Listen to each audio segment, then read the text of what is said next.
Oh hey, today I'm actually here from the beginning. I didn't just pop into existence.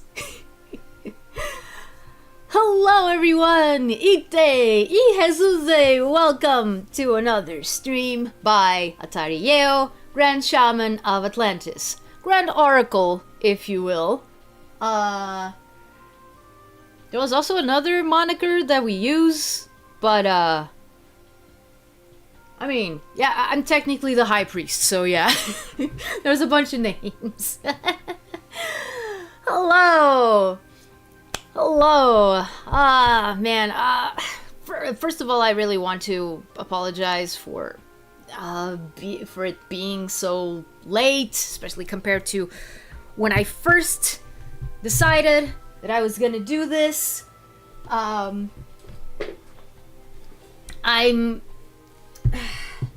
But the thing is, unfortunately, while I'm at home, while I'm at my hometown. Oh, I'm sorry, New Around. I'm sorry, New Around, especially since I rescheduled, like, from yesterday to today. Because yesterday I really wasn't feeling all that well, and also I wasn't expecting it, but we had the lady who usually helps us clean. Yeah, she was here, and she was here until pretty late, and some of the stuff that she was working with was, you know, my stuff that's all like stashed in what used to be my dad's office. So yeah, like I'm really sorry. I'm really sorry about that, and I'm also sorry for taking so long to actually start the stream. Oh.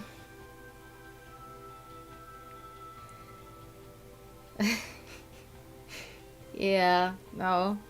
I'm really sorry. I'm really sorry. That because like I have thought of starting my streams at, instead of like 6 p.m. or 7 p.m., starting them at 8 p.m. So that I could be 100% sure that, yes, I've had dinner before.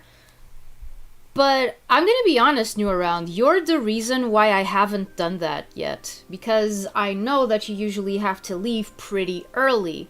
So I've pretty much stopped myself from scheduling stuff for later because I wanted you to have a chance to be here. So yeah, double, triple, quadruple, all the apologies to you. I'm really sorry. So yeah, I don't know what else to say. Wow, this is we're off to a great start for Azatsu. It's okay. It's okay. It's okay. That's just life, you know. Sometimes things don't pan out the way that we want, and it just so happens that like, because when I'm on my own, when I'm on my own, I can just have dinner at, for example, 6 and start streaming at 7 p.m. But one thing that I have realized is that technically unemployed. I mean, I hope that I hope that everything's okay. Hmm.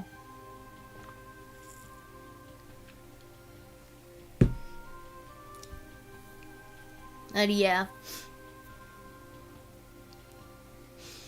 No, but that's. I don't want to say that that's good. Being unemployed when one doesn't want to is not good. And also, yeah, Drill is right. Like we can be well behaved, and especially since like today I don't have a game to play, so like no 1 hour Zatsu before the game because the stream is the Zatsu. What? Oh, okay. It's an off day. Oh, okay. Hi, Jonathan. I saw that you were already in chat. Let me actually check. Let me actually check what you said. Why were you blowing stuff up? Why were you blowing stuff up?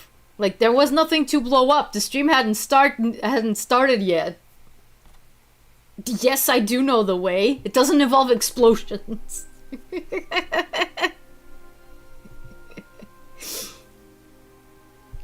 It's all Zatsu today. Yeah.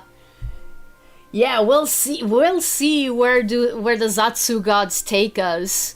I did have a few things like in my mind that I thought, oh yeah, maybe this would be interesting to talk about. Hello, Grim Bunny, welcome. Hope you enjoy your stay here. I know, Jonathan. It's okay. I'm just playing around as well.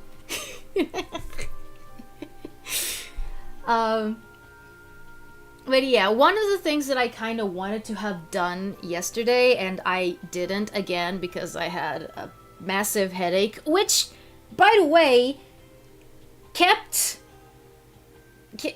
like when I woke up today, I still had the headache, and then like an hour or two later, it was gone, and I don't know why. Like, why did I have a headache the entire day yesterday, and then suddenly it went away? Like, hopefully to France. I really want to go to France this summer. I mean, France. Something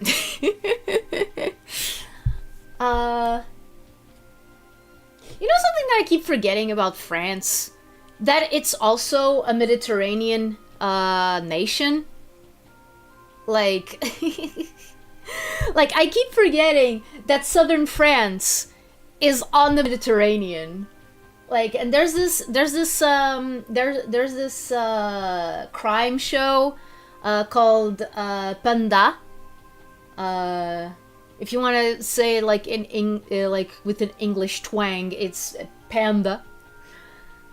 Which is about. It's not a tumor.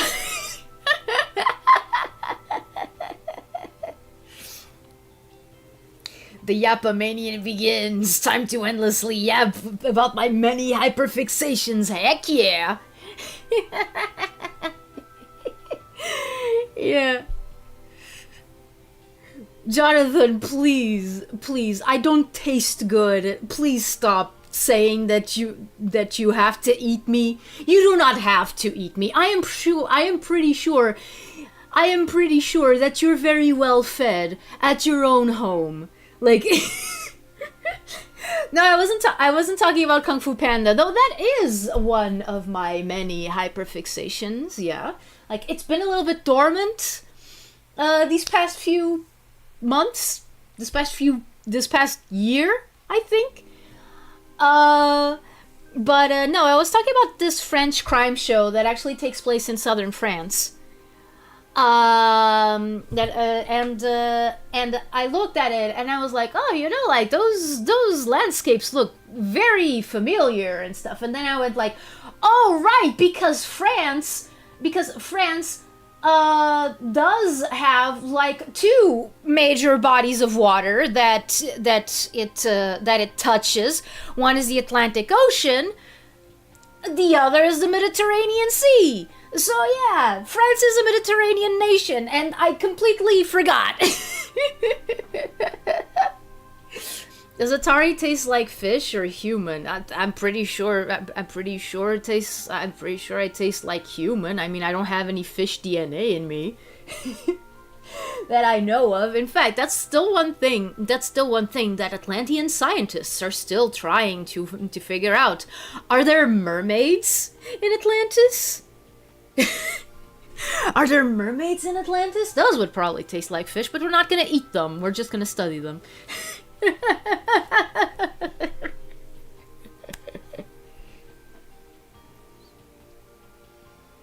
Oh yeah, no worries, new around. No worries. In fact, that's one of the things that I said yesterday when I posted the stream for today. I said, there's this other VTuber named Saba. I think that she's gonna be kind of popular, so maybe I shouldn't overlap.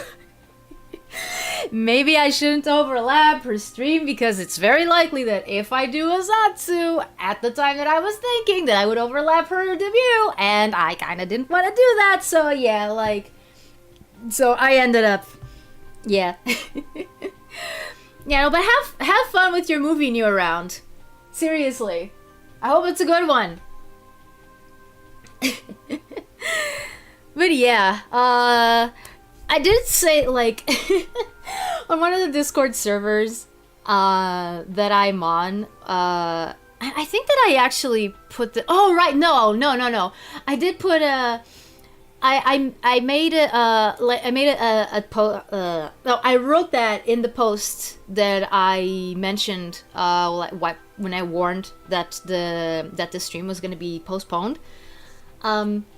I did say something like I swear she's from Atlantis again. What do I mean again? What do I mean again? Saba is a completely new VTuber. Like nobody has ever heard of her before. Like, what am I talking about? But yeah, no, like I did catch bits and pieces of her debut stream. Man, she was so nervous. She was so nervous. I mean, I completely understand. Like, but I'm kind of like, okay. The Battle of Mid. Okay, I'm gonna guess that Mid is an assessment of the battle and not like this grandiose name for, like, I don't know, a medieval setting or something.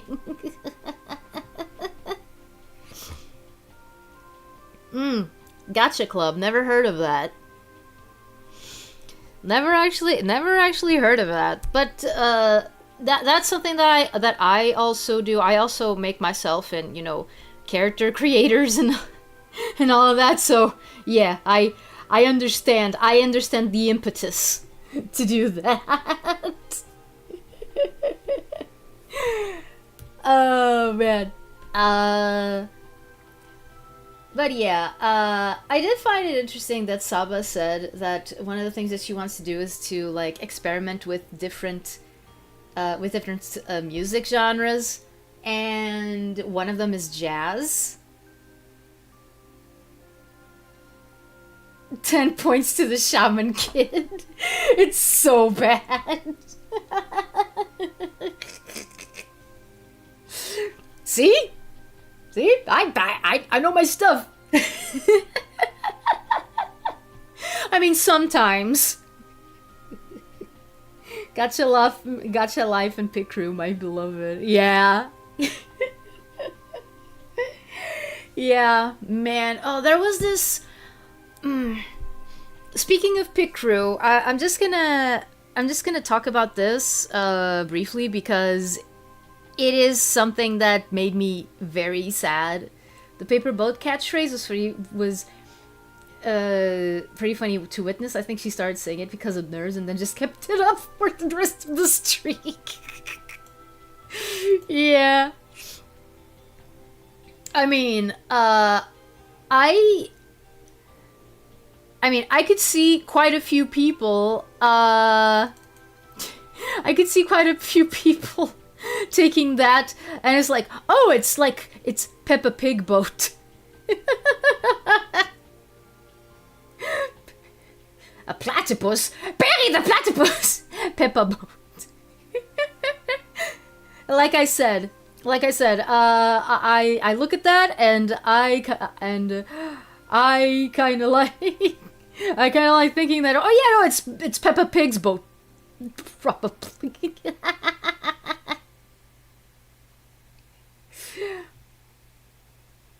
It must be weird to have been a recent fan of VTubers and see everyone talk about this random catfish you've never ever heard of, but it's weirdly popular. Uh-huh. Indeed.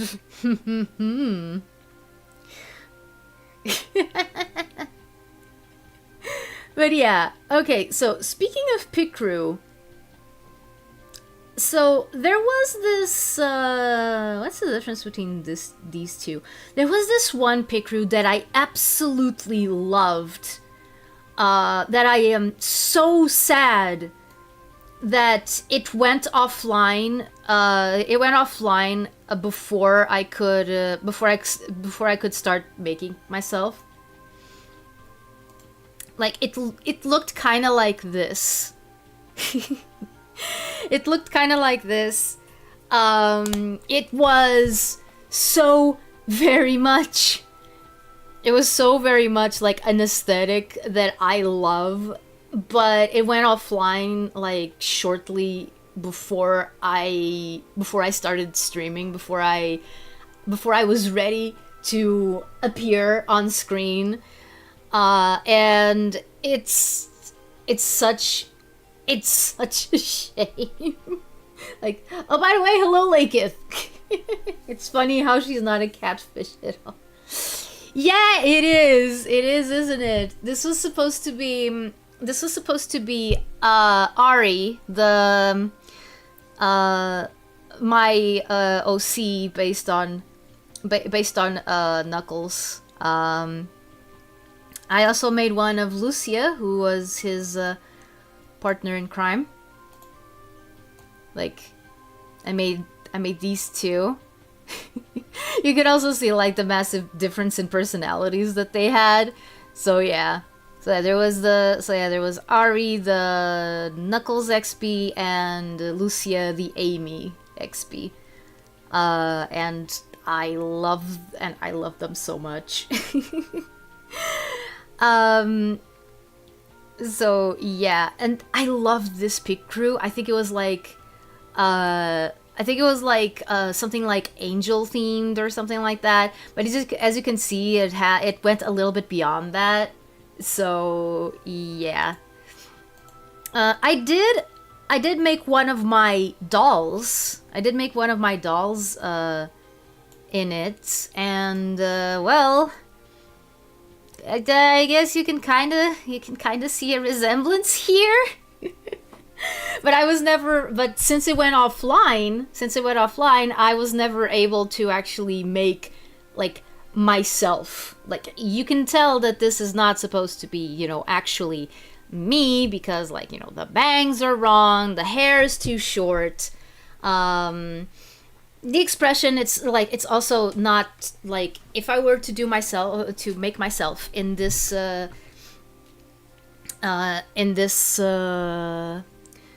pick crew, I would have not chosen this expression. I would choose a more like mischievous expression, because that's usually what I represent myself with. Will you be finishing off that drawing of Kyrie the Echidna by any chance, Kyrie? Yeah. Surprisingly close for something you didn't draw yourself. Yeah. Yeah, no, 100%. Like for example, if I were to make myself, I would probably like I would probably still wear this poncho thing, but I would put the necklace combination that you see on the one on my right, on your left. So yeah.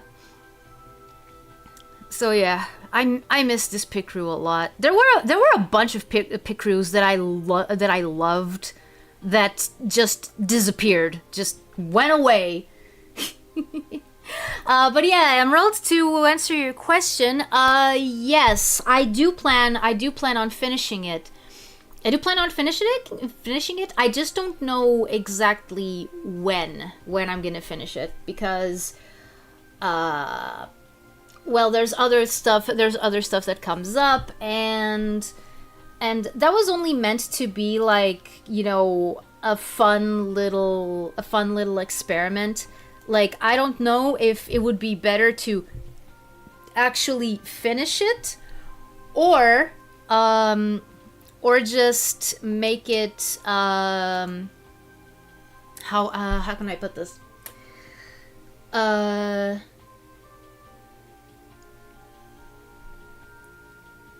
Like, I don't know if I should finish it or just rework it and be like, okay, let's actually turn Atari the Echidna, yeah, because I'm Atari now, Emerald. You can still call me Kyrie, but yeah, no, but my name now is Atari. That was part of the rebrand. But yeah, the thing about that is I don't know if I should finish the drawing as is, or if I should transform it into, okay, so we're actually going to make a Sonic OC out of this. We're going to make myself as a Sonic OC. And that means as like with a design that would actually work in the games, comics, etc. Because all I did with that was I just transferred my clothes and my general style to an Echidna model. So yeah, it's a little bit different. Like, there's way too much detail in that for it to be a proper Sonic OC, I would say. I mean, not for a Sonic OC, but like a Sonic character. Let's call it a Sonic character, because OCs just are completely just completely like out there. Very unrelated, but can I ask you for your trick to making cold tea again? Okay, so if you want to make homemade iced tea, what you do is you make it 1 day in advance. You make it 1 day in advance. You make sure to use a lot of like the tea leaves or the tea mix, so that it's pretty concentrated. So that and then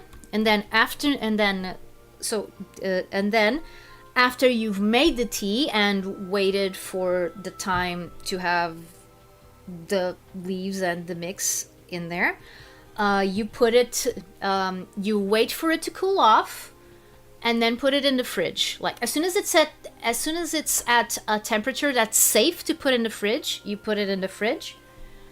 And on the next day, you take it out, and that's how I like to make iced tea. The trick is basically use a lot of tea leaves or a lot of the tea mix, so that even if it starts warming up, if you put ice in it, it doesn't taste like tea water. or at least it takes a lot more ice to make it taste to make it taste like, you know, just teed water. At least that's what I do. I did it again the other day with some it was this mix of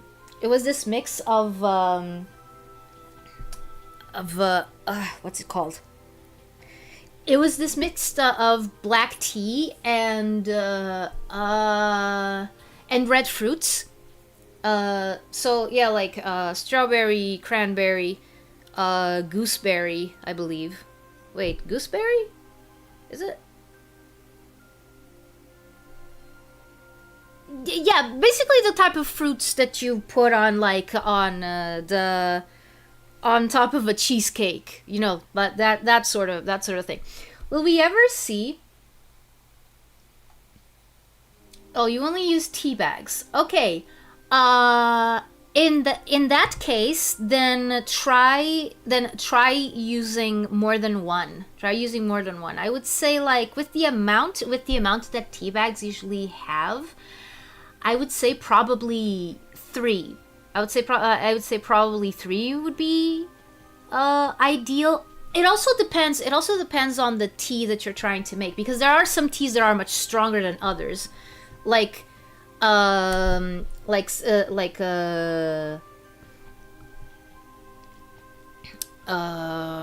example, hibiscus tea is super, it gets everywhere.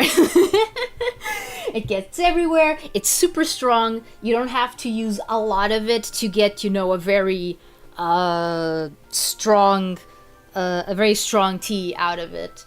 Hello, Son Ariel. Thanks for the compliment, but I am not interested in how can I put this? There's a rule down there. There's a rule down there. If you go down on the description, the description of the video, there is a rule that says that I am not interested in flirting or anything of the sort. Also, I don't know if you noticed, I just bring it up because it's very easy for people to miss somehow, but I'm a boy. that one is okay. That one is fine. That one is fine. Is it a brew that's made so that it can be drank that you can have cold? Because like at the tea shop we have a few Earl Greys, and I don't remember if there's anyone that they tell us, oh yeah, you can drink this cold.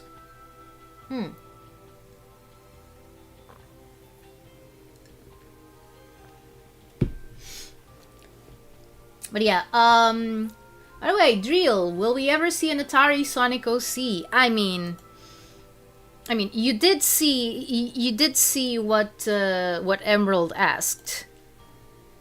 Let me see if I can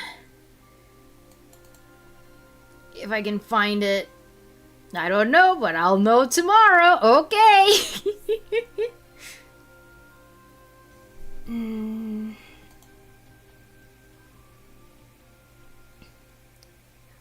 Really? I was almost 100% sure that I had an actual version of this that was not like that was not a Clip Studio Paint file. Okay, if I'm breaking up a bit, it's because I'm trying to open Clip Studio Paint. Okay.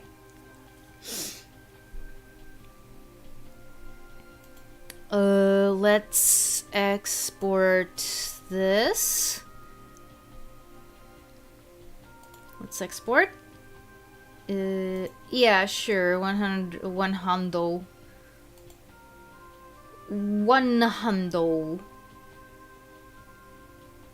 I would have to crop this out, but I don't know. Okay, so to answer your question, Drill. Oh man, that's big. Oh no. Oh no, that is very big. That is very big. Okay, try not to reveal too much while I'm resizing it. Okay, no. Yeah, make it smaller. Is this small? Yeah, okay. So yeah, this is what Emerald was talking about.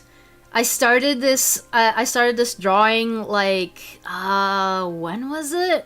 I don't know. By now it must have been like over a year ago. And yeah, this is what he was asking about, like if I'm ever gonna finish this, and my answer is basically I'm not sure if it would be better to finish this or to actually convert this into a plausible Sonic OC, because there's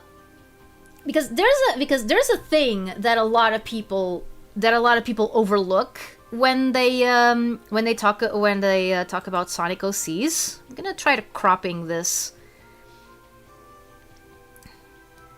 I'm gonna try cropping this so that it doesn't take up as much as much of the screen. Okay, what about if I put 50? No, that's still not enough. 80? Not enough. 100. Wow, this is huge. Okay, 200. Okay, that's I think that's good. Okay, 200 there. Ah, dang it! 200 there.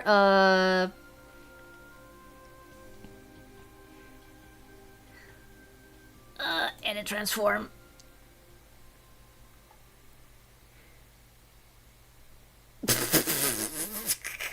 Hello?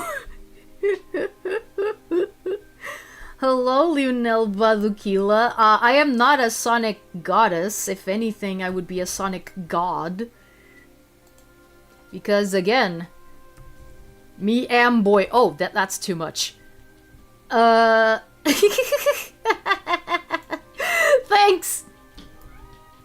Thanks for the compliment. That's still too much on the other side. Come on. I wanna get. 400 on the right? Let's see. Is anything cropped? No. 500 on the right. No, that's too much. 500. Kiba, please. Okay. Let's put him here. Let's put him here, and I'm gonna move myself a little bit to the side. Okay. Okay, there we go. But yeah. Sorry, what? You are a guy? I'm a guy played by a woman. Let's put it like that. You know Ash Ketchum, you know Bart Simpson? They are boy characters played by women. I'm the same thing. I'm the same thing. So yeah, like I know that this looks pretty okay, but that's what I was gonna say. Like it's not like the art of making Sonic characters. The art of making Sonic characters has a lot more to it than you would initially think, because most people what they usually do, that makes sense. Yeah. Yeah. Because most people, what they do, and I've seen this done a lot. Like, for example, when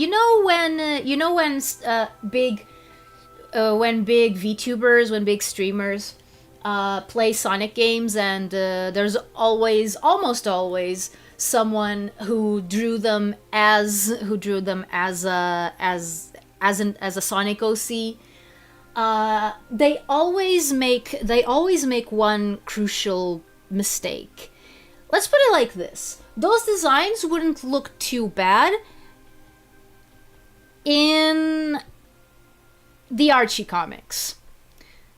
But that's because the Archie comics for a while had a very strange sense of what makes a Sonic character or not. Because, like, on one hand, you had, the characters created by Sega. But then you had the characters created by Deke, and then the characters created for the Archie comics by the actual writers of the Archie comics. So basically, if you look at the Archie comics, especially if you look at, for example, the Knuckles stuff, the Kender stuff, you can see that, like, this design would probably not look too out of place there, because if there was one thing that Spaz was very good at doing, and he designed a lot of the characters for the Knuckles comic, he didn't shy away from having a lot of detail put into the designs. So this could easily pass in there. But if we're talking about Sega, if we're talking about the games and what the Sonic franchise has become since then, this is way too involved. This has way too much detail. Sonic characters are designed to be simple to draw. This is not simple. This is just, let's put a human design into a kind of Sonic design. And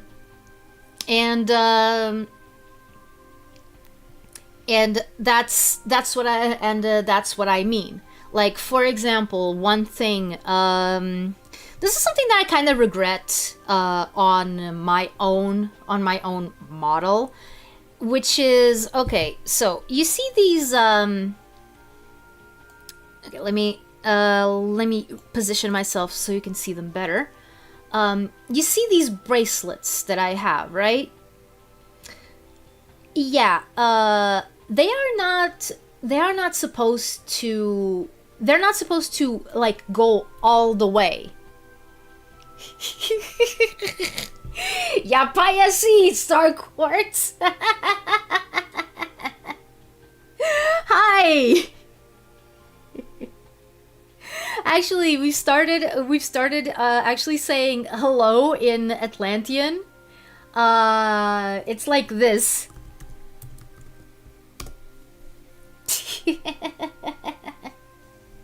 Ite! I just noticed a flaw with the design. No gloves. See, that's problem number one. I do not have gloves, so I just transposed my actual design onto this. Like, that is not to say that he could not be wearing gloves. Like, we just don't, like, it's not colored, so we're not privy to that information. Yeah, it is. Well, it's kinda my Sonic Sona. That's what I was discussing. That's what I was discussing. I was talking about how this design would be perfectly passable if we were talking about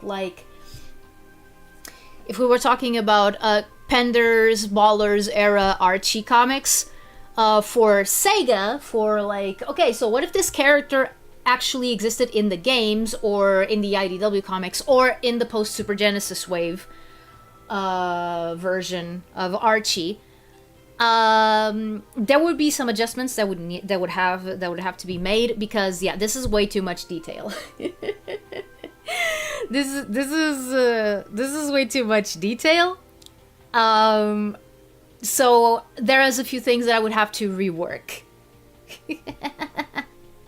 My Sonic Soda looks cool. Thank you. Thank you. But yeah, and one thing that I was about to demonstrate is that, and that I kind of regret with my actual like design on like I love my model. I love my model. Don't get me wrong, but I did have some trouble. I did have some trouble communicating with Nayuse about one thing. Nayuse, by the way, the artist who made the art for the model that you're currently seeing. So yeah, you see these bracelets that I have. Now, if you look at them, it feels like they go all the way around, but actually they're supposed to do what these leglets, anklets look like. Like they're supposed to do this symbol on the back.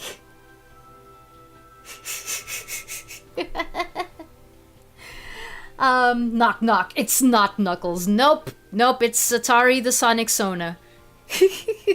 Adding a sage/wise older character. Oh, I don't know if I could count as wise.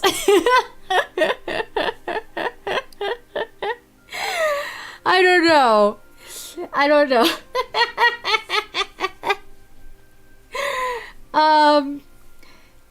Yes, I decided to make him an echidna simply because, well, Atlantis lost civilization, echidnas lost civilization. My favorite character is Knuckles, so yada yada yada, bada beam, bada boom, and I ended up going like, you know what, screw it, I'm an echidna.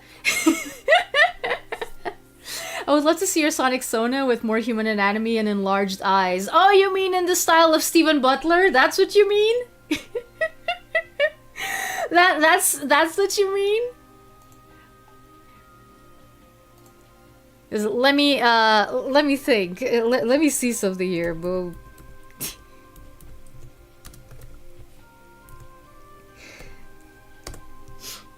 Oh man, I think I'm gonna sneeze. Oh boy. Please, I don't want to sneeze right now. I don't feel like it. Ugh. Wait. Where did it go? Where did it go? I tried opening it and it gave up on life. Okay. Let me see.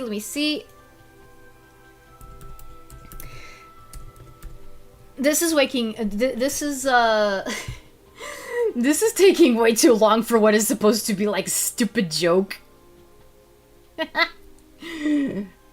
Like so stupid.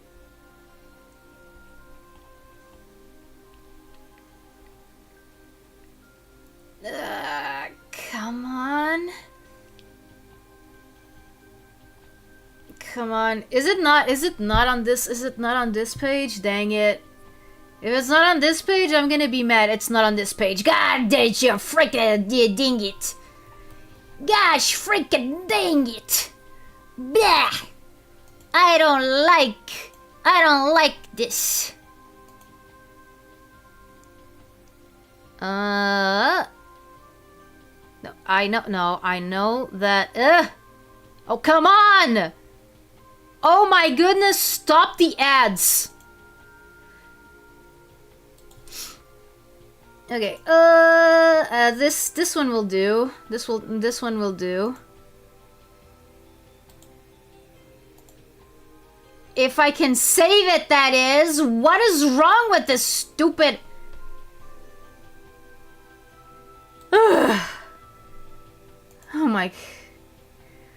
Oh my goodness. Okay, fine. I have to copy and paste and create new from clipboard and export as PNG, and this is so stupid.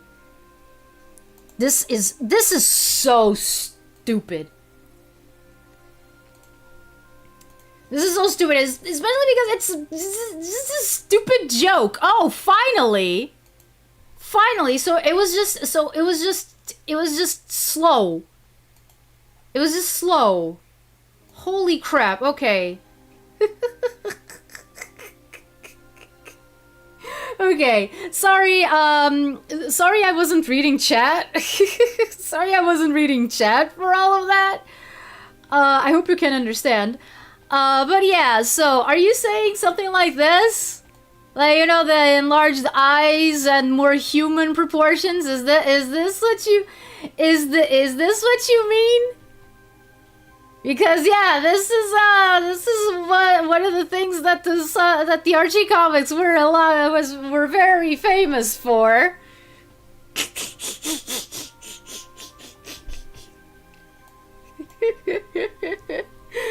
So yeah.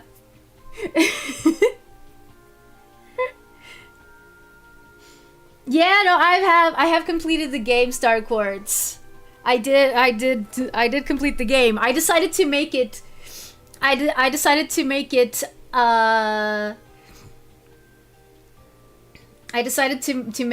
a Sonic week instead of just a Sonic day. So yeah. Note to self, when making jokes with streamers, don't do that. Okay.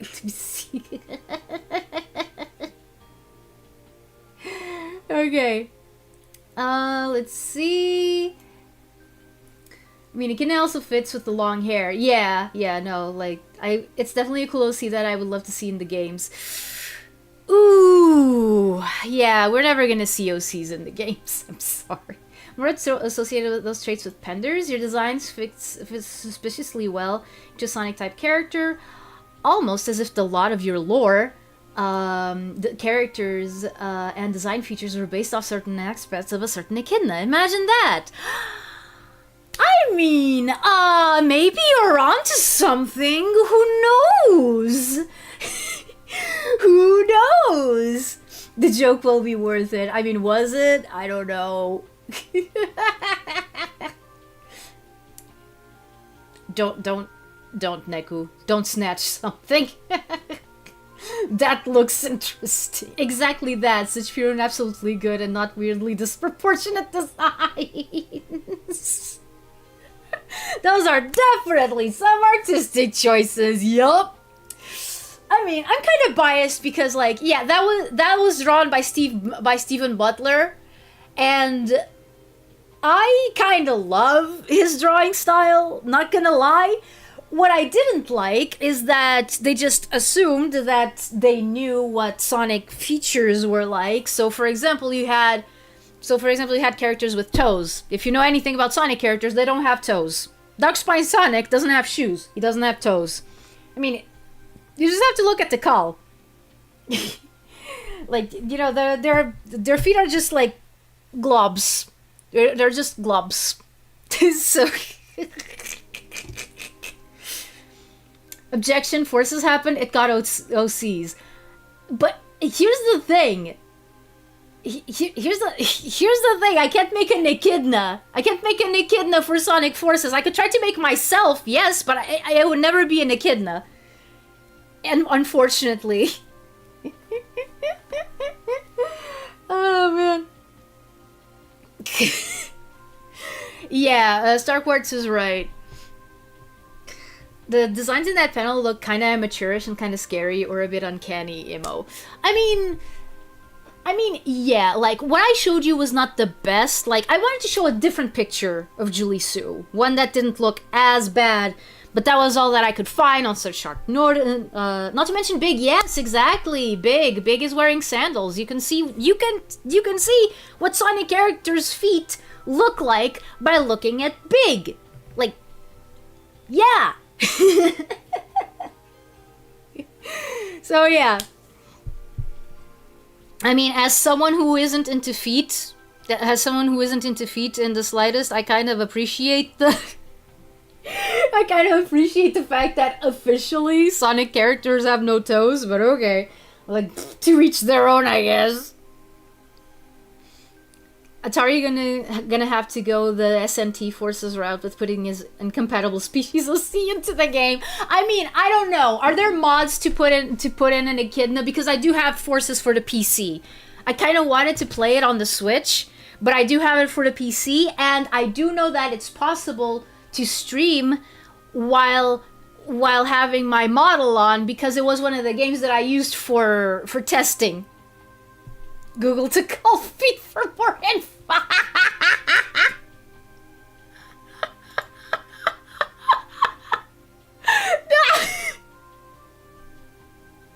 Any Julie Sue pictures are good compared to the Laura Sue Chronicles. Exactly. Oh man. Thanks for reminding me that exists. Watch Sonic Team make Sonic Forces remastered, and we get more customization for our Cs and better writing, better gameplay, and Infinite being a good villain. You should lose your chat privileges. Oh no, it's not that serious. It's not that serious. Okay, but yeah, I'm actually gonna like, I don't have to Google to call feet, because I have a picture right here. I have a picture right here. See? She's wearing sandals. Just like me.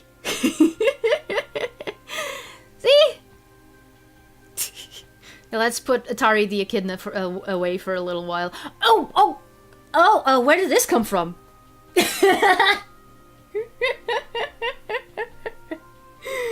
So yeah.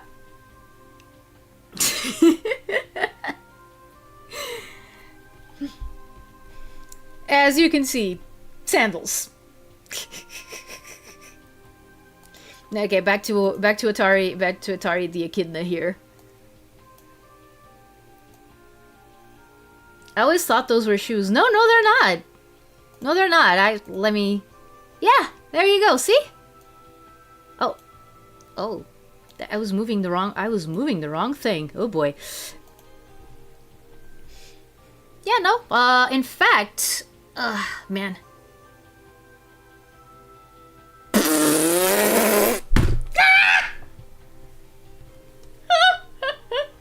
Yes, it's Sonic Blitz art. Yeah. Yes, it is. Like, the last time I was talking about Sonic Blitz, you know, when I found, oh my goodness, I have so much stuff in here that I should remove. Okay, hold on a second. Yes, I want to remove these items. Like, was it this? No. Was it this? No, this is the Knuckles. No. Man! Okay, no. It's none of these, so, remove. Oh, maybe it's not here. Maybe it's not. Oh! I think the evidence is inconclusive. We need a pick with no sandals for further investigation. Oh! Okay! You want a Sonic character not wearing anything on their feet? You want a Sonic character not wearing anything on their feet? Okay. I was trying to avoid doing this because, again, no, it's not Bobius Encyclopedia. It's the Sonic Wiki Zone. Come on, Dex by Sonic.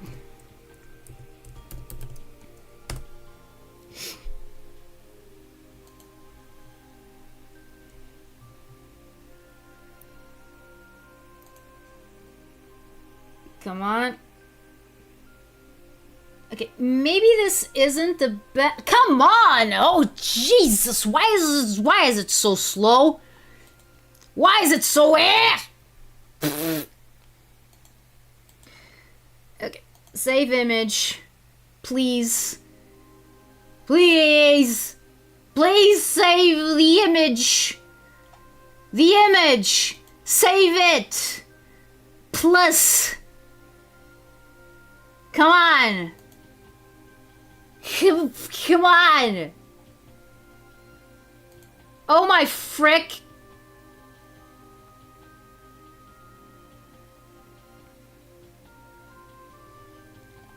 What do you call a bull that did a cartwheel? I have no idea, bored AF. Best method to find out what Sonic character's feet looks like without putting on a watch list is to simply search Big the Cat. I mean, yeah, but I think I can do better than that. Oh, okay, here we go. I think I can do even better than that. Okay, Takal, I'm gonna put you away for a while. Yep. Behold! Dark Spine Sonic! He doesn't wear shoes. In fact, you can see there's fur. There's fur. He has fur. He has fur on his feet. These are his actual feet. Look at that. Like this internet is almost as fast as Poland's. Oh yeah, no.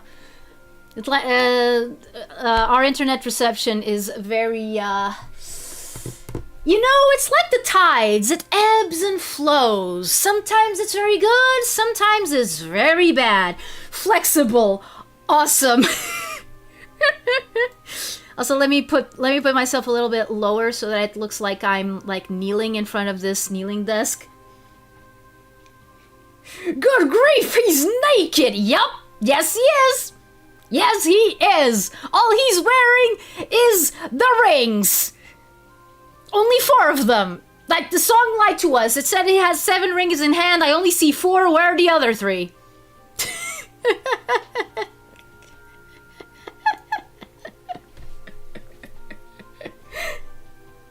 Yeah, see? What better proof do you want than this? You could still say, oh, maybe those are like boots, but no, like, no, the same pattern on his feet is what you can see on his spines and his hands. He's completely naked.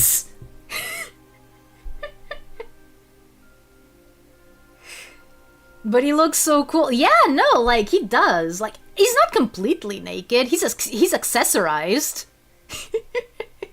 He's accessorized. So, yeah. I wish he had 7 rings in hand. Yeah. Like, really, they couldn't have given him, you know, like, another ring, like 2 more rings, like, for example, on his wrists, and another one on one of his legs, you know, bring a little bit of asymmetry to the design. But then again, Sonic characters are not exactly known for their asymmetry.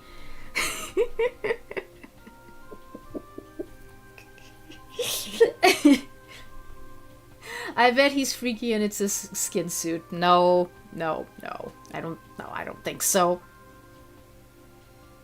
That British accent got the Londoner in me excited. Wait, did I lapse into a British accent without noticing it?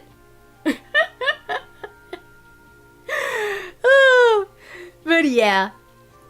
So yeah, if Tikal isn't good enough for you, Darkspine Sonic, showcasing what Sonic character feet actually look like. I gotta say, like, when I first learned of it, I was like, what, seriously? Why is he not wearing shoes? Why is he not wearing shoes? Is he a savage?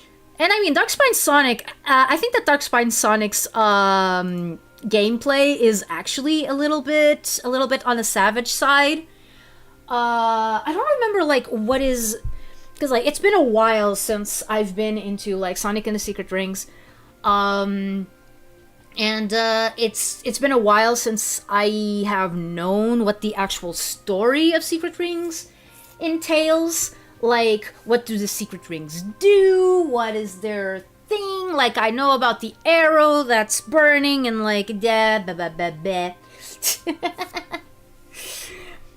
Well, he did take in the rings that gave him great anguish and sorrow. Oh, okay, yeah. There you go.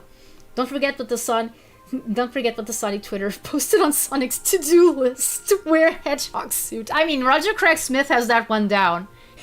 Starfall Supersonic and Cybersonic were cool, but I would love super designs like Darkspine Sonic again. Yeah, no, Darkspine Sonic is really cool. Darkspine Sonic is really cool. I mean, just look at him. Just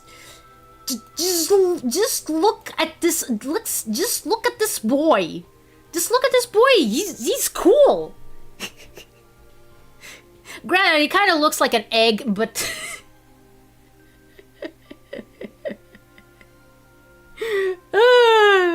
But yeah.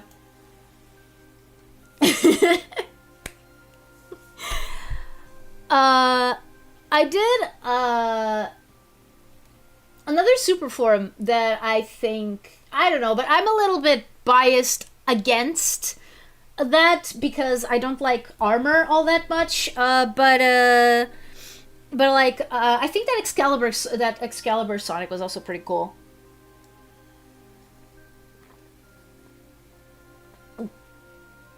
Yep, that they do, Star Quartz. Does he almost look like Terios? Kind of. He kind of does. He kind of does. I'm not gonna pull up Terios' picture right now, but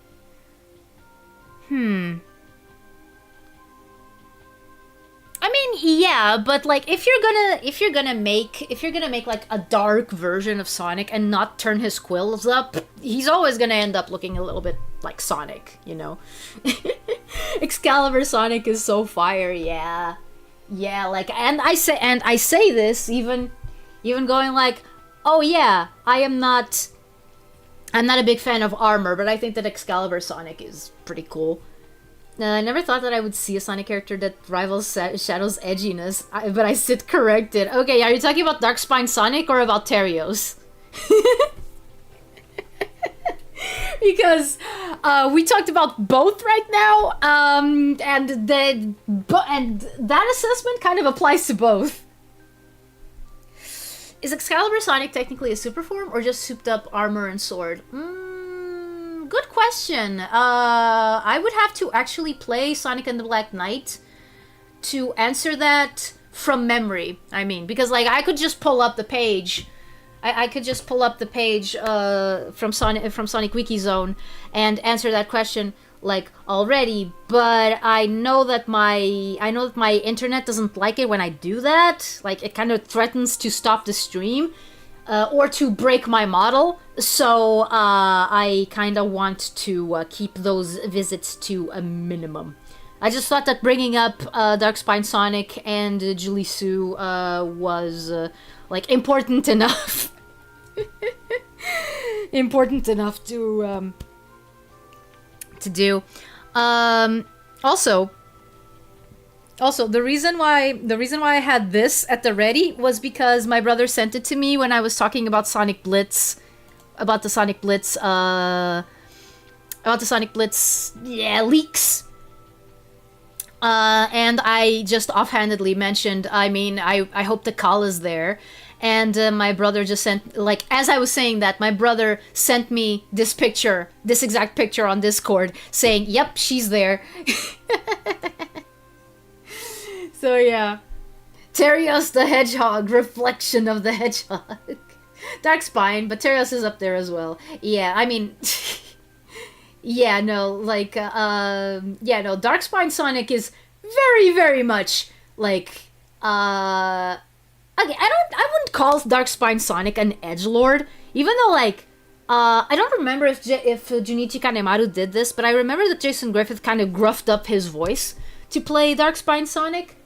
And I'm like, why do you keep doing that? Why do you keep giving, like, these forms and stuff, gruffer voices? Like, well, why do you think that the normal voice just with a different attitude won't work won't work as well. Like, eh. Sonic characters I haven't even heard of. I mean, Lionel Baducula. If you want to learn about Sonic and about the many versions of Sonic and etc., etc., you've come to the right place, because Sonic is one of my biggest hyperfixations of all time. So yeah, like, and I've been aware of Sonic's existence ever since I was a little kid. And by a little kid, I mean like 4 years old. 4 or 5 years old.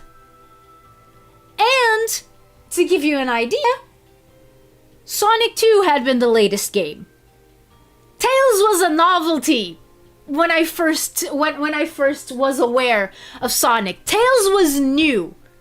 So yeah.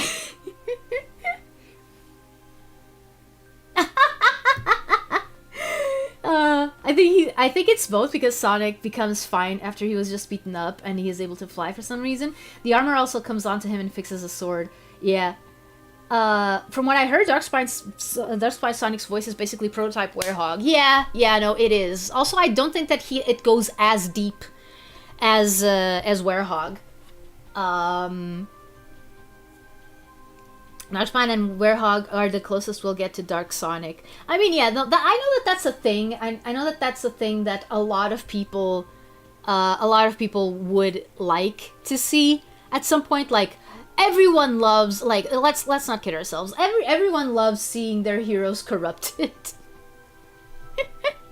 Everyone loves seeing their heroes corrupted and then brought back.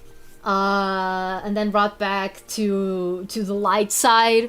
It's one of the reasons why I love the Enerjack Returns saga in the Archie comics, because it put Knuckles through that. And in fact, the fact that Knuckles is a character that has some propensity to do that, I think is one of the things that makes him one of my favorites.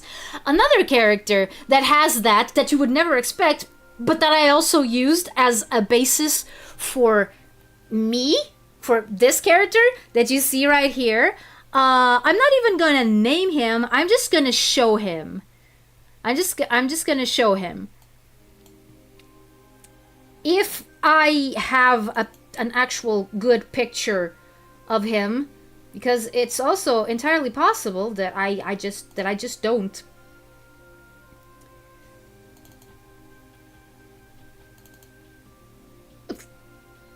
Really, this is the only one I have? Okay, fine. I'll use this one. This guy. Is he familiar?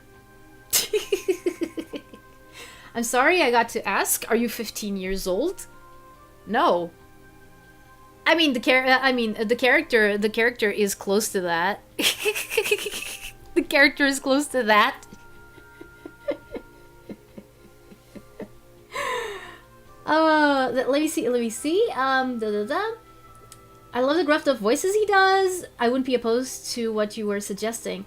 What if he sounded like SSJ4 Goku? I don't know what I don't know what Super Saiyan Super Saiyajin 4 Goku means. Yeah. I don't know what he sounds like. I don't know what he means. What does Super Saiyajin Goku mean? I don't know. What does the 4 mean? If I remember correctly, if it was from the swords of the round table, it gave Sonic the extra energy. Darkspine is likely the closest we'll get to Dark Sonic in canon. The Werehog, while being in gruffer form, still maintains Sonic's personality and doesn't alter in any way. Unless it's in the Archie comics, in which they actually took that to its literal literal conclusion. Even had Sonic train under Mighty's master to control the Werehog form, which I did enjoy. I like training arcs like that when you're like I gotta suppress this evil or this like super violent side that I have, like Okay, at least that's how it is. Okay, blah blah blah blah. The age of the streamer's character is 14. Yeah. Yep, Zidane, Final Fantasy 9. Don't know who it is, just know the games he comes from. Are you not familiar with Dragon Ball and Dragon Ball GT? Dragon Ball, yes. Dragon Ball GT, not so much. I know what the characters look like, but I don't know what happens. But yeah, as I was saying, Zidane is yet another character who's like, who has in him something that if things go wrong, he could very easily turn to the dark side. He like that almost happens. That almost happens in the game. I'm not gonna say under which circumstances because of two things. One, I don't want to give any spoilers, even though this game is already 25 years old. I don't want to give any spoilers. And second, I do want to play Final Fantasy IX on stream one day. And I am going to play it on my PS1. On my actual PS1 with my actual copy. I'm going to have to switch the discs and all of that. So yeah. It says for Goku is just Goku but hairy like a monkey. Yeah, no, I know what he looks like. But I don't know what he sounds like. Why are we referencing the American GT rap? Angry monkey mode. Yeah. No, basically everything like okay. I was gonna say something. But again, I don't know if like it's spoilers. Oh, dang it. Let's just say that there's a different character going around in the same game who is everything that Zidane was meant to be. And that character's not nice. let's just put that. Okay, let's put wait, no, actually let me. Okay. So, we have Zidane and Tikal, and okay, if Zidane is that tall, then I think that Tikal would be like this tall. And then they could be friends and go on adventures together. Like, whee! We're going on an adventure, Tikal! What? Really? I'm not ready. Don't worry about it. Let's just go. Yay! And there they went. Two of the characters that inspired my design the most. I'm not even joking. My design was 100% very much inspired by Zidane and Tikal. Like with a few other things here and there, but these two are an integral part of the design process. So yeah. Tikal looked like she took a super mushroom and was vibe checking from the back. Hey! What are you doing over there? Are you doing something interesting? The servers are the 7 chaos. Chaos is power. Power managed by the heart. The server is the one that unifies the chaos. Don't mess with it.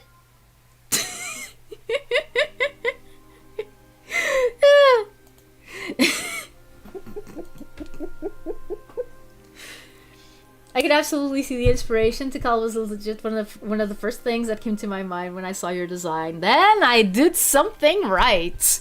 I mean, I don't think that there's... Actually, now that I think about it, I don't think that there are, like, a lot of, like, VTubers who have this sort of aesthetic. By the way, oh man, what was his name? Yeah, Lionel. He was, like, he was asking something. Wait, what was he? I forgot what I was gonna say. I'm sorry. So wait, if they were your design inspirations, could you say that in a way that your parents, maybe some ideas for character designs? I mean, that would be interesting. That would be interesting. But that would be interesting. But my parents in lore are going to be based on my own parents. Uh, so so yeah, like I'm taking inspiration from them. But I could have characters inspired. I could have characters inspired by other characters around. I think that would be cool. Um I mean, but the reason why I'm basing my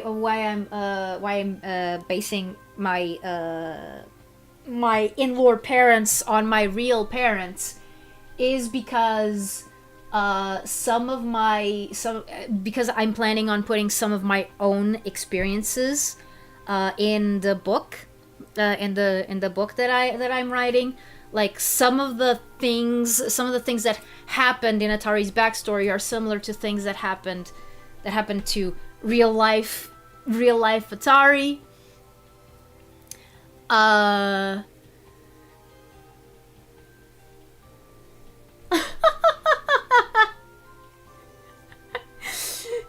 Sorry, Laura. Kid stumbles upon a dead echidna from a completely separate series and ends up finding a baby shaman from the sea and have to become an official parent. I mean, probably chaos has something to do with bringing baby Atari to them. Oh man, that would be interesting. That would be interesting. But like sometimes I feel kind of bad about what I'm trying to do with the story because it feels like I could be having more fun with it. I mean, at some point I did think that you remember the little girl, the one that washes up on Atlantis?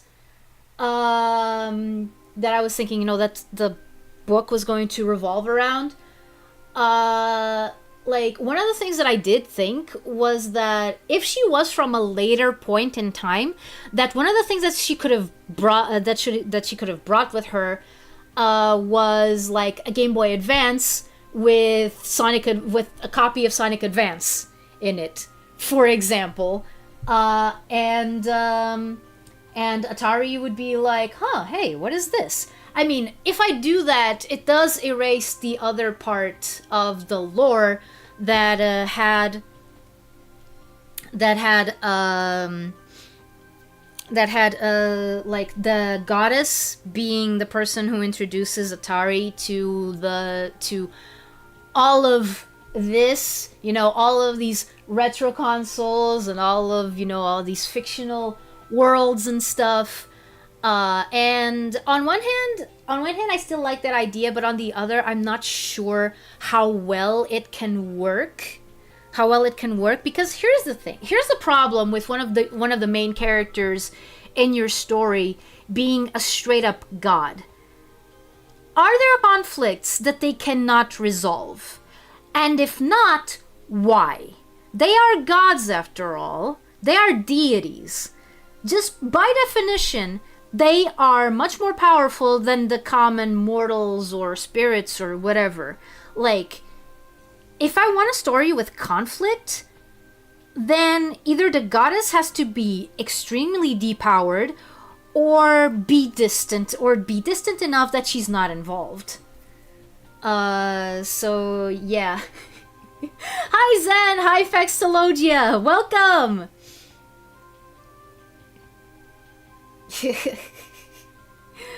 I'm talking about, actually, I'm talking about not only time travel shenanigans, I'm talking about ideas for the book.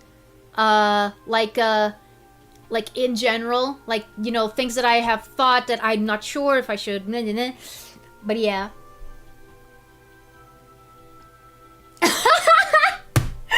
Oh,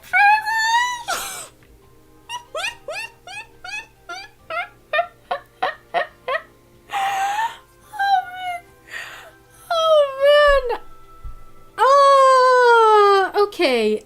Nilok, you do You do remember. You do remember that. Okay, I'm gonna say this, and don't worry. Don't worry about. Don't worry about anything. You're not being disrespectful. You're not being like. You're not being like mean or anything. But you do remember that my dad passed away 2 years ago, right? And from the little that I have shared on stream, like if I went up to him and told him, "Hi, Dad, I'm making a character based on you. He has a monkey tail," he'd be like, "What?" Like, I'm just imagining his reaction if I told him, like. If I told him, like, "Oh, hi, Dad, I'm gonna make a character based on you, and he's gonna have a monkey tail." Now, my mom sharing some of Tikal's fashion sense, that could actually happen. That could actually happen because I mean, just with a few differences, like. My mom doesn't like sleeveless outfits, so she would probably wear like a short tunic instead of the little top that Tikal wears, and the skirt would be much longer. So yeah, if I did take cues from Tikal's design for my mom, I mean, I'm sure that she would appreciate it because I'm pretty sure she likes Tikal's design. It kind of goes with what she likes. Hi, Elmer. I do like the idea that the god in your universe is a retro gamer, though. I could easily imagine them being indifferent to the lives of Atlanteans, and he only gets involved in the mortal realm when they rage quit the game or when they get bored from their gaming session. Yeah. Also, yeah, no worries about it. No worries about discussing my dad. Like, I am fine with it. In fact, I think that actually talking about those things, I think that it's good. I think that it's good for everyone, really. It's good for me because it lets me air out my feelings towards him, and it's good for you because you get to experience and see someone coping in what I hope is a healthy manner with the death of a loved one, even if that loved one sometimes was a pain in the butt. Because it's not because he's dead. I'm not gonna say it like it is. Sometimes he was a pain in the butt. His butt did not have a monkey tail.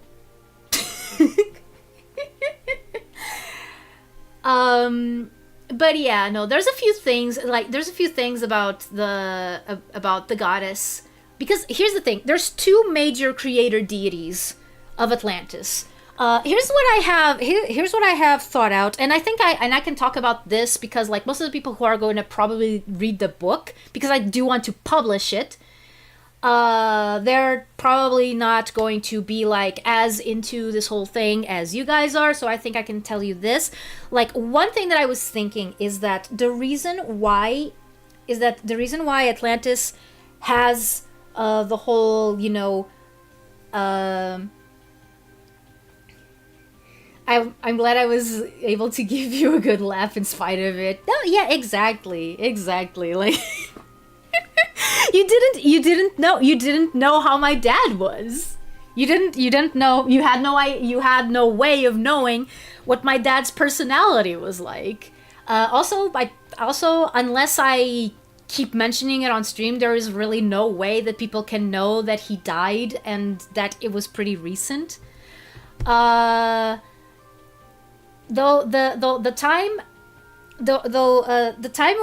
time where it happened, I was playing Kingdom Hearts on the day before, and since I was streaming, it did record the part where my mom called me, telling me that I should buy a ticket to go see him as soon as possible because it wasn't looking good. And that's actually on the stream. Like I didn't erase it. I don't think I have to. I don't think I have to erase it. I don't think I have to erase it because, again, those are things that happen. Those are things that happen. I don't think that people should shy away from some realities just because it makes them more comfortable. Like, I think that life is to be experienced and enjoyed, and like with all the good and all the bad. Easier said than done, I know. But for example, when it's something as real as, death, I think that hiding it only makes it. I think that hiding it and hiding what happens only makes it worse in general. Which is one of the reasons why I don't mind talking about it, and I don't mind talking about my dad, freely, like, because that's just it. And besides, the more I talk about him, the more I don't forget about him, and like, I think that's a positive. It's nice to see you're talking stuff, taking stuff like this in a positive manner. Yeah. Yeah, thanks. Unique moment in your life where a pivotal moment has been captured in time. Yeah. Yeah, exactly. Sometimes I go back to that clip, just to remember what it was like what was going through my head at that time. Because, yeah, no, like, the sad truth is that we were all expecting it. Like, we were all expecting it. We knew that it was gonna happen. We just didn't know when. We didn't know if it was gonna be soon or later. Just so happened that my mom had to talk with the doctor while I was streaming, and had that talk with me while I was streaming, and I had to end stream because of that, because I had to immediately go, like, buy the ticket and pack my bags and stuff. But I think that's a good attitude to go through life with. Repressing can do great damage to one. Yeah, 100%. I'm glad that you're comfortable talking about it. I'm lucky that I have yet to have a close family member pass away, but I hope I'm able to deal with it in the same way that you can. It does take some exposure. It does take some exposure therapy. For me, like, one of the things that definitely helped me, and maybe I can direct you there because, like, because again, if it helped me, I'm pretty sure that it's going to help a lot of other people.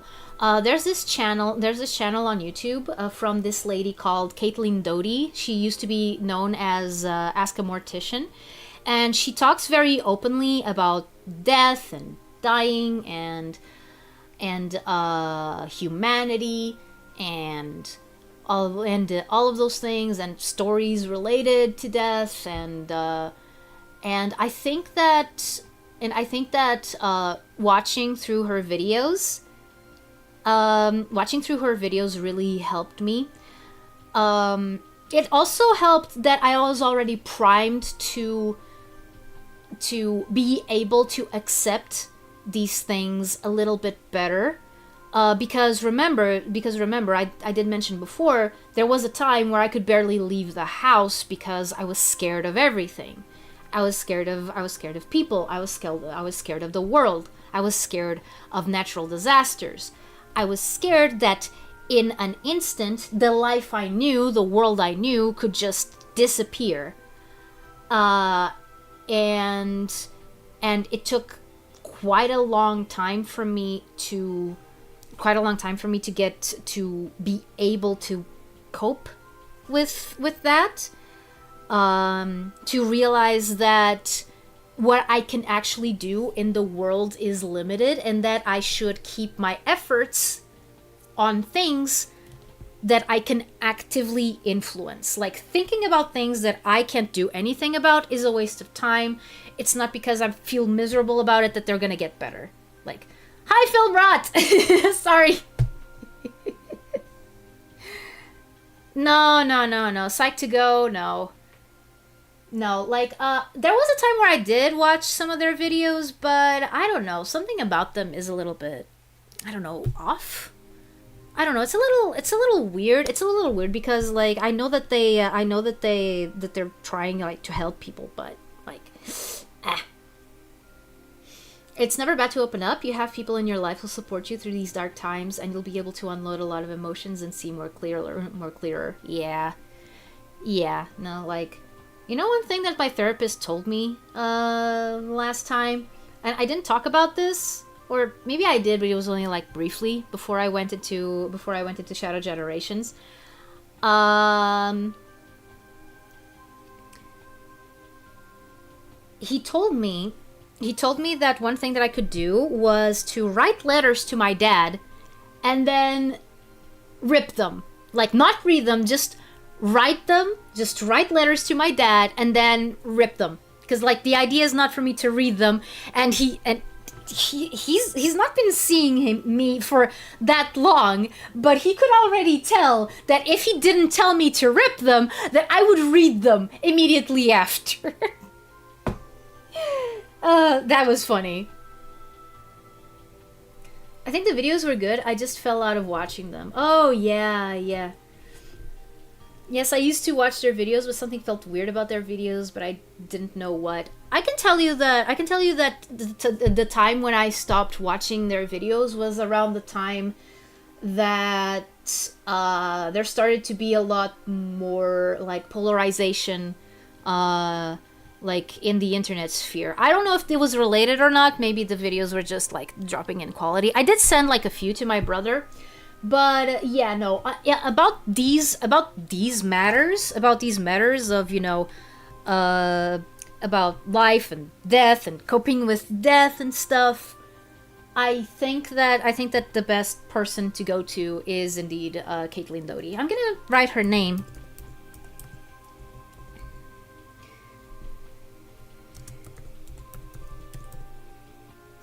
There you go.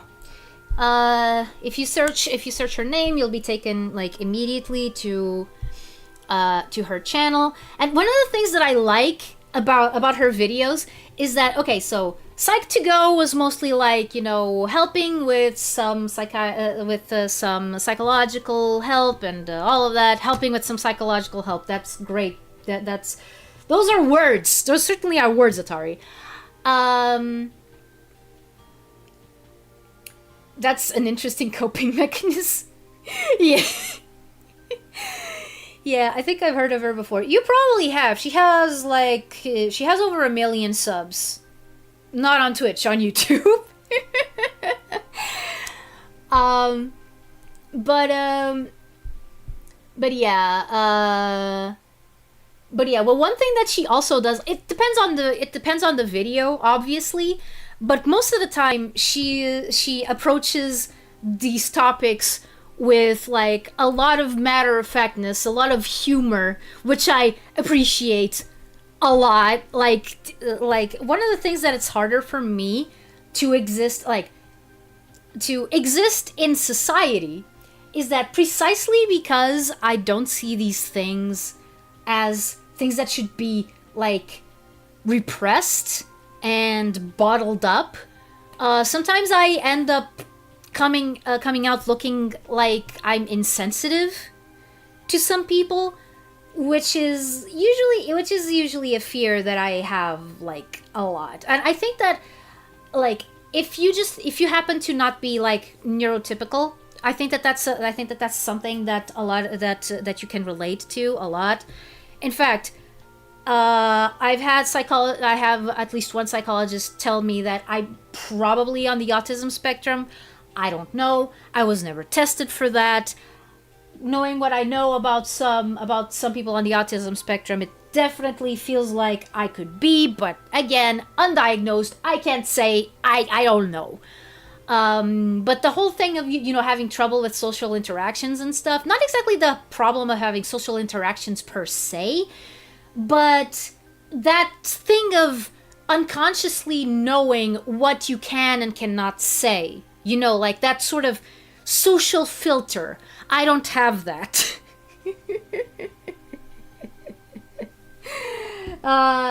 So yeah, sometimes I kind of overcorrect. I kind of overcorrect and try. Okay, so I'm thinking of this, but I can't say it because people are gonna think that I'm weird or that I'm insensitive or something like that, and I kind of don't want that. But at least I have enough presence of mind to get when it's happening. Like, for example, going a little bit back, like I wasn't able to cry at my dad's funeral or at my grandma's funeral, and both times I was so afraid that people would look at me and judge me because because like I wasn't, I wasn't looking like I was down in the dumps. I looked pretty normal, and my brother, who actually cried when our dad died, he actually cried on my shoulder, literally. Um, like he told me, dude, all of these people know you. They know how you are. They're not gonna think any less of you if you don't act a certain way. Like they know that you're not normal. But yeah. But yeah, that's one of those things that I'm like, that I'm still like. I mean, you say that, but is that really true? Is that really true? But yeah, all of this because Nilux suggested I give a monkey tail to my dad. Actually, that is one of the things that I was thinking about the book, and about the lore of Atlantis. Like, what about correction? They know you're normal. Yeah, no, yeah, no, exactly, yeah, exactly, Almer. Exactly. You actually just reminded me because, okay, so I've been in therapists for a long time, and there was one in particular, for different things, for different issues, as my life went on. And there was this, and one of the therapists that I went to was one that she was kind of like new agey. She did these she claimed to be like a specialist in like regressive therapy, which is like, yeah, hypnotherapy, but you go to a past life. And again, that is super dangerous. Because you can create false memories, and you can create traumatic false memories that way. Like, no thanks. But she also used this other thing, which is like binaural beeps thing. It was something called EMDR. And I started going to her because one of my mom's co-workers started going to her. And she said that, oh yeah, she discovers things that you would have never thought and stuff. And I went there and I realized that a lot of what she was peddling, I mean, at the time I thought, oh no, this is fine. It's just like a new thing that I don't know about. But now I see it for what it was, and that is pseudoscience. Plain and simple. 100% pseudoscience. So yeah. I realized as I was going there, like, that a lot of the stuff that she was doing, that she asked me to do, like, for example, with the EMDR, what happens is the therapist puts two little ear pods in your ears, obviously, and then there's a beeping sound that alternates between each ear, like, So you have a beep on the right, and then a beep on the left, then a beep on the right, then a beep on the left. And the idea is like, then she starts telling you, okay, so now focus on the sensations that you have in your body. And then she starts saying, okay, so what is that sensation? What color is it? What does it make you feel like? Now you're going to grab that thing and you're going to see it take shape. And you're gonna see it take shape. What is that shape? And here's the thing. You're not doing anything. You're just asking me to use my imagination. Which, newsflash, I can use without having these stupid thingies. Without having these stupid thingies on my ears and without having my eyes closed. Like, I can imagine stuff. I can imagine what colors smell like without having to go into a pseudo trance state that it's only there because you think it makes things a little bit more esoteric, a little bit more magical or whatever, or more pseudoscience-y, basically. Yeah, exactly, Elmer. Exactly. I mean, let's just say that's one of the things that set me on the path to becoming a full-blown skeptic. Again, the most skeptic shaman you've ever seen.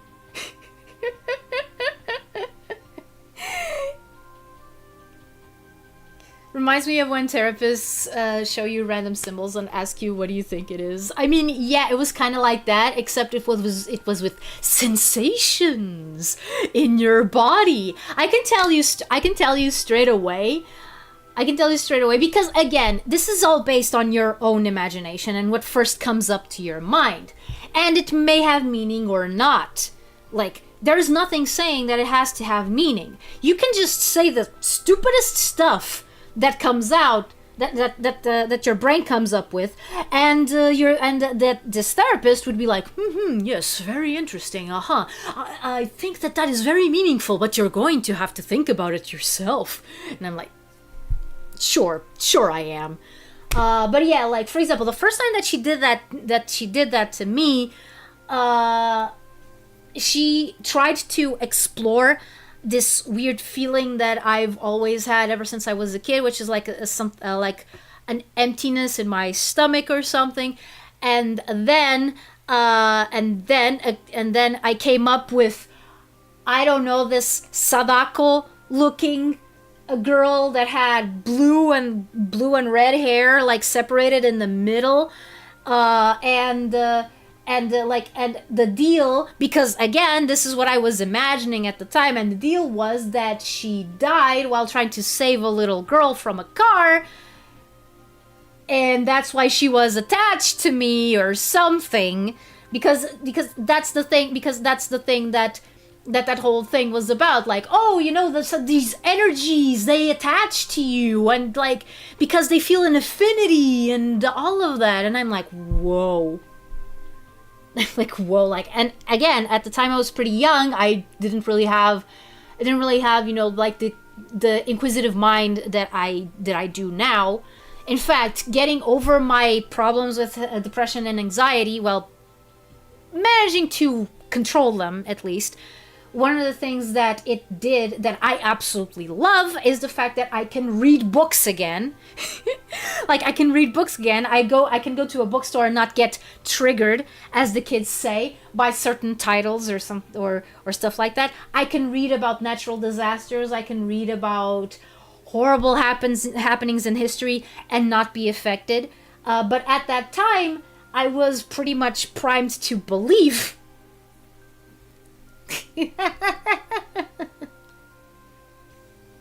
I'm not a therapist, but they did consider that maybe you were just hungry. I don't know. Maybe. You're obsessed with girls. Hey, you're the one showing me all the sexy pictures. Oh man. What does this remind you of, girls? Atari can summon an X button to press to doubt. Yeah, no, like I pretty much became like that. Pretty much became like that. And these therapy sessions sure helped. By the way,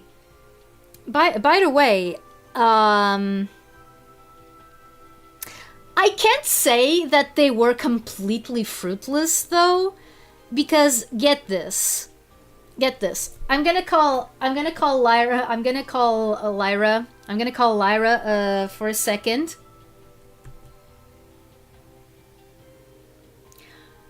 Hi, this is Lyra, looking slightly less redheaded today.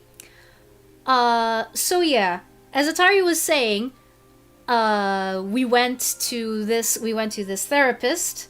Well, I went to this therapist, and that experience is now lodged within his mind.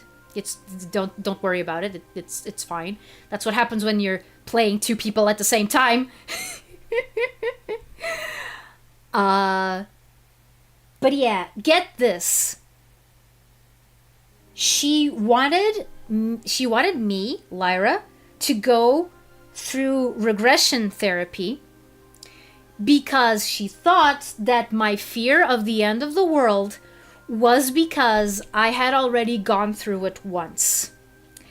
And what was her theory? That I was a reincarnation of someone from Atlantis.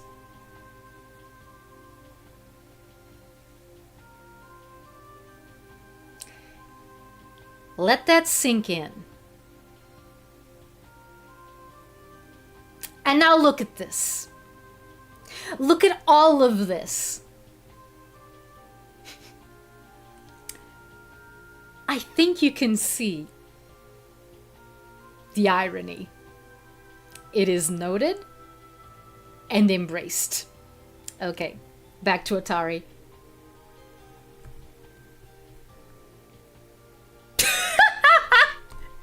Yes, Elmer. Yes, let that sink in. Like Atlantis. Like Atlantis in the Atlantic Ocean. Hey, why is it the Atlantic Ocean? Oh, because Atlantis is like everywhere. Atari summons Lyra like she's his persona. That's pretty much it. I mean, I think that it's a good use of my shaman powers, like being able to just summon my performer at will.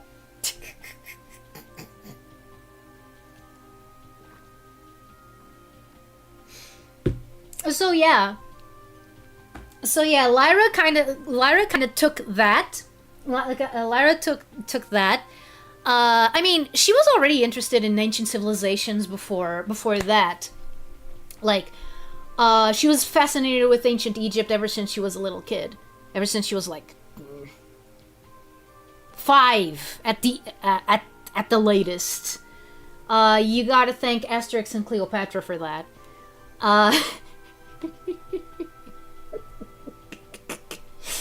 It sung too soon that it didn't register yet. You stole me joke! Dang, how did she know? What's her source? Her source is that she made it the F up. Much like all of this, like, because I'm surprised she went to Atlantis and not Lemuria, because Lemuria was kind of the big thing at the time. Like, you know that weird cult? You know that weird cult that mummified their leader after she died? You know, Love Has Won? Yeah, like, that was also active during that time, I think. So, yeah. And, like, the leader of that cult, she said that she had been the queen of Lemuria at some, like, in a past life. So, yeah, maybe she thought Atlantis was too mainstream. So, let's go to Lemuria.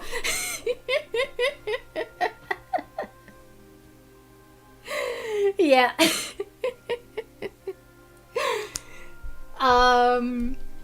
So, yeah. By the way, Caitlin Doty has a video on that whole thing, which is how I first learned about it.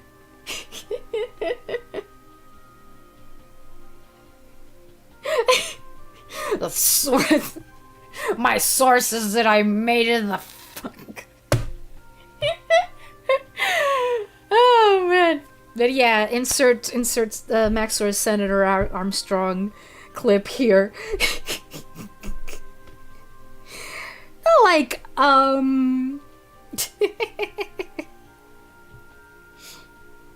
yeah, no, but but there's also another thing. There's also another thing. If you're curious, and I can speak for Lyra, on this because I don't think that makes it too awkward. There was also another thing that made Lyra make me the way that I am. Specifically, the whole shaman slash priest slash male Miko thing. Once when she was 16. Once when she was 16. So this is around. I don't want to say a specific year. I want to say a specific year, so I'm not. Okay, so like when she was 16, she had this dream that she was in some sort of, well, cult. She was in some sort of cult or some sort of religious thing. Like, but it again very new agey. Like, I think that at some point, the words theosophy and thelema came up. I think that she had been reading about it like not too long ago. not too long ago. Full disclaimer: I do not remember anything about theosophy or thelema like right now. Like, I don't remember what they're about. But yeah, I think that she read a bit about that, and then she had a dream that she was in this sort of cult or thing, or new age thing, and that she was a priestess. And that she had like this duty that involved her going, like, you know, donning, you know, like the ceremonial garb, and going into this place with some curtains. Like, kind of imagine if the Oracle of Delphi, had like curtains around her thing.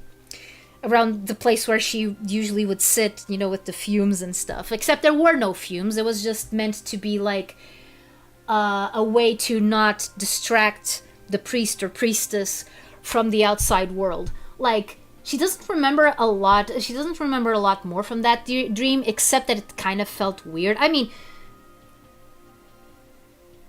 it's weird, but Lara has been having dreams about cults ever since she was a little girl. I just remembered another one that she had, and she was like 8. And I remember it because she drew it. She actually put it to paper. She made like a comic about it when she was 8.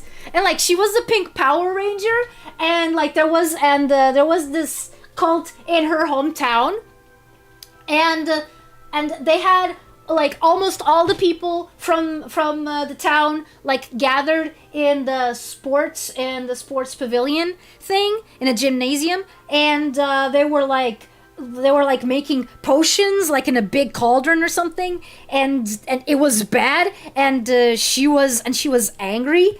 And she was angry and sad because she was the only one who could tell that what they were doing was like bad, like that what they were doing was bad and was not, and it was not like okay.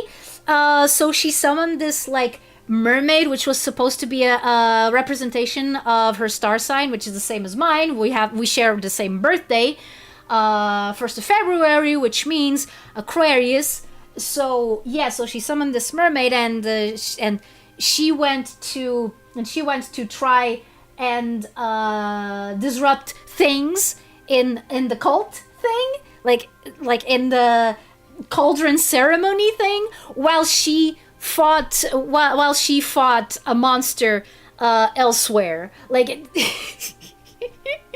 like, and again she drew this like I don't know where that notebook is, but in theory I could go get it scan it, and show it to you. So yeah. Let's see.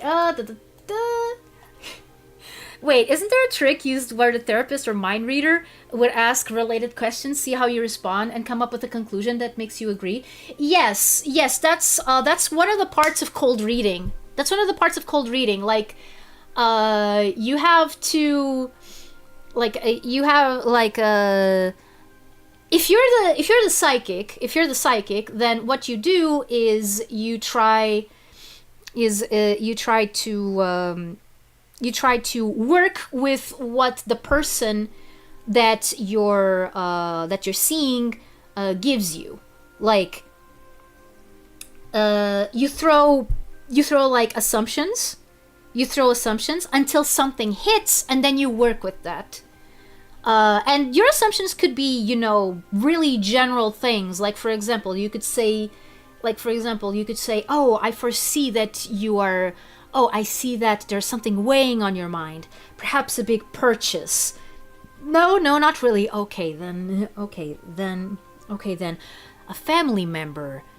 I see that a family member is having trouble of some kind. And if someone in your family is indeed having trouble of some kind, either financial, health related, work related, whatever, that's going to resonate with you, and you're going to be primed to give the psychic information that he or she can then use to proceed with the thing and learn more about you. And as they learn more about you, they find new ways to keep you engaged.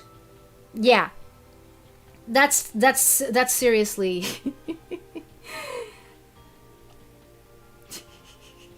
Child imagination is so fascinating. Yeah, it is. Yeah. Did she ever have a dream of the Cult of the Lamb? No, but I have considered playing it, but also at the same time not, because let's put it like this. PPA once wrote on stream Atari's Wacky Adventures in Waco. And that pretty much tells you why I don't think I should play Cult of the Lamb. Because the entire streams would just be references to Waco and Heaven's Gate and Jonestown and People's Order of the Solar Temple. It would just be a lot. It would just be a lot of those things, and I'm not sure if that's what people want to hear. Remember that thing that I said that I have trouble reading the room? Yeah. See, this is why I could never work for Hololive. because they don't want their streamers out of nowhere going like, "Hey, did you know that the Oklahoma City bombing was caused by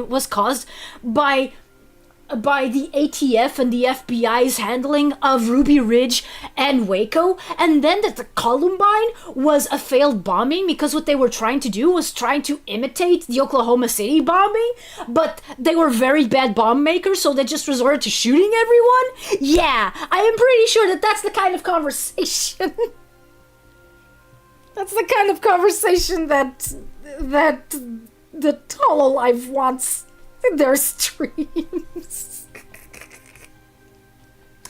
I guess she had dreams of starting her own cult. I don't, maybe. I'm confused. So was it Lara's therapist who told her that she's a reincarnation of someone from Atlantis, or did Lara tell herself that? No, it was the therapist. It was the therapist that told her that. Like, you know, the whole thing of, oh, the reason why you're so afraid of the world ending is because you already went through that once. That because you were already part of a massive world-ending cataclysm, probably Atlantis. That's basically what she said. The closest I had when I was 5 or 6 was that I was in a ballet boarding school taught by Stromboli from Pinocchio. Awesome.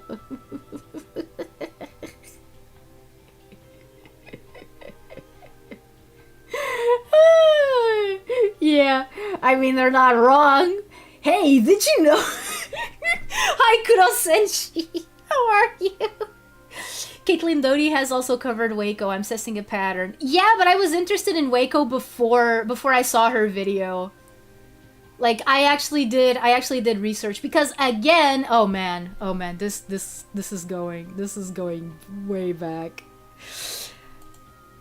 Okay.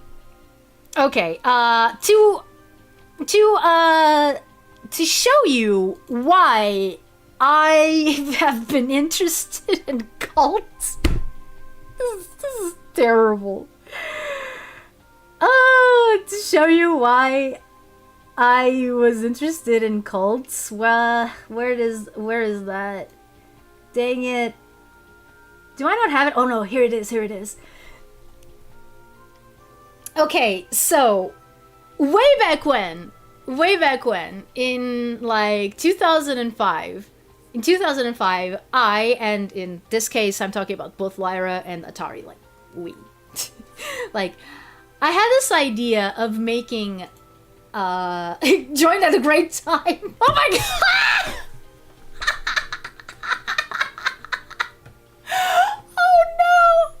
Oh no, what are people... I was interested in Waco before it was cool. Koltari. Oh, man. Do you think the New Age therapist might have done some cold reading to nudge you into thinking / imagining more cult stuff while you were seeing them? No. No, I don't think so. I mean, she could. I mean, maybe she tried. Like, one thing that she did do was recommend me this sort of spiritual retreat. And I don't really like that thing. Like, so that you would go there and then they would have like yoga sessions and meditation sessions and all of that. Speaking of which, that is before I go back. Speaking of meditation, I did wanna talk about this with someone. So I'm gonna put a pin on it. The pin is going to be Takal. Takal is going to be the pin. She's going to be standing on my bed. Okay. But yeah, so I'm sorry. I'm sorry, you guys. So with this Atlantis VTubing stuff, does that mean Lyra's therapist was right or not?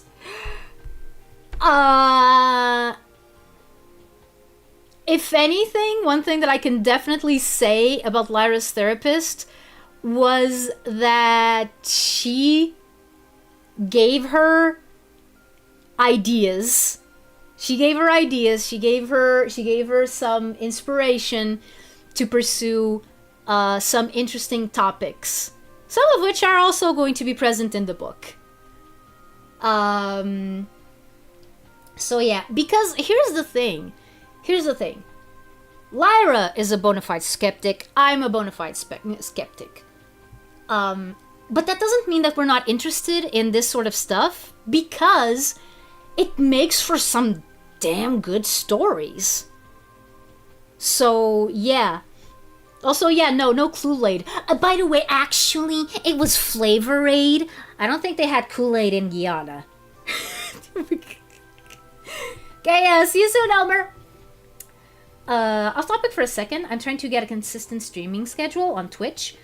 I have my VODs archived on YouTube. Any advice?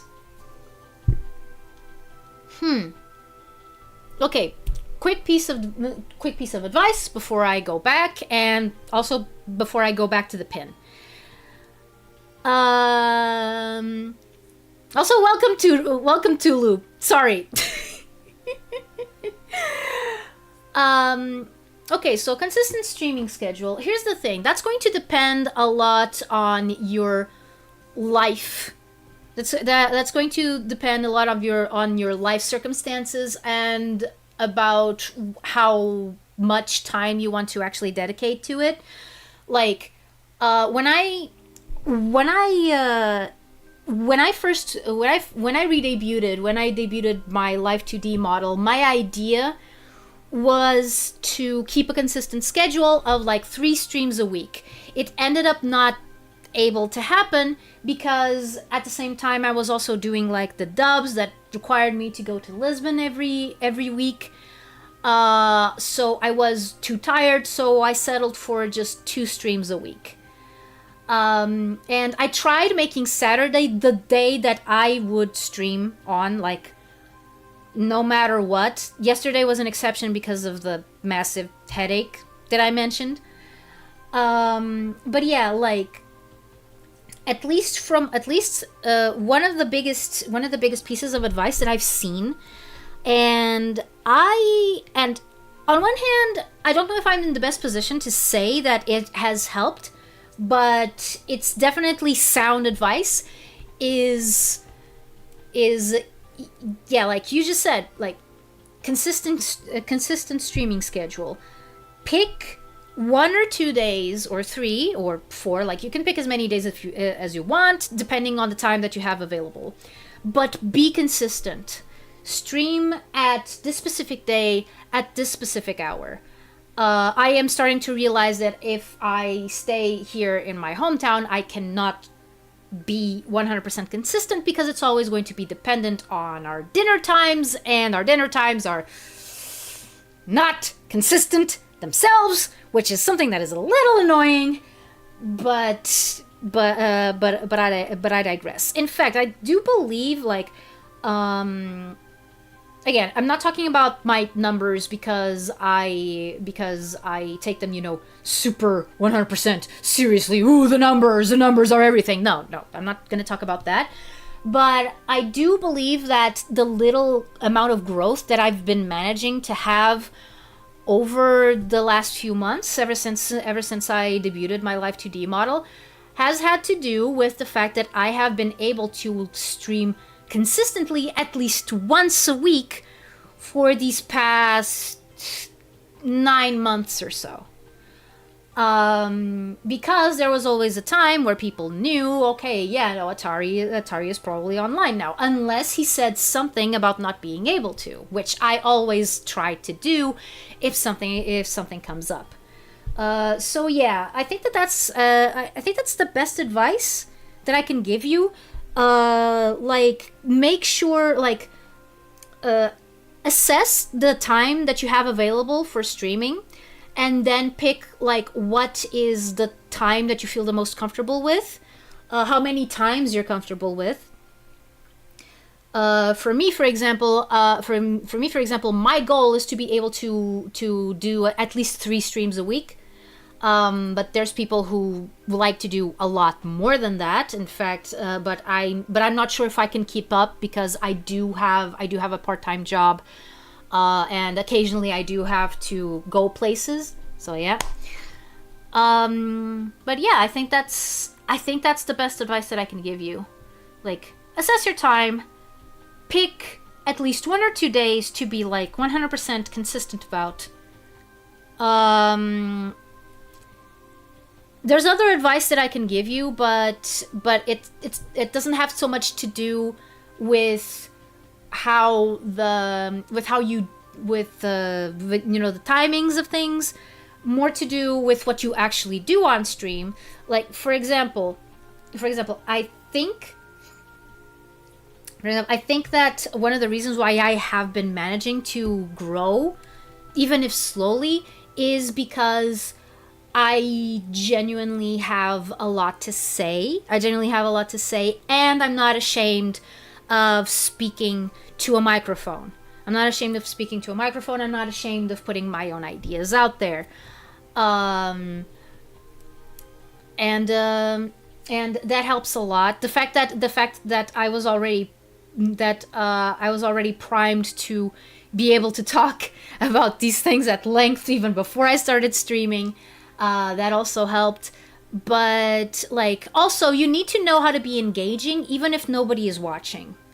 I know that it's hard not to have, like, you know, chat to bounce off of, but it is possible. It is possible to do. You just have to be able to, like, talk to yourself, you know. Do you have quite a bit on our plate, like animation and whatnot, trying to make the best of the situation I'm in? Yeah, like, if you can only stream like 1 day a week, that's also fine. I did that for a while.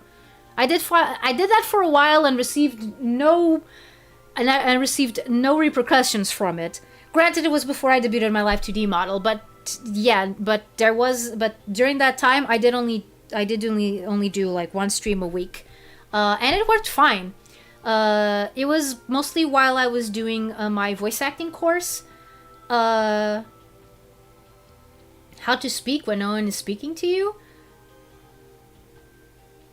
There's always someone you can speak to. Yourself. You have to learn, like, if you want to be a streamer, you have to, especially like if you're just starting out, if you don't have like any prior audience that knows you, you have to learn to talk to yourself and to improvise with yourself. Yeah. Okay, I'm gonna read what Starcourt said. So, what was your inspiration for your story? My therapist tried to convince me that I am a reincarnation of someone from Atlantis, and it made me interested on some subjects. Also, I like echidnas. So it's a bit more complex than that, but yeah, you're in the ballpark. You're in the ballpark, 100%. But yeah, so yeah, back to the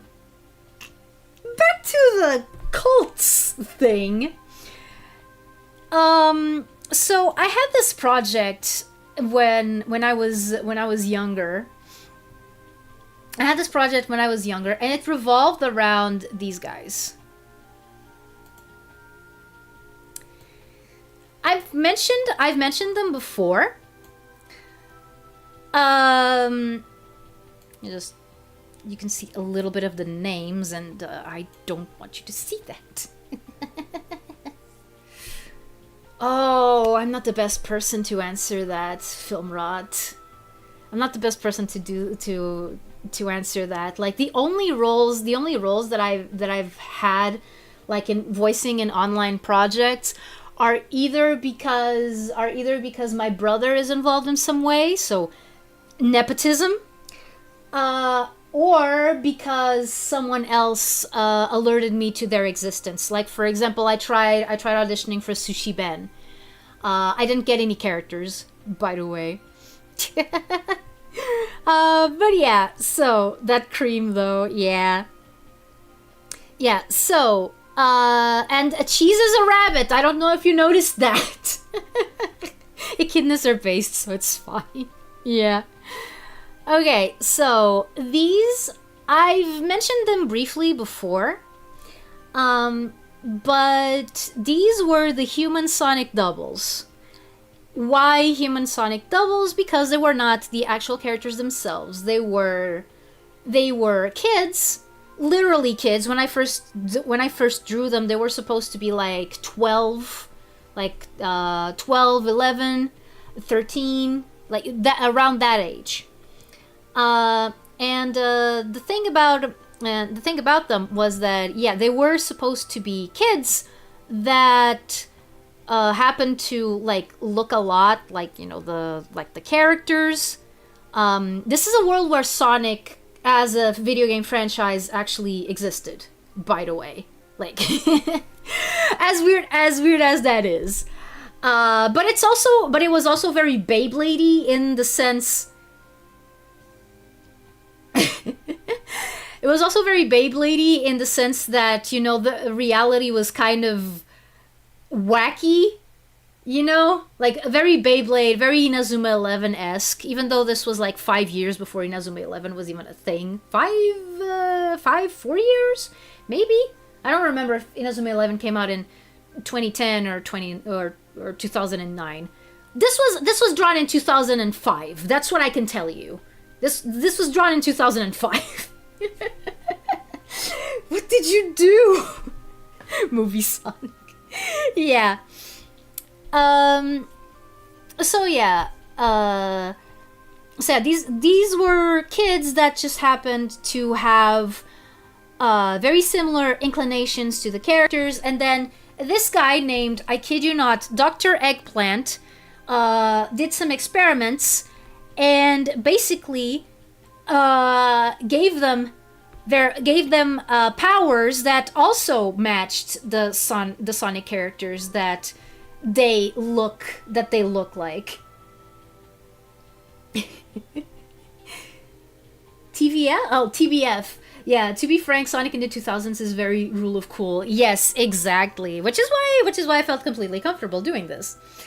So, yeah.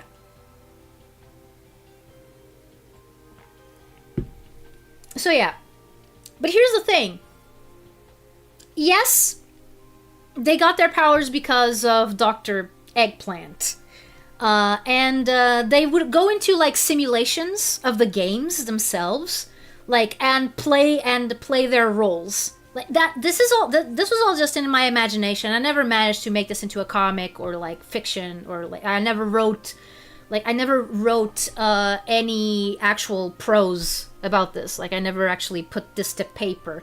The only thing that I did put to paper was like general ideas and pointers and personality traits. Like I did do that. I didn't but I didn't put it in a way that could be like actually enjoyed by people other than myself, which was kind of bad.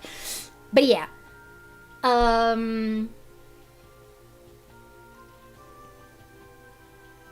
Exactly. I had to make up characters for the Babylon Rogues when that came out. And for Blaze as well, because this was before Sonic Rush. This was also before Sonic Rush. And Silver. In fact, Silver was kind of interesting because I designed his double before I knew what his personality was like. So my first drawings of him are him all like serious and stuff. Which is not exactly what Silver is like. But yeah, okay. So, as I was saying, these guys were already primed to become like, like the characters that they look like. And there was going to be, like, each game was going to be a story arc, basically. And there was going to be a Shadow the Hedgehog story arc. And here's the thing. Here's the thing that I imagined for the Shadow the Hedgehog story arc. Okay, so yeah, he was more like that. Like the original drawing that I made of Silver was more like that. Yeah, he was more paladin like. But yeah.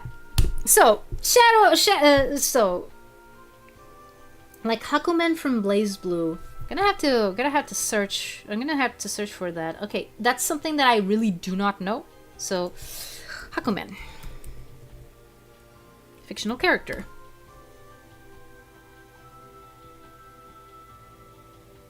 Oh yeah. No, the guy that I drew had some vibes of this. The guy that I drew had some vibes of... Does he ever find that damn fourth Chaos Emerald? I think so. because this arc would, it would obviously end with Shadow's double going super, right? Because like that's something that they could also do because they have the character's powers. So yeah. So by the way, their original names, their original names, I gave them names based on the Japanese voice actors.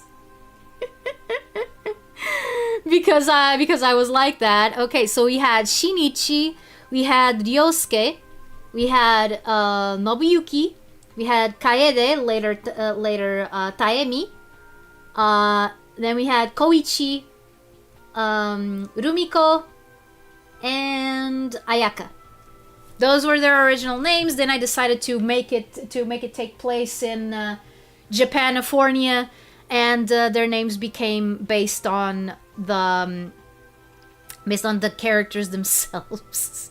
Based on the characters themselves. So you have Sunny. Then there was Terrence. Actually, Terrence's name, Terry's name was interesting because. Actually, no, wait.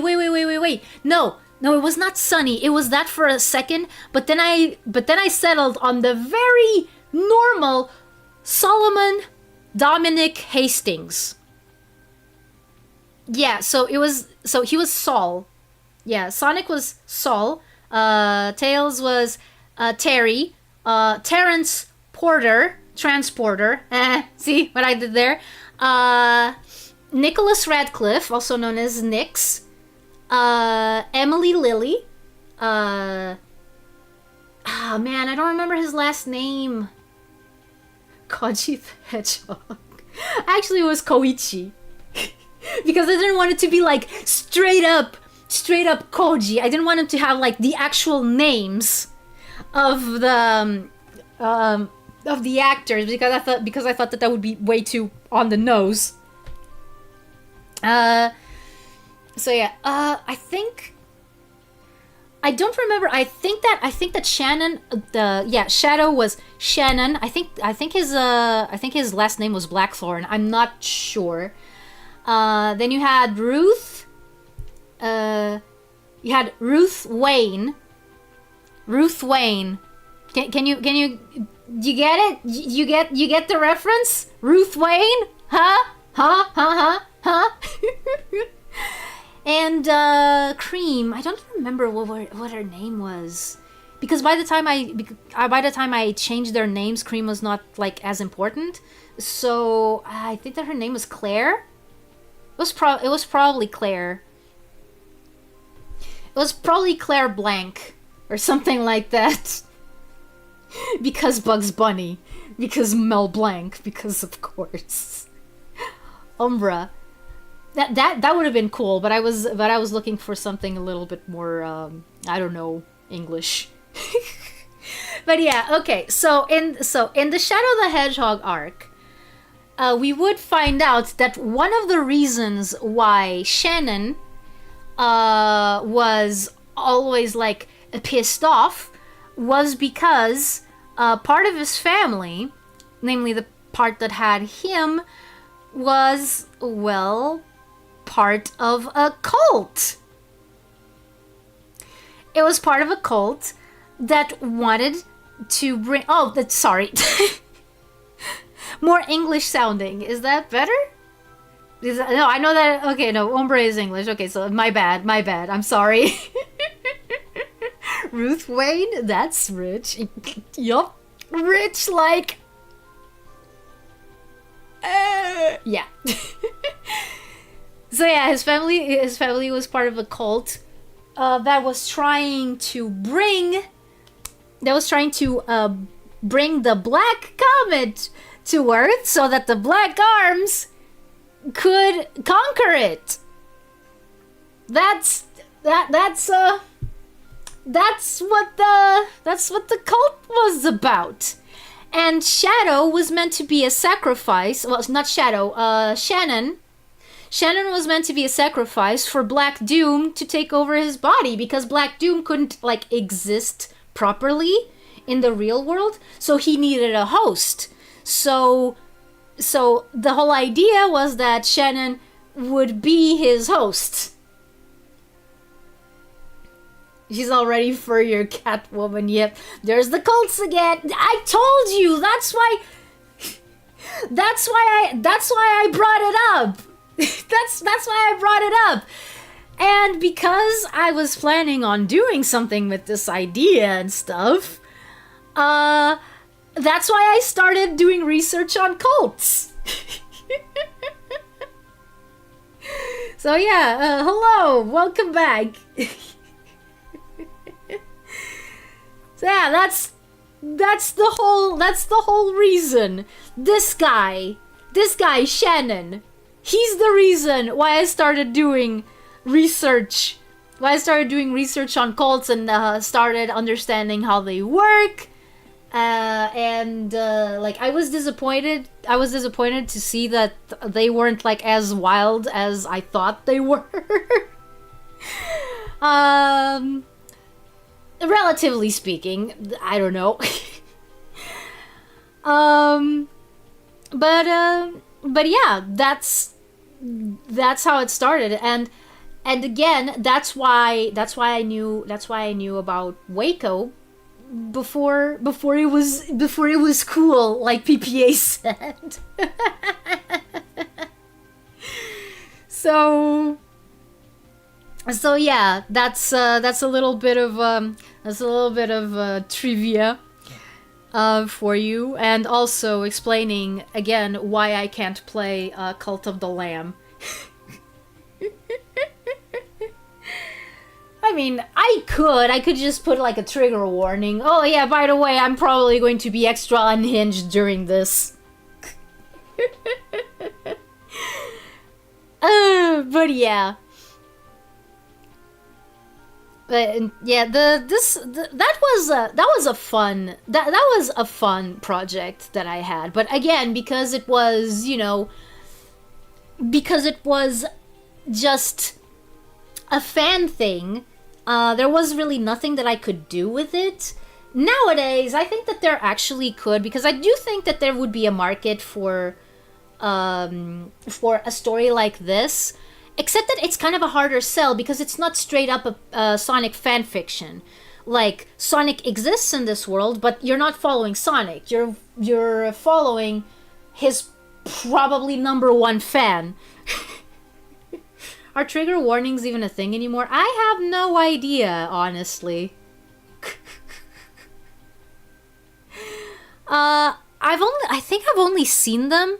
I think I've only seen them in videos that talk about like animals, and when they talk about like animals that are likely to trigger phobias in people, like for example arachnids, like all sorts of spiders and scorpions and all of that, or some certain bugs, like that. I think that's the only place where I still see trigger warnings.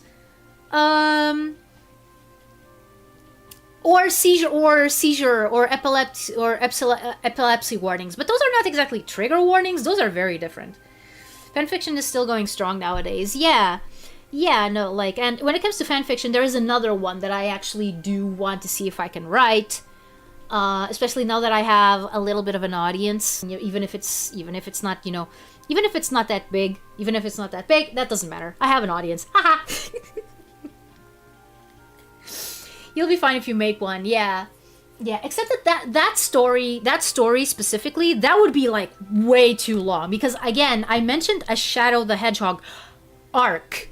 Like, it was divided into arcs, and they would take place roughly in the same order as the games do. The first arc, at first it would only be like, Saul and Terry, your Sonic and your Tails, like, get to know like their powers and stuff, so you have like a kind of a joint Sonic 1 and Sonic 2 thing, like, just 2 or 3 episodes. Then you would have the first arc, which would be the Sonic 3 arc, where Nyx would be an antagonist, of course. But it would also be like a short arc. Then you would have a Sonic CD arc, probably. Actually, funny thing about the Amy character. At first, she didn't look like Amy.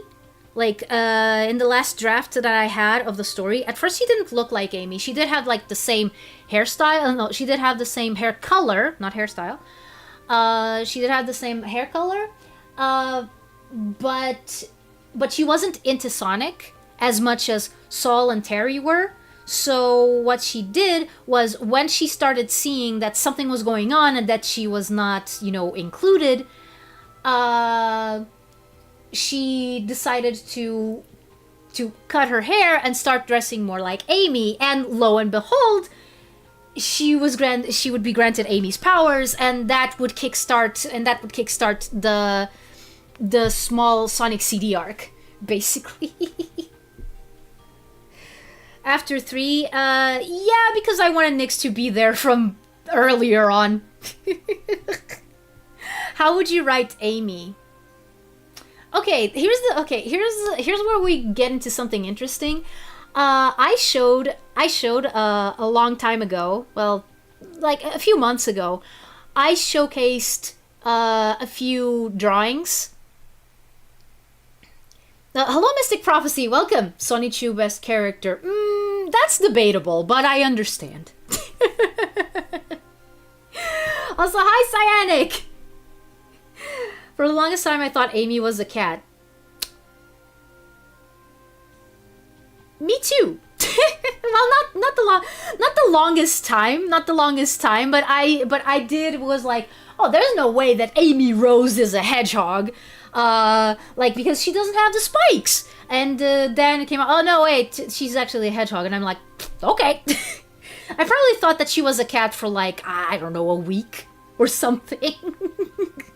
Okay, so how I would write Amy?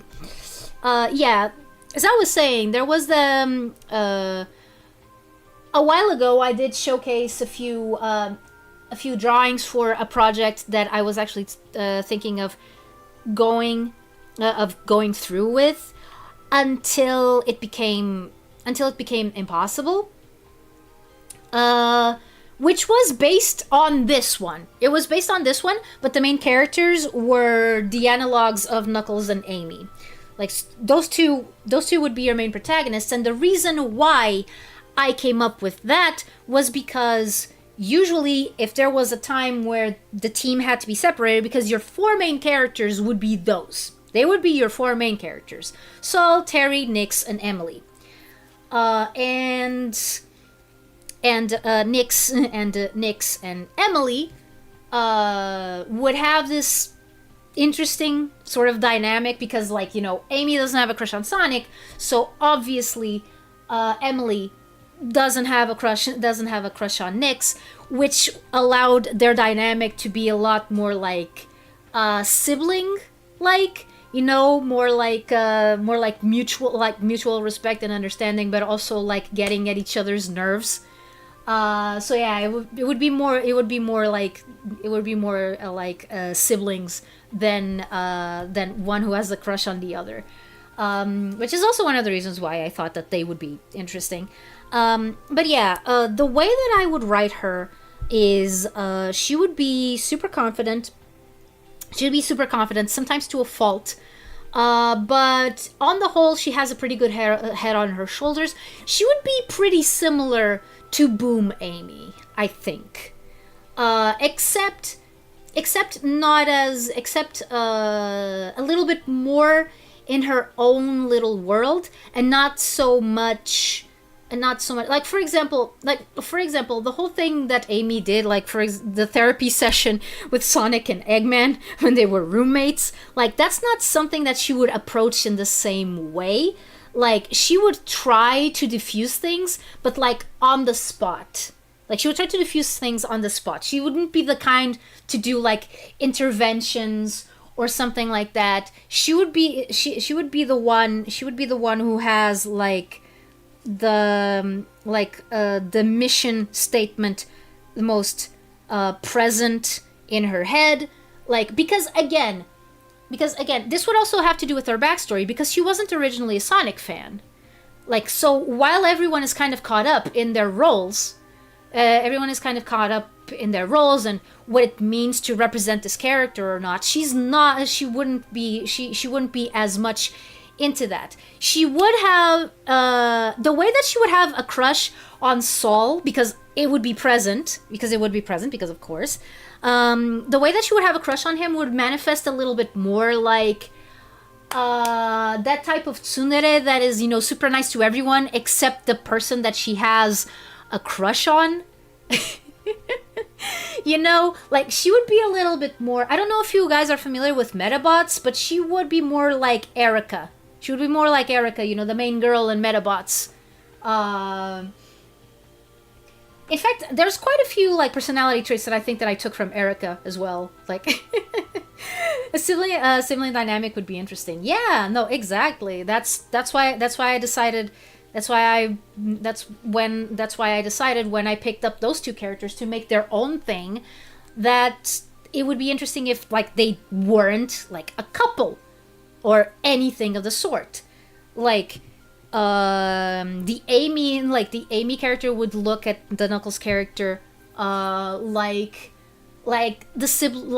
the brother they never had, and being an only child, the Knuckles character would look at the Amy character as kind of an annoying little sister, but one that in time he grows to respect and realize that she has a lot to give and understand, like. Yeah, no, but it doesn't have anything with that Erica. If you wanna think of a similar character to Erica, to this Erica, think of Misty a little bit from Pokemon. She kind of hits some of the same beats. She kind of hits some of the same beats. But yeah, that's what Emily would be like. Metabots, haven't heard that name in a long time.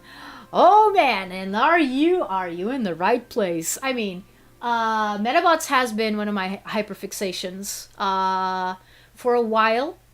Like I haven't been that much into the franchise, but the Rakusho is my goat.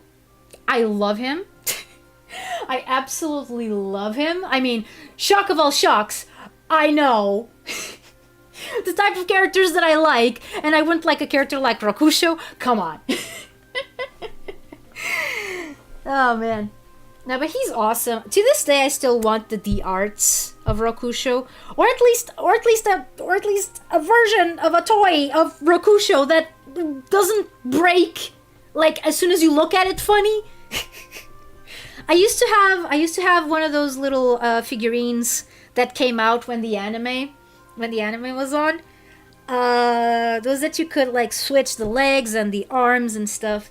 My brother still has parts of his Metabee, because in that thing it was perfect. Like my brother really liked Metabee, I really liked Rakusho, so and it is interesting because I think that personality-wise we're closer to the other. Like my brother, especially nowadays, like there used to be a time where it wasn't like that, but my brother is a lot more serious than I am. He takes things a lot more to heart and he's more like he thinks a lot more about things, and he's more serious. Whereas I am kind of whereas I'm kind of a loose cannon sometimes. So yeah, in that regard, I do find it interesting that okay, so my favorite Metabot is Rakusho, and my brother's favorite Metabot is Metabee, and in terms of personality, we're kind of opposites. New around, hi! Oh man, you know what you missed? You missed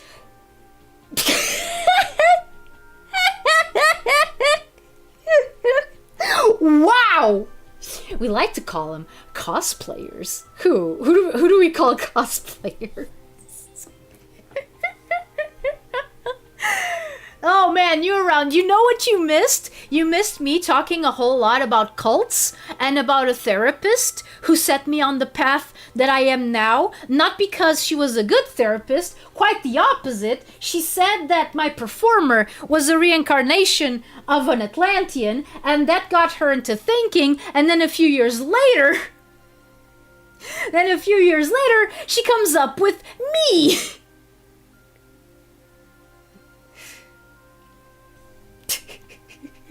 So yeah. Hello, welcome back, Elmer. Do 52. I did answer the question. I did answer that question. Maybe you just weren't around. Maybe you just weren't around when I did answer it. But to make a long story short, I basically said that I don't think that those two are mutually exclusive. I think that Silver is a character that pretty much absorbs like the emotional sort of atmosphere of his surroundings.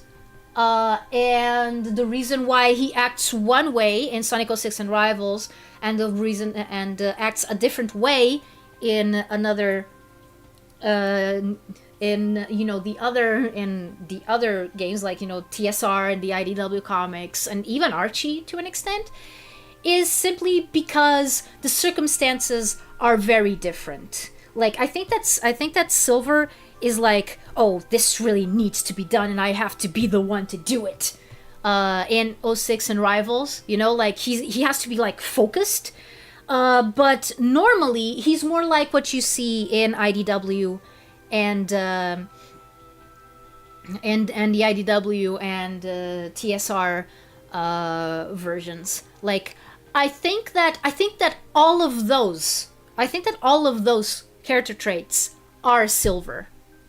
I don't think that in order for him to be one thing, he has to not be the other. I think that they're not mutually exclusive. I think that Silver is all of them. So yeah, he's an optimist, but also a realist. Yes, exactly. Like when the chips are down, he is going to do whatever needs to be done. Like he is determined like that. But if the stakes are not all that high, or if he sees that he can chill out, then he will. Yeah. Yeah, exactly. Silver has a chance to chill now. Yeah. Yeah, exactly. Exactly. So that's what I think. That's what I think about Silver. This is pretty much what I said last time. Except I missed the chill out part. Yes, New Around, you missed the cult stuff. I'm sorry. I can just give you a little primer on why I started learning about cults. Very long story short, I had a project based around these guys over here, and there was going to be a Shadow the Hedgehog arc, and the Shadow guy, like his family was part of a cult, and that cult was meant to bring the Black Arms, and Black Doom to the real world, like not doubles of them, like the actual thing, and he was meant to be a vessel for Black Doom. So he was going to be a sacrifice, like to put it like in very simple terms. Yeah. And it was because I was planning on writing this that I started doing research. That I started doing research on cults, and and again, that's why I can't play Cult of the Lamb unless you want me to make jabs at Waco and Heaven's Gate and Jonestown the whole time. Or Love as One. So yeah. Um, but yeah, one of the things that I was thinking of bringing up. That's why I put Tikal there so that I could remember. Why Tikal? Because she was the one that was closest. That was closest to like. Shut up. No, don't shut up. Don't shut up. Don't shut up. Fill that chat.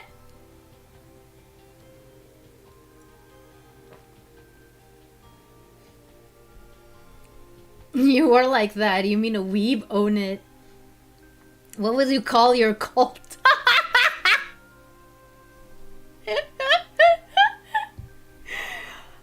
I don't know. I wasn't planning on creating a cult. I have thought of bringing a cult into the story. You know, the book. The book based in Atlantis that I'm thinking of writing. But I don't know.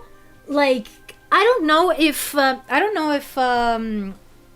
first, I don't know if it's a good idea. Second, I don't know if I don't know if it's, muddying the waters. Okay, PPA, bye. Sleep tight. Aren't we Yeophytes? Yeah. Yeah, you are. You still don't have like a representation, but I am working on one. In fact, before I go to that whole conversation that I was thinking, I think that I have that.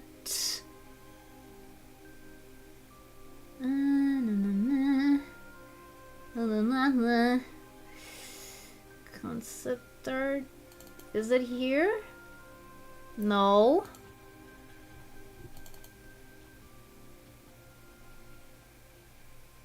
Ah, there we go.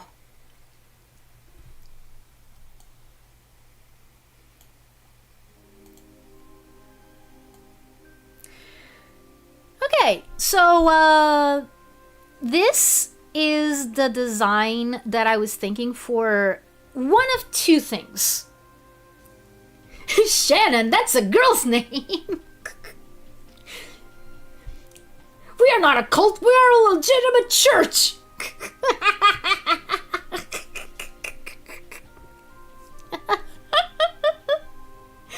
It should be the cult of the lamb. I mean, no, I would need to have like curly hair for that too. Why have you been staring at my model, Ben's quiz on? Is it well made?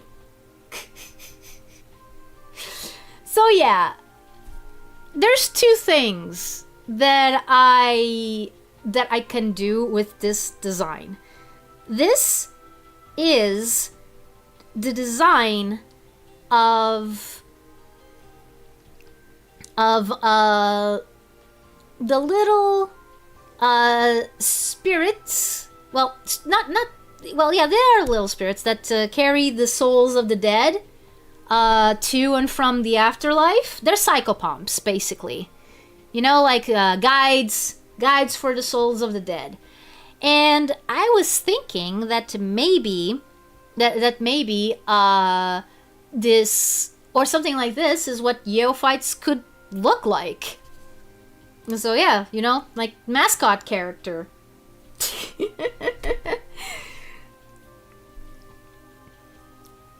So I don't know when I made this, but I just never had like. Oh wow, it was 2 years ago. Huh? Why did I never show it? Oh, I never showed it because I wasn't sure about like whether they should be like an actual mascot or. But yeah, that's basically these little guys' deal. And I thought, okay, what if. But I'm already a mascot. I mean.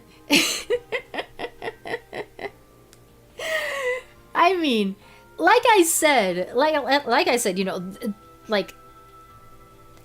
I I don't know. Again, I don't know if this should be what the Yale-fight is, or if it should be something else entirely. Like, the psychopomp, just the psychopomp thing, the guide of the dead, kind of thing. Like, I'm not sure. I'm not 100% sure. Because I have been trying to think about it, but I don't know. Like, I don't know how I should represent you guys. Like, yeah, what do Yale fights look like? Because here's the thing. There's a difference between following, like, me and my activities specifically, and being an integral part of Atlantean mythology. That's basically it.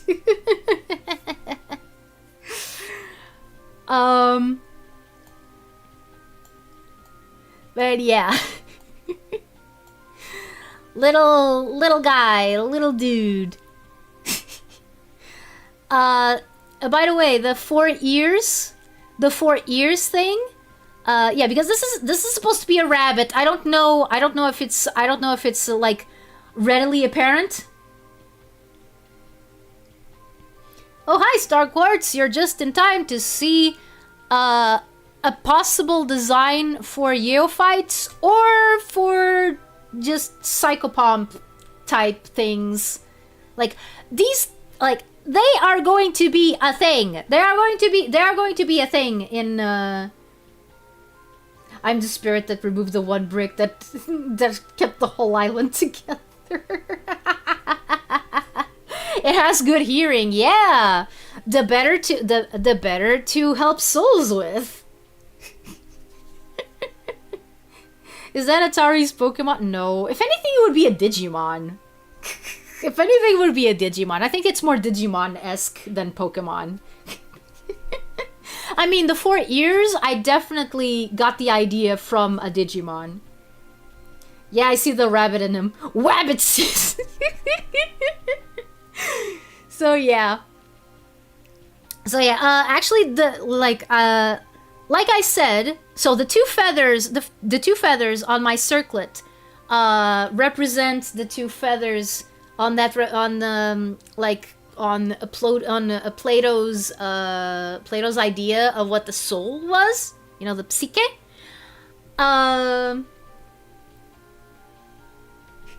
4 years. I thought the second pair was hair. I mean, it can be hair if you want.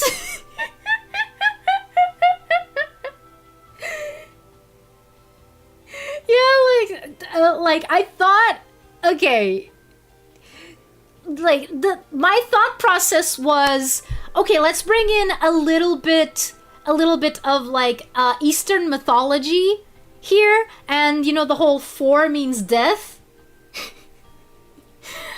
So yeah, the 4 years were meant to be like representative of that.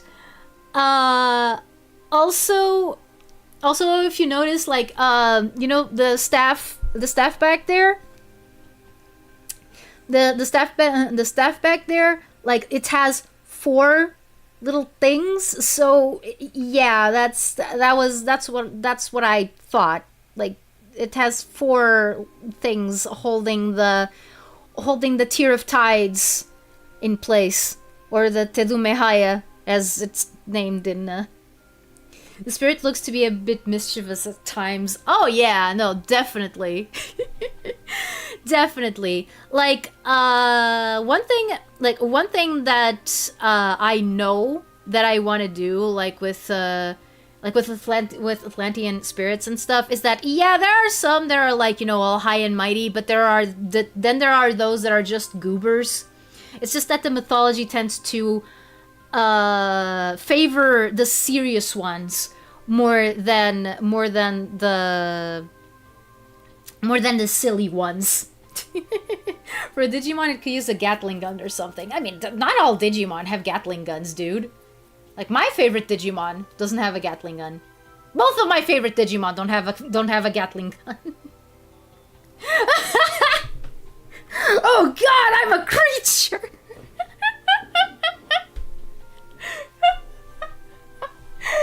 Oh man. Again, again, I am not 100% sure if these should be Yeophytes or if Yeophytes should be like a different version of this, you know, a specific version of this. Like, sort of, these are the psychopomps, the Yeophytes are the ones that follow me specifically. Like, I'm still not 100% sure about that, which is why I hadn't shown this before. But yeah, but I'm probably I'm probably going to, like, this design is going to be used for something. If it is the psychopomp spirits or the Yeophytes, like, I can guarantee you it's going to be one of them. It's going to be one of them. Maybe these could be the Yeophytes, and the spirits could be a little bit more ethereal, you know.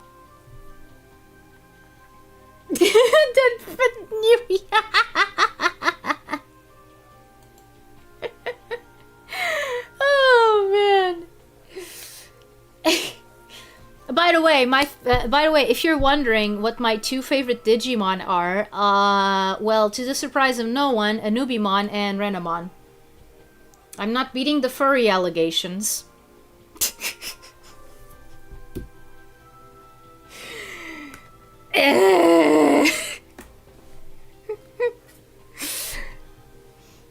I really am not, like, you know, I really am not a furry, but I like anthropomorphic animals, okay?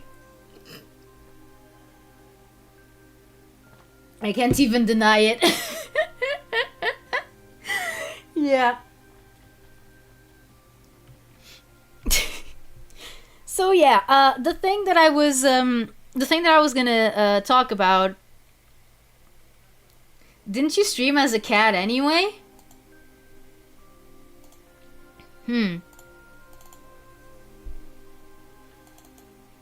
cat, you say? Like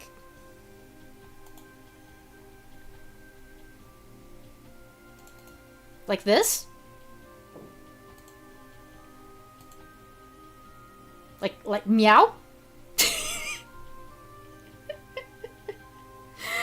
At this point, you should just embrace it. You're not a sexual furry, you're just a furry. I mean,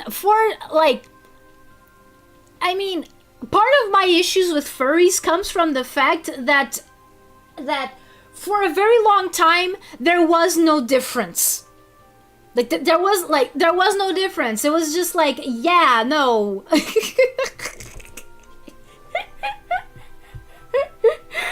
Meow. Meow indeed. Meow?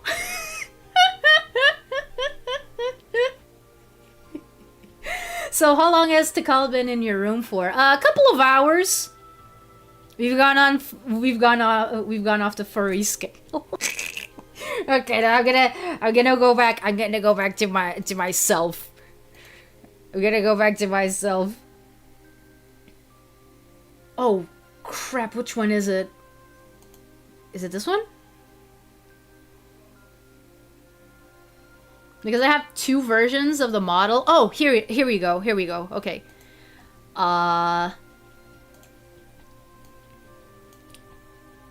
Because I have two versions of this model because poor Luby, the girl who made the rig, forgot one layer in one version, and I don't know how to erase the other one. I muted my phone for like 2 minutes and saw Atari morph into a cat.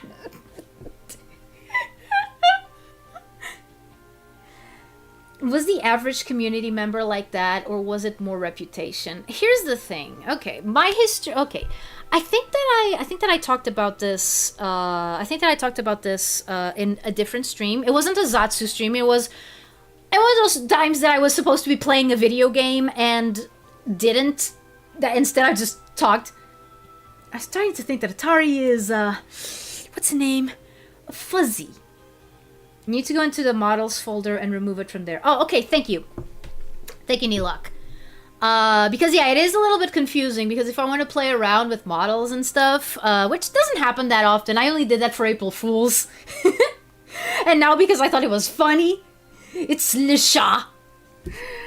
Um, but yeah. Um, like my issue with furries comes from the fact that a lot of them, like, okay, since I like anthropomorphic animals, but I am not interested in the sexy. The fact that they kept intruding in every fandom that I liked, because it had anthropomorphic animals. This was way back when. Like, this was from before the time that I made this drawing. I made this, and I just told you it was 2005. So yeah. Um. So yeah, I saw them like intruding on every fandom and assuming that everyone that was in that fandom was like them. Like, I've had people on DeviantArt because I represented myself as a Sonic OC back then, and that's where the name Lyra comes from. That's where the name Lyra comes from. Lyra was my Sonic OC. I've showed her before. If anyone doesn't remember her or wants to see her again, I can show her again. Just tell me, and I'll go get her. Um, since April Fool's, Atari's become the cat walker. He always was a cat walker. They intrude in the stream every now and then. Oh yeah, yeah, 100%. Yeah, I too remember when furries were the big bad of the internet. I miss those days. Do it, please. Okay, so Lyra became real then. I mean, it's not so much that Lyra became real. It's that performer lady decided to take Lyra's name, so that she doesn't use her actual government name.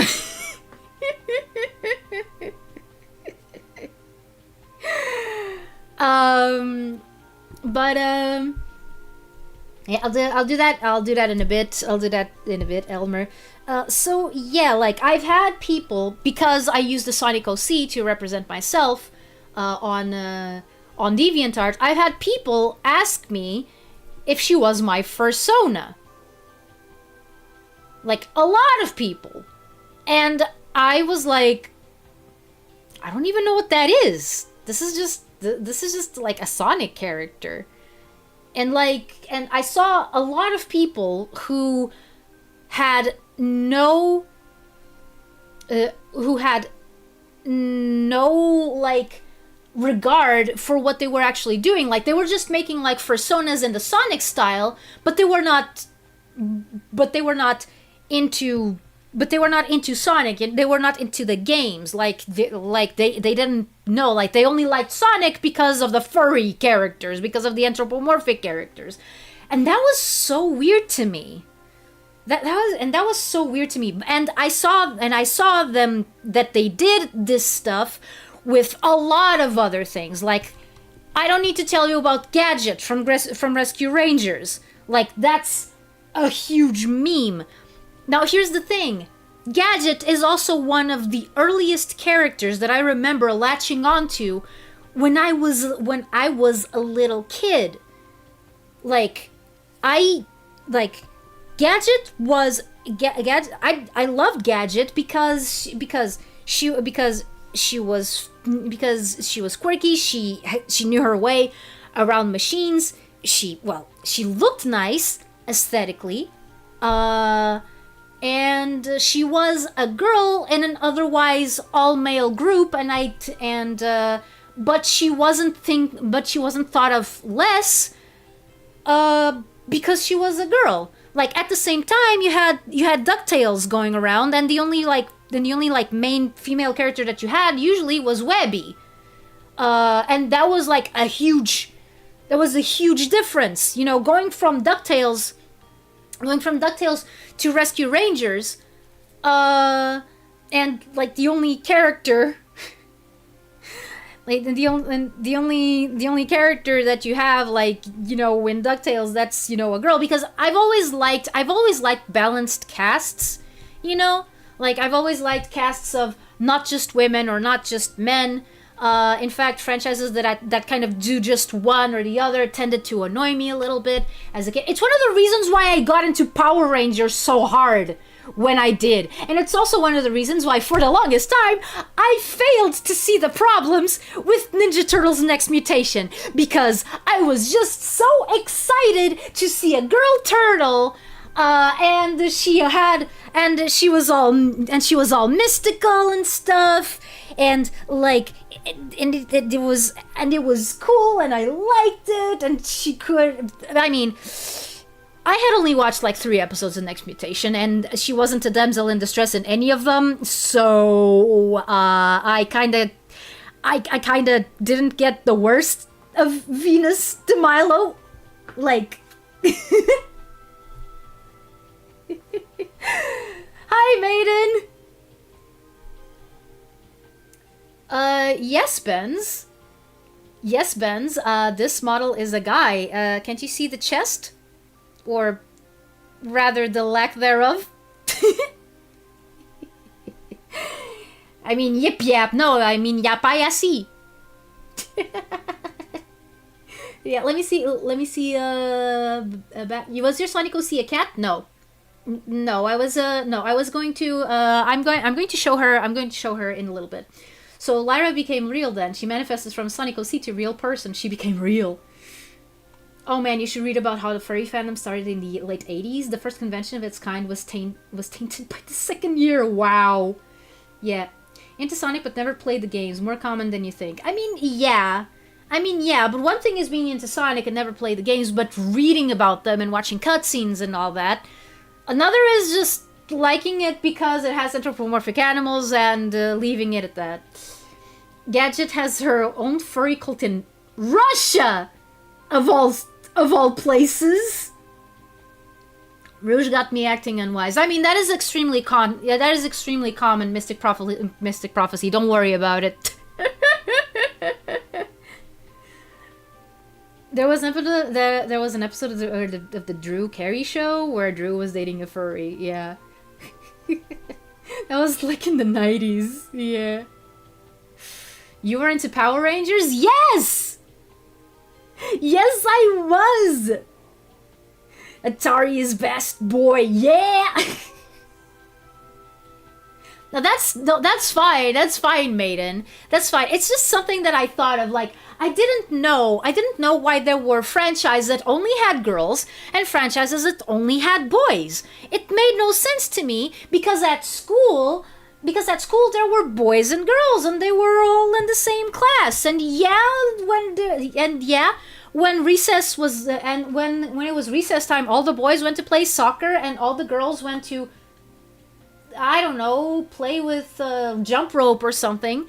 There was that divide. But that didn't change the fact that we were all in the same place, and while class was in session, we had to interact. Like, it seemed so odd to me that there were people, and that the fiction that we watched a lot of the time seemed like hell bent on keeping boys and girls separated. It made no sense to me. Why? Why are you keeping boys and girls separated? That's not how the real world works.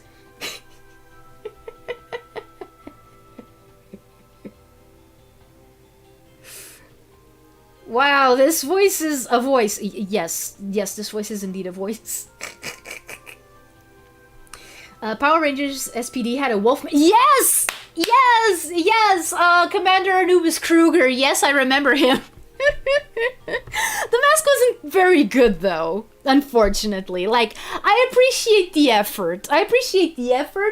Also, man, transforming into a ranger must hurt a lot for that guy, because they pretty much imply that his snout gets, like, squished inside the helmet because they didn't bother giving a muzzle to the helmet.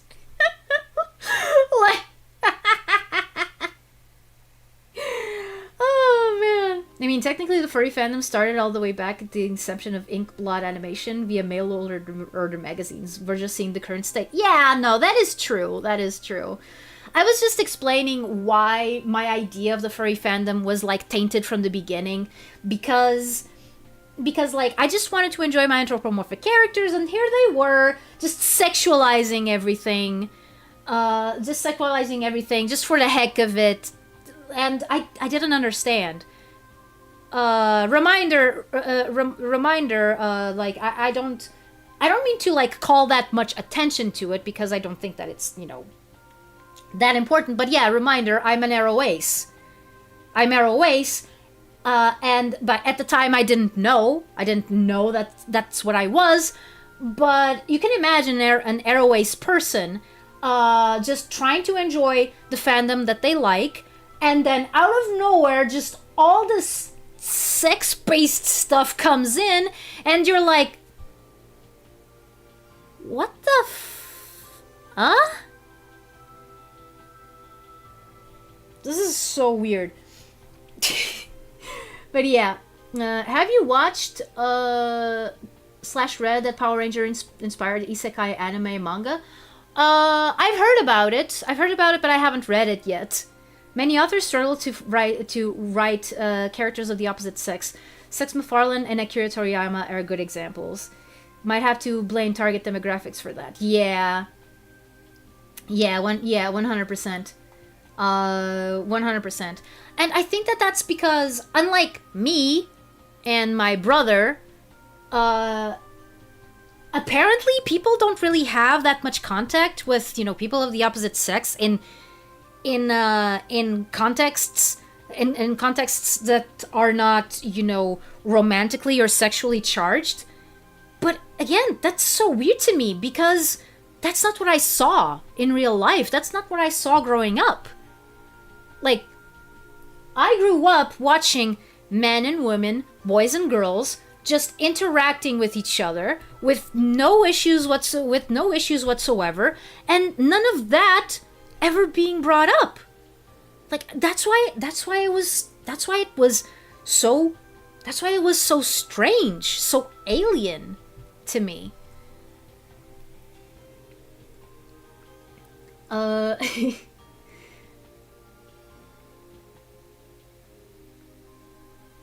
Oh yeah, no, that's also fine, Maiden. My brother has the same problem.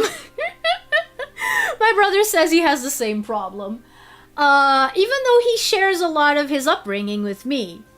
But as you can see, for example, in these streams, I can very well talk about, I can talk about Power Rangers, I can talk about Ninja Turtles, I can talk about Transformers, I can talk about Sonic, I can talk about Pokemon, but on the other hand, I could also talk about My Little Pony, I could also talk about Barbie, I could also talk about Lady Lovely Locks, I could also talk about not so much Strawberry Shortcake, because I'm a little bit of a noob when it comes to Strawberry Shortcake. Also, I'm only interested in the 70s/80s stuff.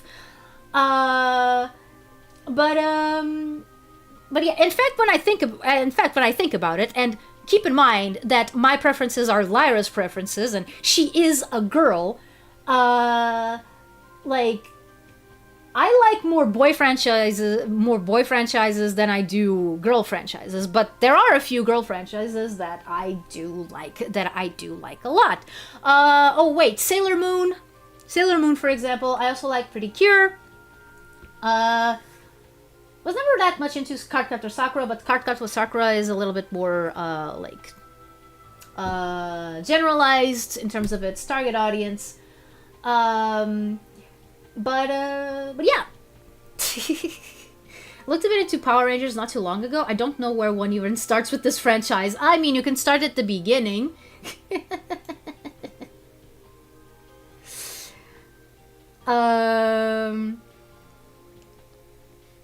But yeah,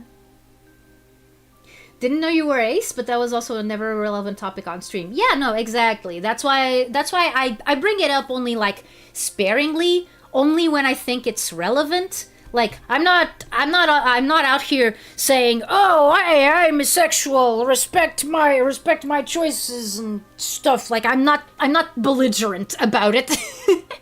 I'm not belligerent about it. I do bring it up whenever I do bring it up whenever I think it's appropriate.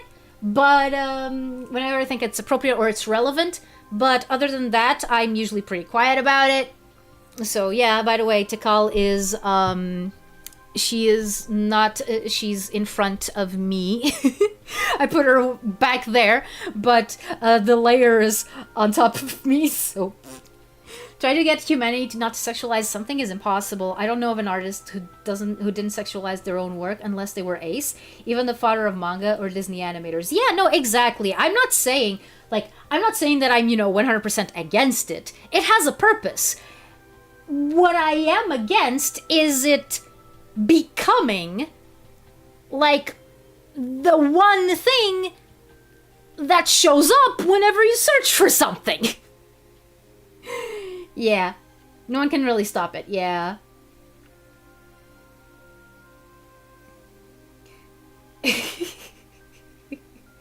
My baby. Yeah, no, like I like Pretty Cure. I like Pretty Cure.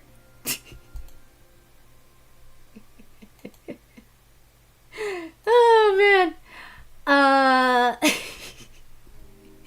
like Pretty Cure. To be honest, my brother is the one who started liking Pretty Cure more than me. He's the one who started the Pretty Cure thing. I only followed along. By the way, speaking of my brother and Pretty Cure, he has a couple of Pretty Cure Switch games, which I think I'm gonna play on stream. Atari's arrow is an ace up his sleeve. Yeah. Yeah. Well, we can put it like that. um. But yeah. What was I talking about before all of this? Furries. Randomon and Anubimon, that's why we went into this whole conversation. Then I mentioned Power Rangers and liking boy stuff, and girl stuff, liking Ace of Spades.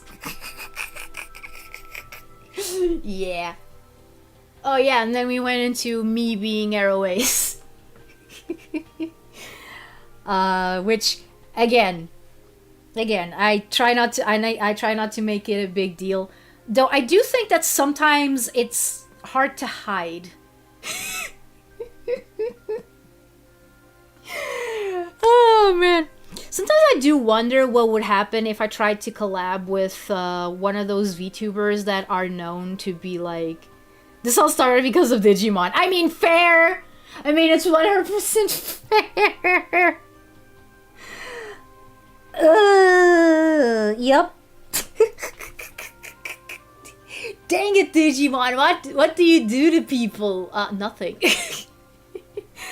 Speaking of which, when is the Digimon stream? Which one? I feel bad for Azurance. She was literally retired because people kept gooning to her. I'm not familiar with the name. But that is a shame. That is 100% a shame. Like when you can't do. Oh wait, she's an animated car insurance mascot for those who don't know. What? I thought you were talking about a VTuber. Oh no! Oh no! I thought you were talking about a VTuber.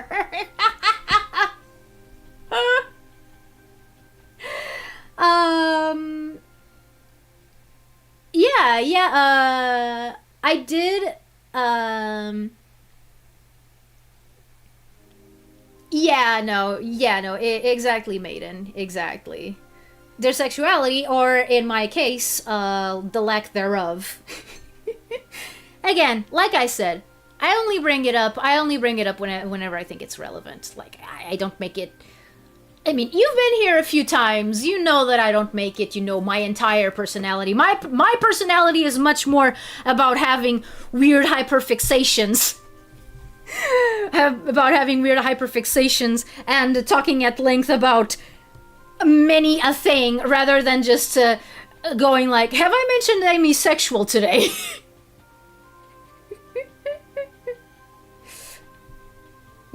I don't know, like, because that sounds like a very bad reason to redesign characters. Oh, okay, yeah, no, like, again, like, there are some things that I love, like, for example, character design wise, that some people have just ruined. I don't know why.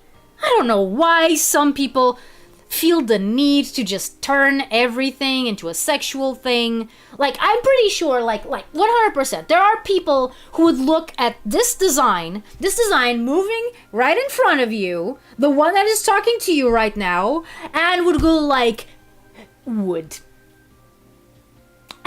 make it public and talk about it. And that's what I have an issue with.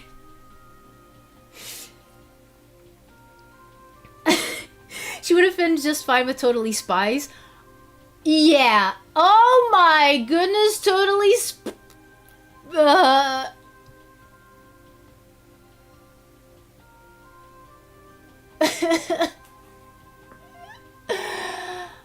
Oh no, bringing Totally Spies into this conversation, are we? Okay, yeah. AKA every mind control fetishist's favorite show. That and Ka the Snake.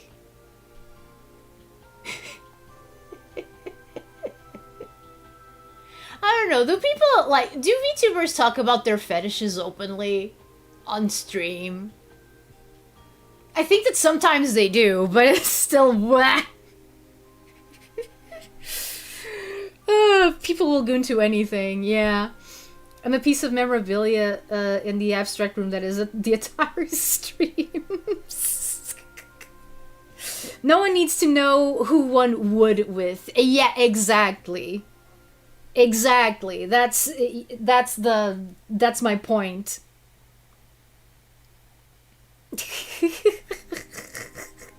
Sorry for the flashbacks of Totally Spies, also known as the author's poorly disguised tome of fetishes. Oh yeah. I think I have. I can't believe I. Oh man, I can't believe I'm gonna say this like this, but. I have the inflation episode recorded on a VHS.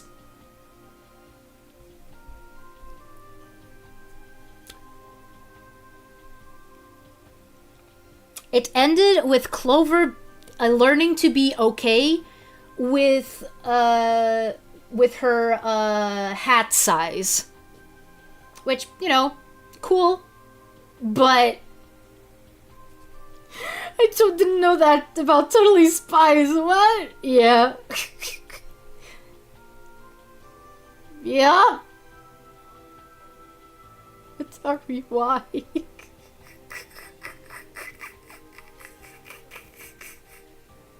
This is an HF file of attention. You have that recorded? Why? Because I wanted to record a few episodes of Totally Spies, and that episode was the one that aired on that day. Like, like it was not because I wanted to. Like, I had a couple of others recorded before that one. It was just like, you know, there was this 1 week where I just decided, okay, I'm gonna record Totally Spies. I kind of like this show. I'm gonna see. I'm going to record a couple of episodes to have for posterity, which is something that I did with a bunch of different shows. At the time I had no idea what an inflation fetish was. I just know that probably was one because of the contents of the episode and looking back retroactively. Like, it was recorded in, like, 2003. Do you think I knew what that was?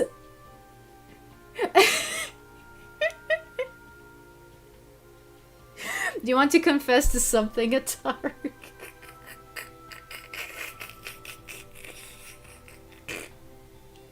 Rando seeing someone's VTuber for the first time and not immediately simping in chat. Level impossible.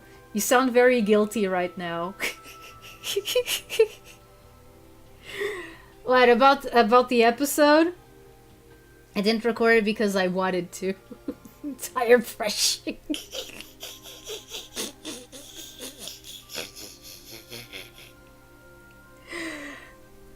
I almost spit out my soda when you said that. That way too well with a certain part of the Sonic fandom. I didn't know Andrew Dobson worked on Totally Spies. I don't know how many know who that is.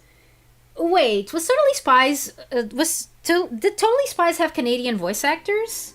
Because I honestly don't remember. I watched it in Portuguese. Okay, do you want me to go and record something on top of the episode? Because I could totally do that. The only problem is I would have to time it really well. And I have no idea what I could actually record on top of it. Because yes, I can still record stuff on my...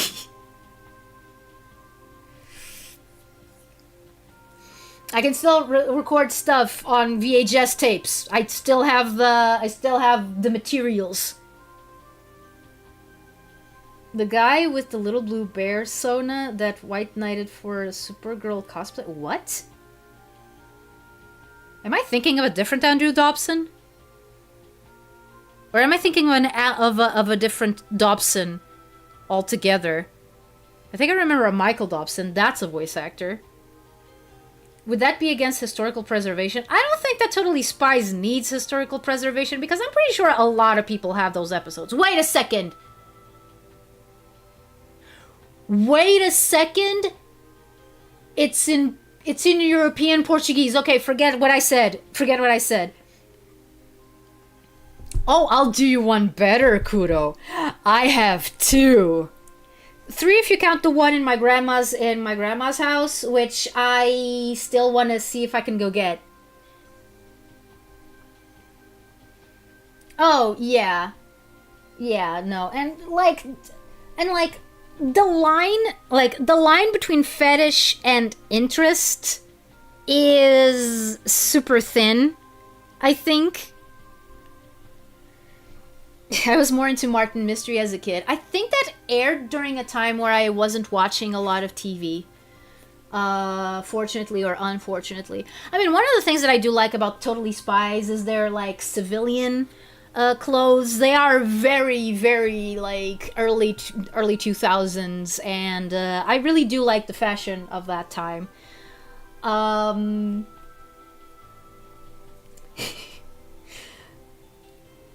Unless you count the spy outfits. I mean, yeah.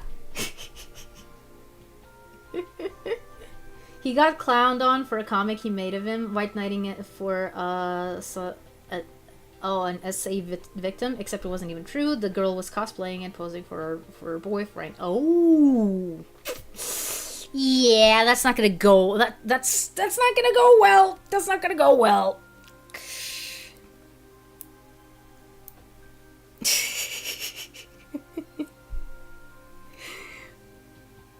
But yeah. I'm just remembering.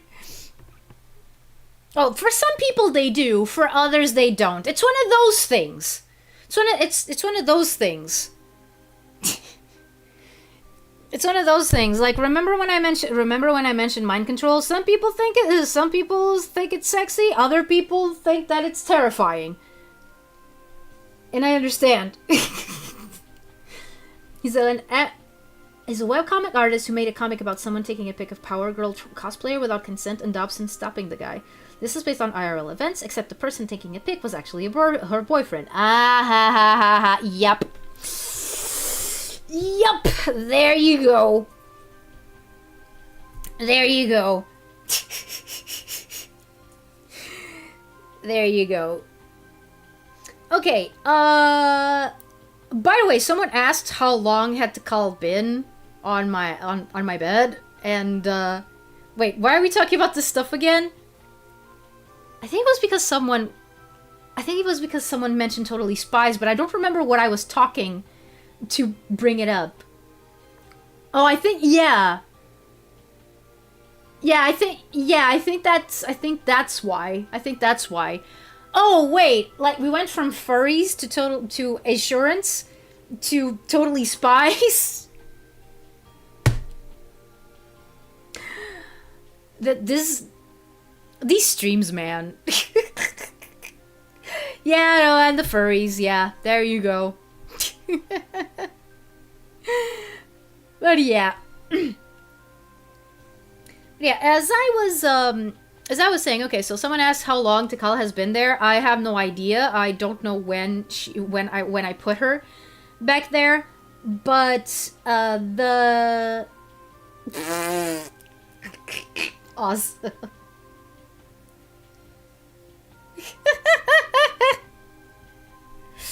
Yeah, I'm still blaming Digimon. Digimon! Oh, the twists and turns, fellas. Okay, to change the subject a little bit, and I have no idea of talking about this. She's just petting Lucario, by the way. Oh yeah, she is! Awesome! Ah. That's cute. It's a 6-foot-tall Takal statue on his bed! While standing on your bed while wearing shoes. Ah, dang. Oh no. Actually, that is a bit of lore that I have decided for Atlantis. Yes, in Atlantis you don't wear shoes in most indoor.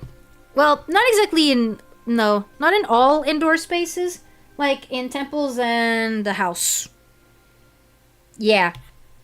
That goes a little bit against what Lyra feels like, because that's one thing that kind of bugs her, is like when she goes into someone's house and she's asked to take off her shoes, like she kind of goes like, I don't want to feel vulnerable. But for Atlantis, she thinks that it makes sense. So yeah.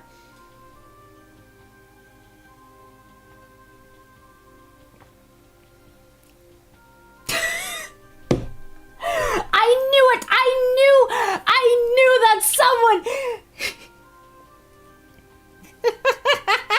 I knew that someone was gonna ask that. I knew it.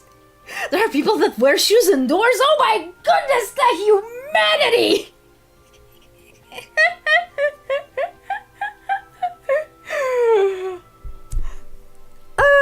Yes. Yeah. Yes, Kuro. Yes, Kuro. There are people that wear shoes indoors. In Portugal, for example, it's pretty much up to the owner of the house. Like, it's pretty much up to the owner of the house whether you wear shoes indoors or not. Like for example, in my house, well, Lyra's house, the house that I am currently in. Yeah, but like in Lyra's house, there isn't that thing of, taking off your shoes as soon as you go in. I mean, you can, but like you can, like Lyra herself does not take off her shoes when she goes inside. Like it's not like a rule. It's not a rule, that you have to take off your shoes, like, but yeah, like, we never had, like, in Lyra's house, we never had that. We never had that habit, and I think that part of it is also because of Lyra's grandma. Because when she grew up, a lot of people couldn't afford shoes, so wearing shoes was like a mark of status. So, and in order to be presentable and show that you're not, like some rando, then you're not some rando, some poor person, you would wear shoes, and that includes inside the house, especially if you had guests over. And they wouldn't have to take off their shoes, and you wouldn't take off your shoes because the shoes were part of the outfit.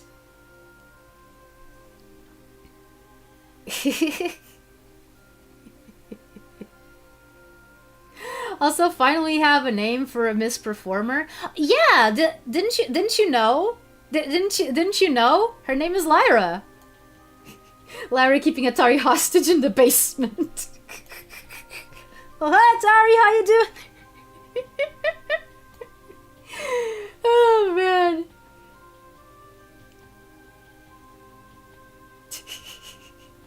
Yeah. But yeah, no, that is such an interesting conversation because here's the thing. Both, like, Lara was under the impression that that's what was normal. Like, that's what was normal. Like, you wear shoes in the house. And if you don't wear, outside shoes, you wear slippers or pantuflas. That sort of thing. You always have shoes on. No matter, like, unless you're going to bed, or if you're going to take a bath or a shower, and when she found out that there are people who, like, in this very country that actually are like, oh, you need to take off your shoes to go inside the house, she was like, huh?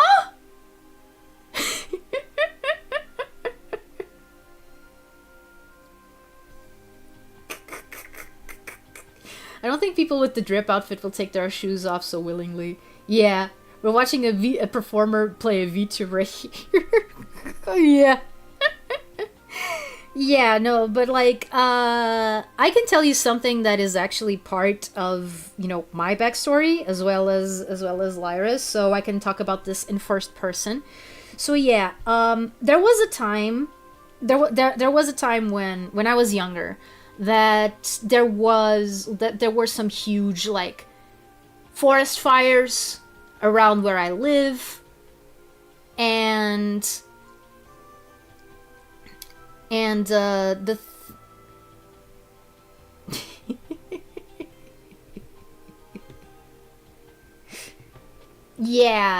no, that is that is 100% true about Lyra and Chris. Like, yeah, no, Lyra has used that name ever since 2004.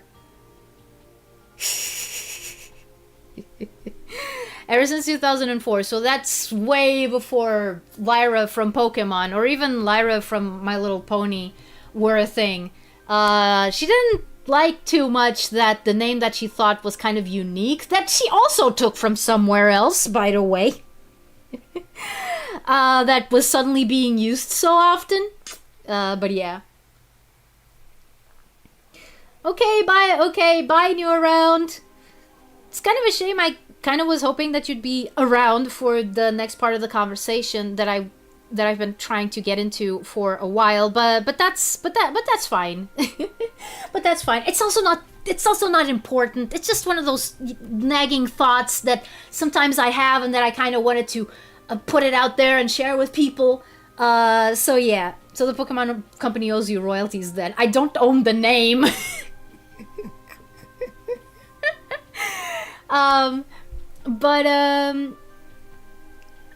But yeah, as I was saying, there was this time where there were these huge. Yeah, no, I know. It's fine. You around. It's fine. Go to bed. You need it. I mean, I'm not sure how long I'm still gonna be here, but for me, it's still only like 11:30. So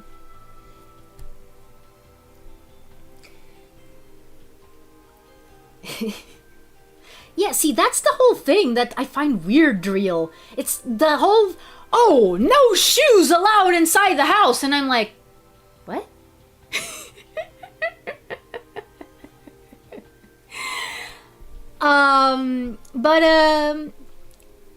But yeah, as I was saying, yeah, about the forest fires, and this triggered something in me. A reminder that this was still during the time where I had unchecked anxiety and generalized fear.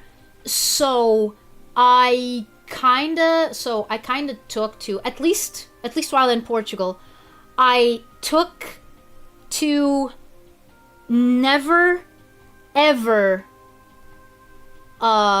being without shoes.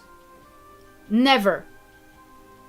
Unless it was absolutely strictly necessary, like when you go to bed or take a shower or a bath or go in the pool or something like that. And those shoes could not be, they could not be like flip-flops, or they could not be flip-flops or sandals. They had to be closed. They had to be closed shoes, like actual cushioning shoes that covered the whole foot. Why was that? Because I was scared that if something happened, that I would need to run away. And that way I was always prepared. I was always prepared for the eventuality that I would have to run away. I was always ready. So yeah. Never going without shoes for both indoors and outdoors? Exactly. Yes. Exactly. For a while, that's what I did in Portugal, at least. Like I said, in Atlantis, it's slightly different. But yeah, that was the extent of the trauma. I think that's why that's why things were the way they were. It was because of the fear. It was because of fear of forest fires, fear that they would go inside the town and force us to run away. That's why I did that. There's an echidna on your bed. Yeah. Oh yeah, surfer shoes. I've worn those once. In a river, actually. Actually it was a lot of fun because I also got to wear like a life vest, and again, I don't know how to swim, but you put me in a life vest and I know what to do. So, have you overcome that trauma, or is it still in effect? I have overcome that trauma, yes. Partly because I was able to actually rethink how to live life and not worry about that stuff too much. And both because of a heat wave in 2018 that pretty much forced me to get flip-flops and sandals, because by golly, it was hot and you could not walk around with your feet covered. That was when I was finally, okay, I need flip-flops. And I hadn't worn flip-flops for like 10 years at that point, almost. So, over 10 years, actually. So, it was and get this, it was at the end of summer, not the beginning, so I couldn't, pick and choose the best things, like the best models or something like that. I couldn't actually pick what I actually liked. I had to go with the leftovers from people who had already picked and stuff. Fun fact. I do have some of the flip flops that I've bought on that day, right here, with me. They were super expensive, but so worth it. Like, again, it's been 7 years and they're still in tip top shape. So, sir, there's an anthropomorphic animal on your bed. Oh, which one? I feel Tikal's still here so she can give an opinion on wearing open footwear. I mean, I think that she would say that when it's all that you're used to, it's not bad. I used to not wear any footwear in my house, but some years ago I started to wear slippers since I wanted my marble floor to stop giving me a cold. I mean, yeah, that's also something that happened.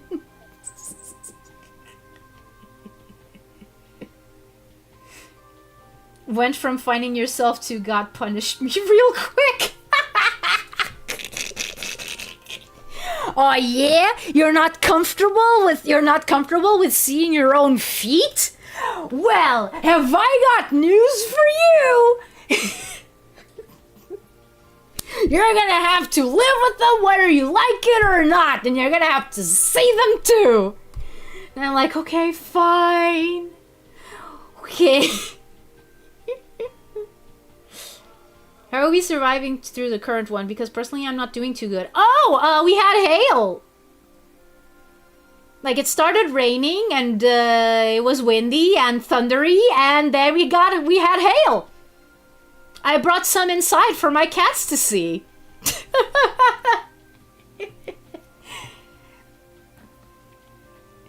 Like, honestly, that did freshen up the weather a little bit. It made it a little bit less of an oven. But yeah, and funnily enough, I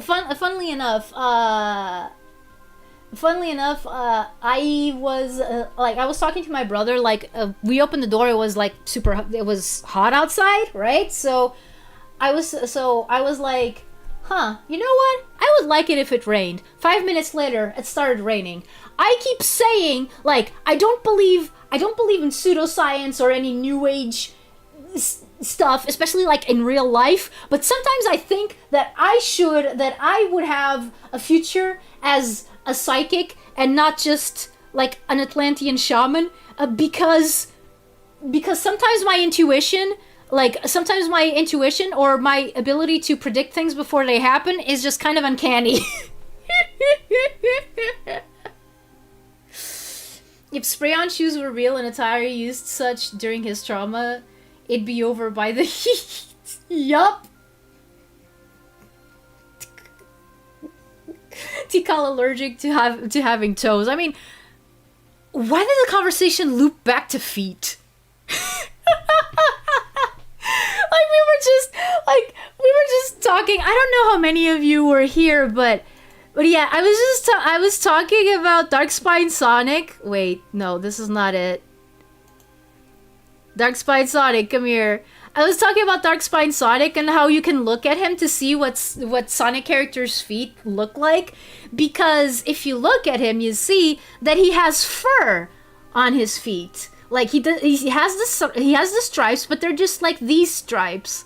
Like, he's naked. He's completely naked, other than the rings. Other than these rings. Like, yeah, you can see, like, the fur. This is what Sonic's feet actually look like. So, I want that. I'm being cooked alive here. I mean, it's not hailing anymore. I think that by the time that night actually fell, the hail was gone. Toes is a concept foreign to Sonic culture. If you ask a genius such as Tails and his Miles Electrical will combust. Why are feet? I don't know. So you can walk on the floor. So you can walk on the ground and not fall over because of your lack of feet.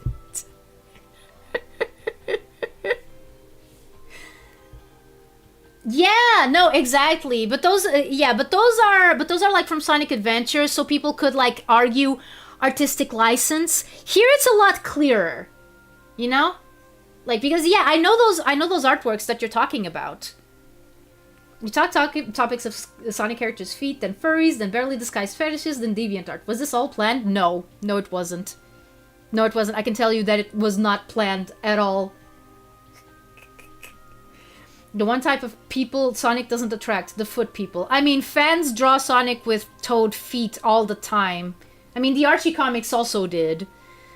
In fact, there was a time where they actually compromised and made Sonic characters' feet more paw-like, which I honestly liked. I honestly did like, and it did mean that they could wear flip-flops or thong sandals.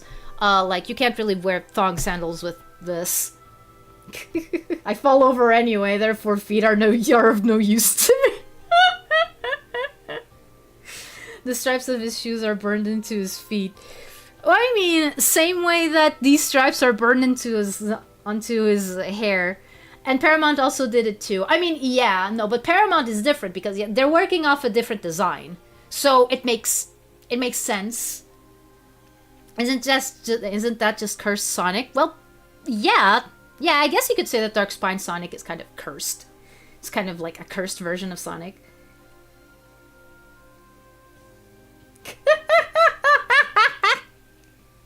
Randall, why do Sonic characters not have toes? Me who is having PTSD flashbacks to Adventures of Sonic the Hedgehog showing Sonic with skin-like feet. It's for the best. I like paws too, not sexual by the way. They cute. Yeah, no, I agree. I 100% agree. So yeah, but that's before, that was before the Super Genesis wave. As soon as the Super Genesis wave hit, yeah, blob feet for everyone.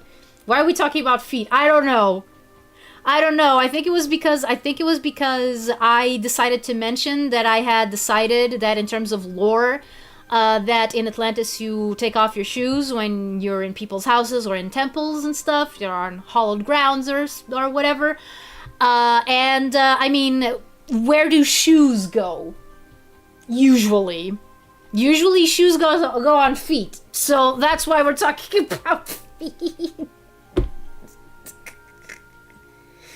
No, I meant Sonic with his feet out. That's cursed Sonic. I mean, this cursed Sonic does have his feet out. See? Fur. Also, again, Johnny is right. Big is always wearing sandals. I mean, the reason why I pulled up Dark-Spine Sonic was because I had to call here to showcase, oh, hey, see, this is what Sonic characters' feet look like. And someone said, oh, wait, that's very featureless. And I pulled up Dark-Spine Sonic because you can actually see the fur on his body. So, yeah. Dreamcast Sonic model is the canon look, apparently. I mean, yeah. I mean, they did make some alterations to, for example, Tikal. Like, I mentioned that Tikal was one of my inspirations for my design. Nowadays they have Tikal with, the little wrap thingies around her dreads, both at the same level. But at Sonic Adventure, she had the right one closer to her eyes, and the left one closer to the tip, which is how I have mine.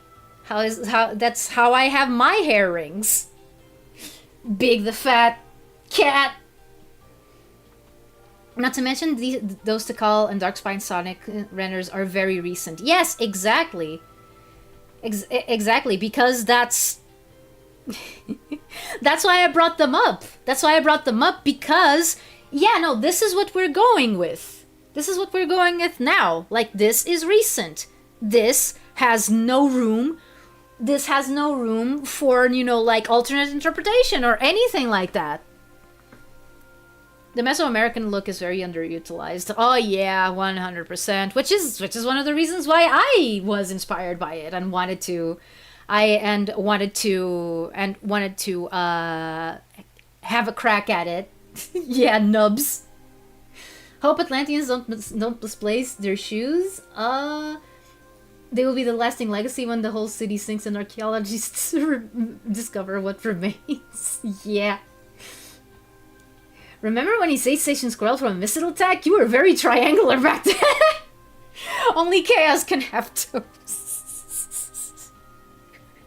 Only chaos is allowed to have toes.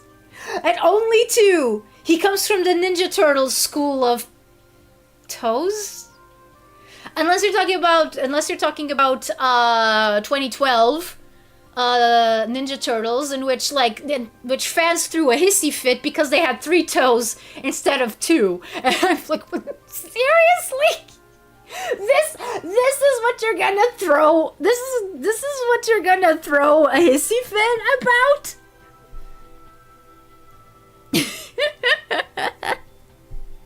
By the way, okay. Using Ninja Turtles as a springboard, like, remember that I said that there was a reason why I had like, Tikal here? I used her as a bit of as a pin, like put a pin on a thought.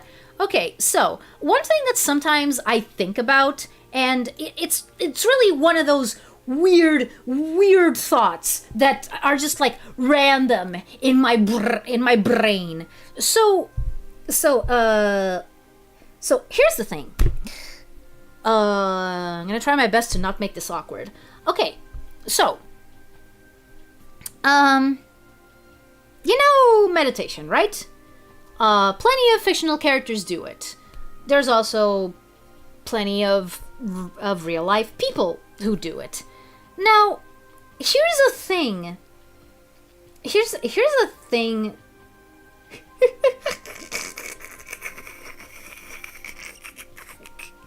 Okay, Maiden. I am starting to see that maybe one of the things that I should use to market my streams is like, weird!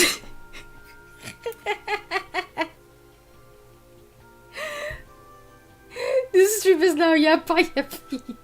What about Wave? I think that the Babylon Rogues also have nub feet.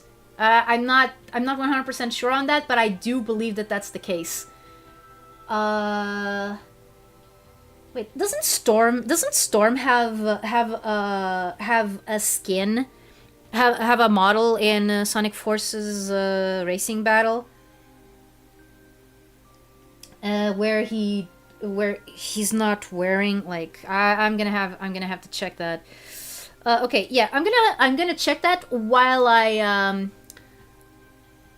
I talk. Again, apologies if my model goes a little bit weird because again we are dealing with weak internet.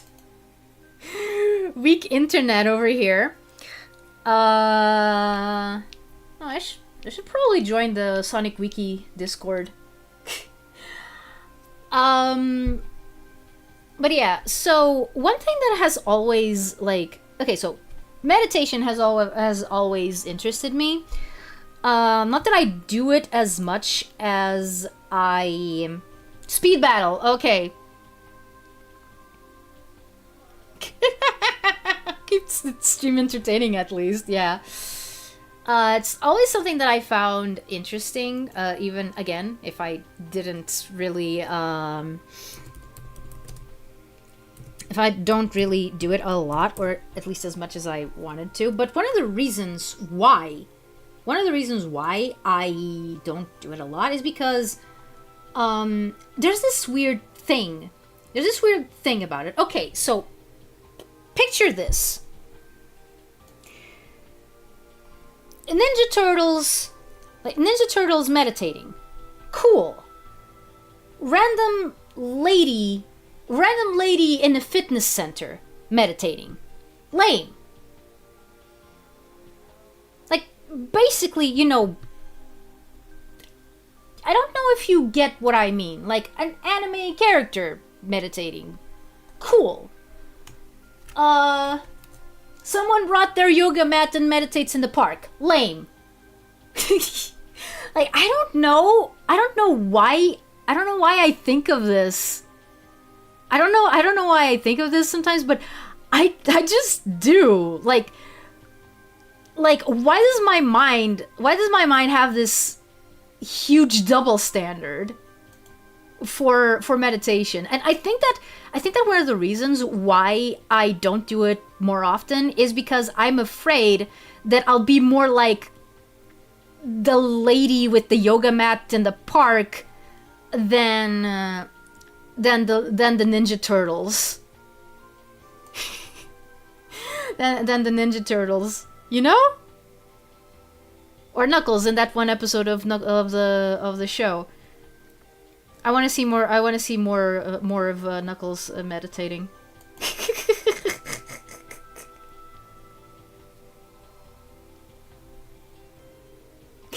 The internet may be weak, but our determination is strong. I could only picture Sonic crying if he was extremely pissed, like tears of rage. Yeah, he actually had that in the Archie comics before Sega said, "Oh, Sonic can't cry," and they were like, "Okay, okay, we're gonna have him on the verge of crying, but not actually crying."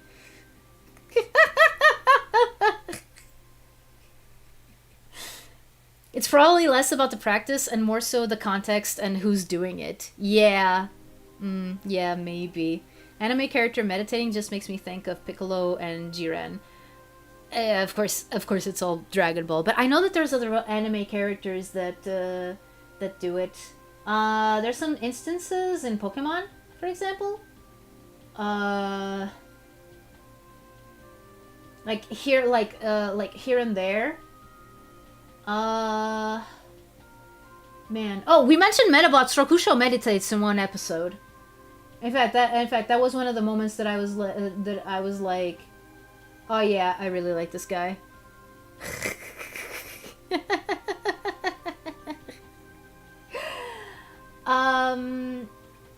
But yeah, no, I know that there's other characters. I know that there's other characters who meditate. Why am I not remembering any? Why am I not remembering any? God freaking damn it! Okay, there's a screenshot that I remember of Shun from Bakugan, but like that's super specific and way like.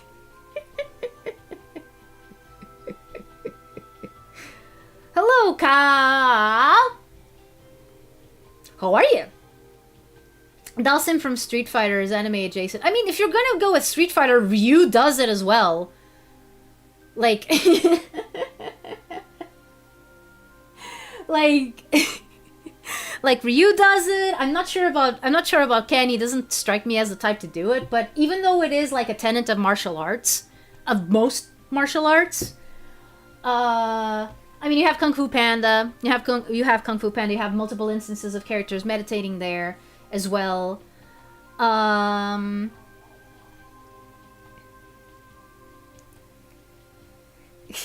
Team Donut. Tom is speed, Maddie is flight, and Wade is power. I love it. I love that. Okay, just dress up as a turtle or echidna. Problem solved. Oh yeah, that's not silly at all. You don't like self-improvement? I mean, I do like self-improvement, but I don't know, like, the way that... I think that the reason why the lady in the park with her yoga mat kind of rubs me the wrong way is that it feels more like she's chasing a fad or chasing a trend. I would say more of a trend, chasing a trend, and like in the same way that New Age and pseudoscience stuff is like in fashion, it feels like that's also a bit of a part of it. So it's a little bit more corporatized, I feel. Like, it feels more genuine when it's, you know, characters who actually have, you know, a background in that sort of stuff. I don't know. Like, I'm kind of talking against myself because I have applied some quasi meditation techniques on stream sometimes. Like, and now I can even do it better because, again, I have a Life 2D model, which is going to force me to actually close my eyes and actually, you know, stop thinking for a bit.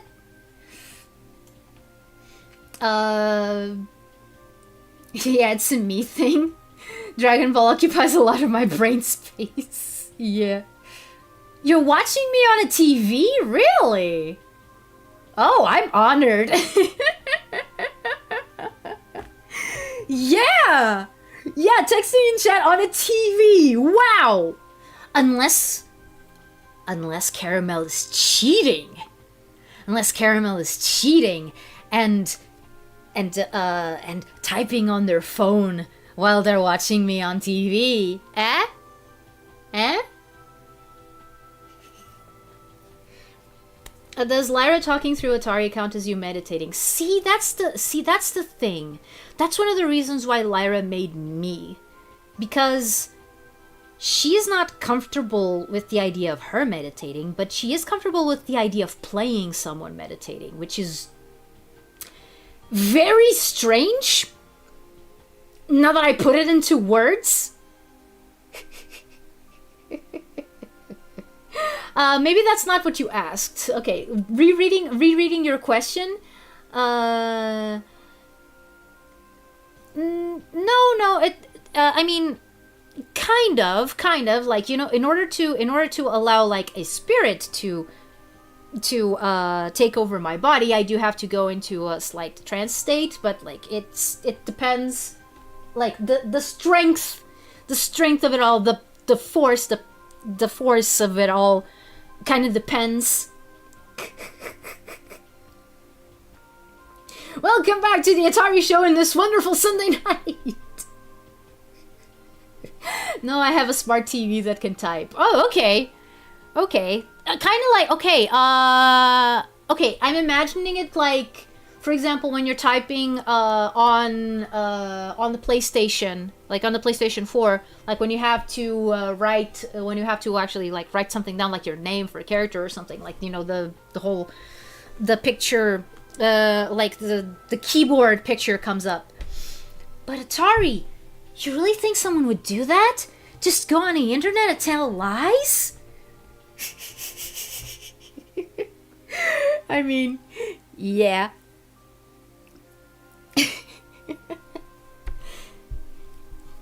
But I'm not really sure what you're referring to now, other than, you know, the Arthur clip. I know it's that. Also, hi to call. Didn't notice you here. Like, it's just standing here. Okay, I already talked about the thing, so she can go to rest for now. But yeah, no, it is something like, it may not be very interesting to you guys. Like, I understand. It's just one of those, again, it's one of those thoughts that pops in my head every once in a while, and I really wanted to talk to someone about it, because it also has to do with, well, this that you see here. I mean, I'm a shaman. I have to, in order to do part of my job, I do have to go into trance states. And meditation helps. Thanks, Caramel. Thanks, Caramel. Who taught TVs to type? No idea. Wait, that's terrifying! Holy crap!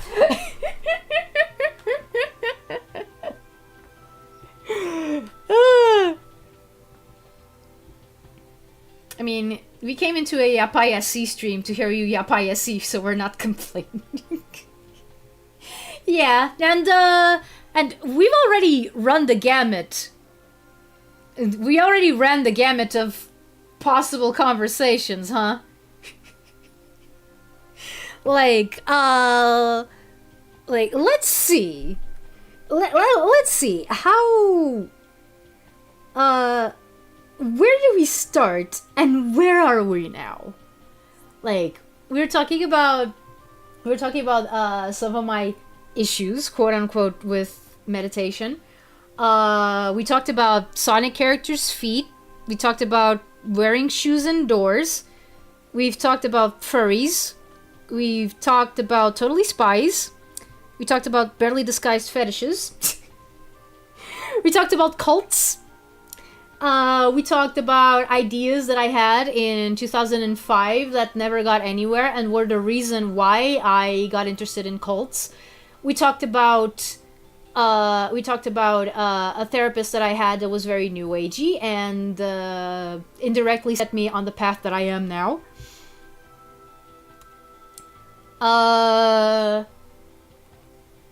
We talked about my dad a bit.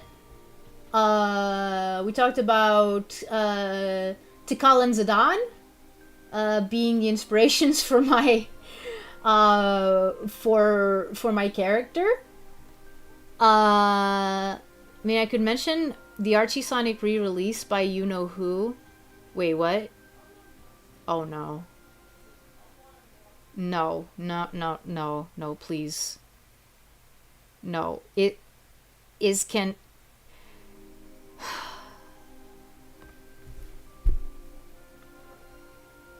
Iskender's re-releasing the Archie Sonic comics. Because I know what he's gonna do. He's going to ignore everything that he was not involved with. Please don't break. Please. No. We could always dive back into being voice acting nerds for a moment. I mean...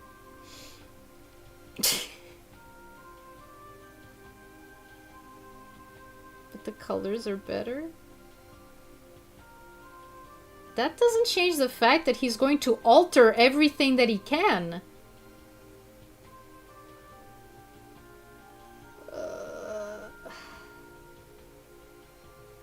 Pain.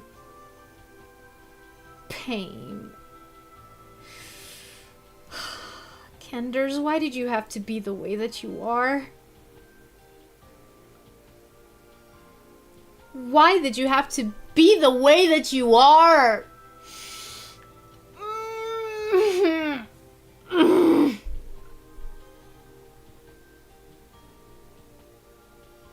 Yeah, but he's going to ignore everything by Ian Flynn. Unless he changed his opinion on Ian Flynn in the meantime, which I, Okay, Caramel, I gotta be honest, I have no idea what that game is. Pain Peko. Very, very much Pain Peko. Naze. Naze konnani.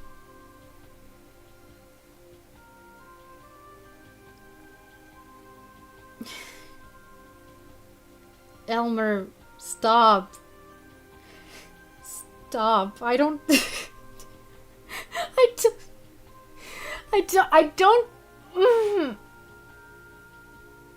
Unless he makes peace with Ian Flynn, unless Kenders makes peace with Ian Flynn and what Ian Flynn did with the comic and comes out and say, look, I'm sorry I was a butt, I don't want to touch anything that he does. Exactly! Exactly! Like, no! No, I don't want... I wanted to like Kenders. I wanted him to be like one of those people that I can look up to and say like, yeah, this person inspired me. This person inspired me to make my own stuff. They used one of my favorite characters. They actually made up a few things that I actually like about one of my favorite characters. And they did not go crazy and did not screw the comic when it was at one of its best moments, just because of pettiness. Like,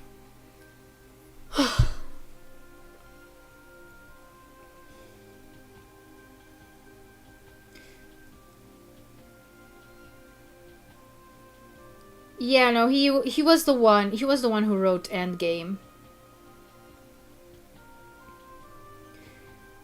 I would have loved to look up the mastermind behind Sonic Armageddon. Atari, we know that ain't happening. I know, which is why it's so painful. Like, I mean, I don't think that it's as painful as when, some people realize that one of their favorite manga or anime were actually made by, people who shouldn't be allowed to be outside. That's all that I'm gonna say. I don't think that it's, like, as bad as that, but it's still annoying, I mean, right now we're talking about how apparently Ken Penders is doing a re-release of the Archie comics, and I was asking Elmer to stop giving me details about it because I don't want to touch anything that Ken Penders does, while he still shows signs of not being on okay terms with Ian Flynn, not being like sorry or apologetic for the pain that he inflicted on the comic. Basically lack of humility and seeing, like, and again, I know that that's not gonna happen. So yeah, I think that stems from Sonic Team not really putting much thought into continuity between games and things of that nature, since every game was a new adventure. Yeah. Gotta wonder what a map of Sonic's Earth would be like, with their focus on maintaining a solid canon. If they had thought of that before, Sonic Forces could have had that. Just saying. But no.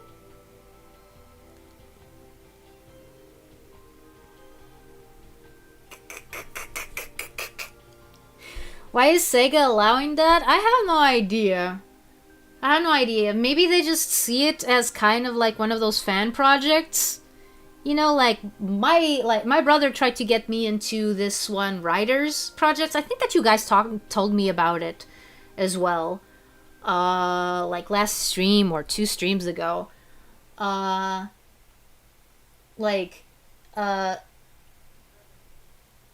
So Sega is a lot more lenient with, fan quote-unquote projects than Nintendo is.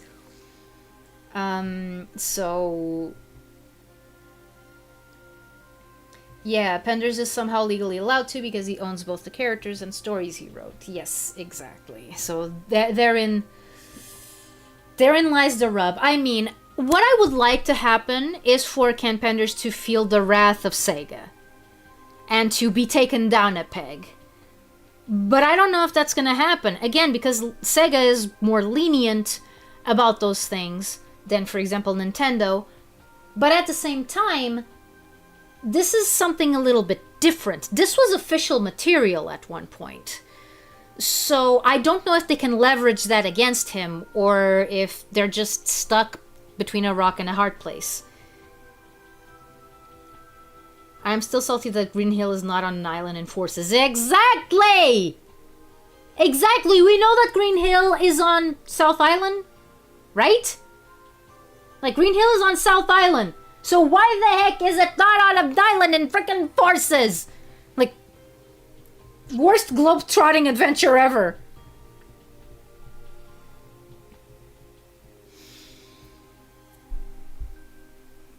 Yeah, but it's a gray area. Yeah, exactly. Which is what the problem is, honestly.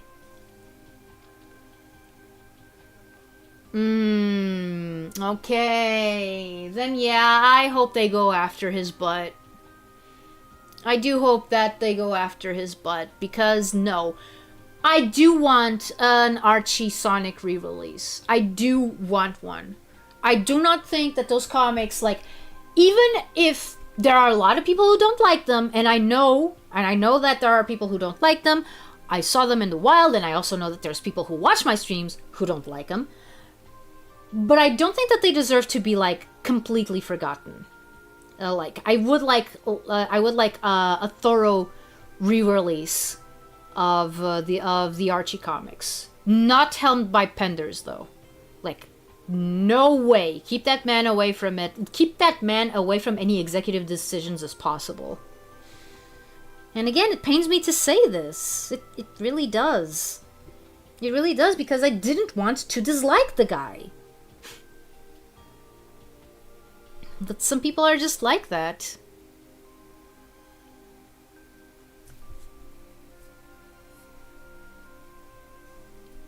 My favorite stage in Sonic Forces, Green Hill, Green Hill. Wait, the expression is "there's the rub." They thought it was "there's the rubber."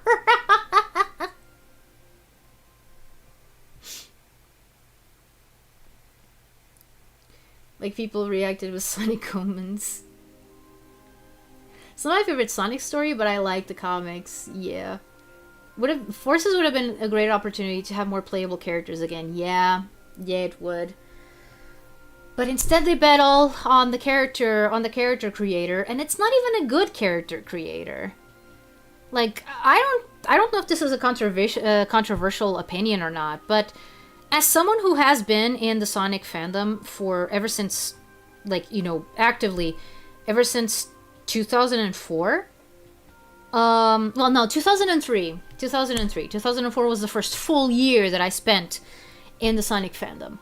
As someone who has been a Sonic fan since, like, a bona fide Sonic fan since 2003, and has seen a lot of, like, fan characters and whatnot, I think that the choices in Sonic Forces are super limited. Like, they are, like, first, you can't access all of them. You can't access all of them from the beginning, which means that your character is going to look like butt for most of your playthrough. And second, the choices that you do get, like, a lot of them are, like, super specific. Like, it's not, I don't know, like, there was so much that they could have done, and they just dropped the ball there as well. Technically, Shadow is playable in Forces via episode Shadow as an alternate choice for modern Sonic stages. Yeah. Forces and Mania came out in the same year. I'm not sure which one came out first, though.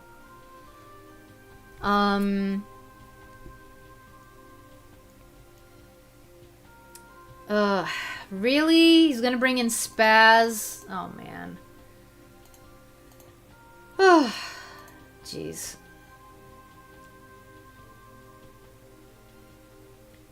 I feel it can work with consistent art style and stuff like that, but, well, they didn't put thought into it. Every game used to be treated as a standalone outside of direct sequels. Yeah.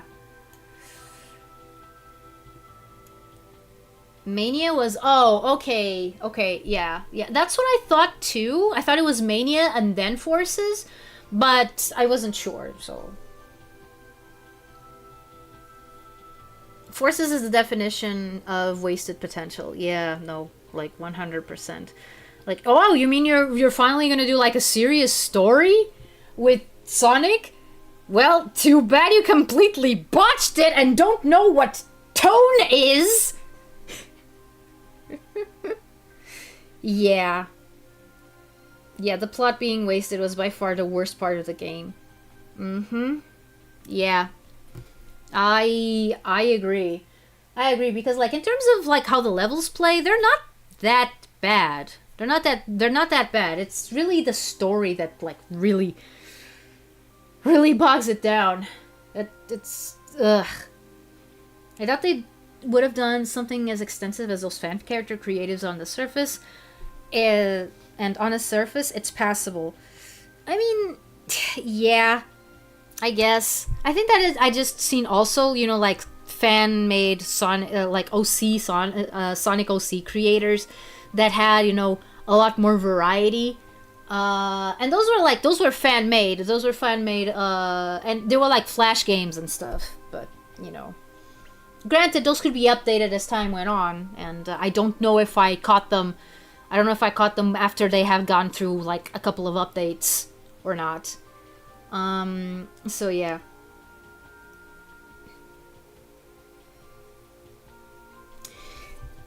Elmer, please, I don't want to know about it.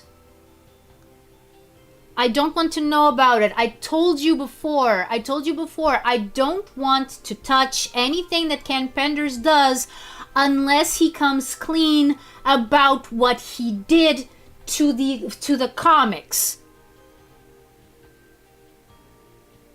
Like, I just don't.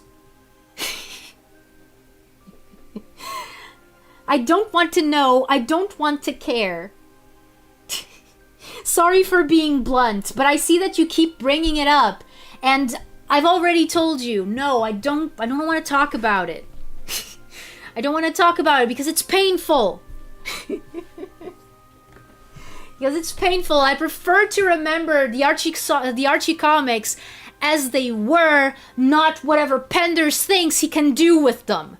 Because I know that right now, all that man's brain has is bad ideas.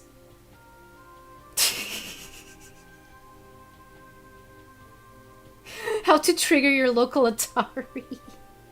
Mention Penders. Okay, bye Philrod, bye Tulufulu. I actually don't know. Actually, maybe I could end the stream like soon.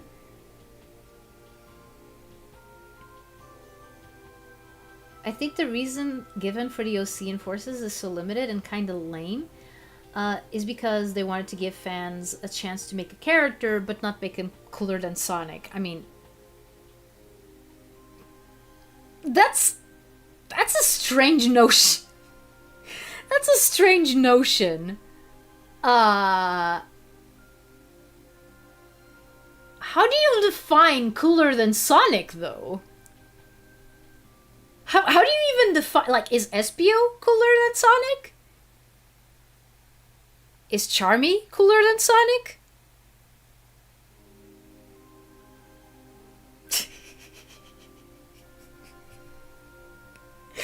I'm just thinking of the ramifications of what you said, like... And yet there are people that say the story is fine because kids game. I mean, yeah, no, like, I've said this before and I'll say it again, and that's one of the reasons why I loved Frontiers, and it's one of the reasons why I loved Shadow Generations. Sonic is at its best when it's cool as, pardon my swear, when it's shonen as, pardon my swear, fuck. Like, when it's shonen as fuck. So yeah, classic Sonic shouldn't even have been there. Yes, 100%. I love classic Sonic. I hate that they made classic Sonic and modern Sonic two different entities, because that's weird. Yes,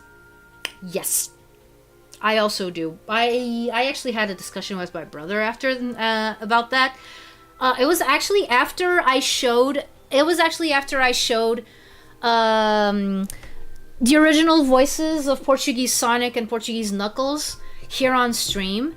I went back to my brother and said, you know what? I think that these voices would still work for the classic versions of the characters, since they're supposed to be them but younger. And he was like, yeah, no, totally. That makes sense. Hi, Laketh. Yeah, I'm still on, but I'm gonna go offline in a bit.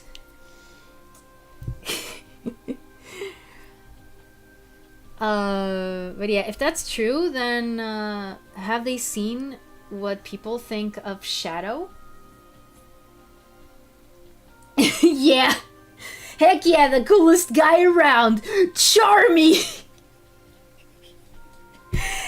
Like, because that's the thing. Okay, so they don't want people to make their characters cooler than Sonic. Okay, then that means that they should be more limited than Sonic, because, like, again, you have characters like Espio, you have characters like Vector, you have characters like Silver, you have characters like Knuckles, you have characters like Amy, you have characters like Cream. Like, care to explain to me what exactly is cooler than Sonic? I mean, I didn't even mention Shadow, he's right there. I think it was that they wouldn't stand out so much in comparison, since DOC stands alongside Sonic a lot throughout the game via the tag team stages and cutscenes. In other words, they didn't want Sonic to look like a side character compared to your OC. I mean, I think it's extremely hard for Sonic to look like a side character. I don't know. Like, you might be onto something, but I still kind of doubt it. Metal is a bit of a special case because he's not organic, Elmer. When the people I've heard talk about classic Sonic and Forces, they like to say the level design is actually solid, but the physics ruin it. Yeah. Makes me wonder how classic Sonic's levels would be if ported to Generations and Superstars. Yeah. I mean, Superstars feels a little bit floaty. I'm not sure, like, how that would, affect it. Like, and again, I have never played, like, Sonic 4. I've never played Sonic 4, but I get the feeling that Sonic Superstars feels kind of similar to that. I know I would like Charmy more if he acted like he was the coolest guy around. Haha, Vector! You cannot even begin to grasp my superior intellect! Charmy, shut up. Let him be. Ha! You said be. Shut up. Oh, that's another character that meditates on the regular. Espio. Like, he's been shown doing it, at least in Sonic X, so you know you're onto something. I miss Cream. I know she's a little girl and all, but I'd like to see her in the games more often. Yeah, no, Cream is awesome. Cream is awesome. Like, I love Cream.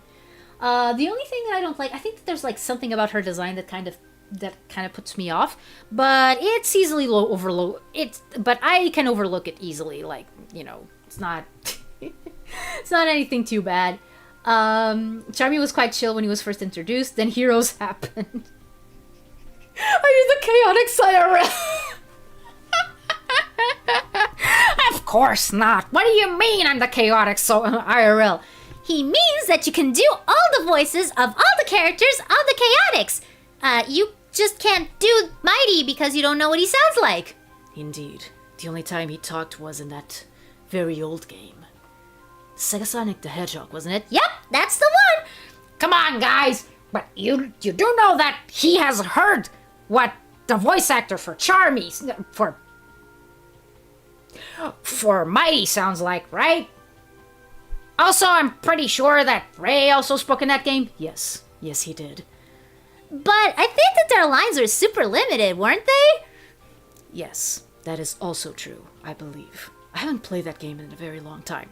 You play games? Of course he does. We're Sonic characters. Do you want us to not play games?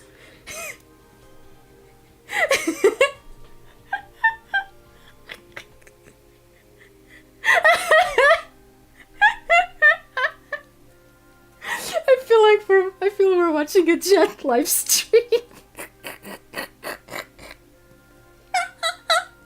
I don't know, like, tell me, were those good impressions?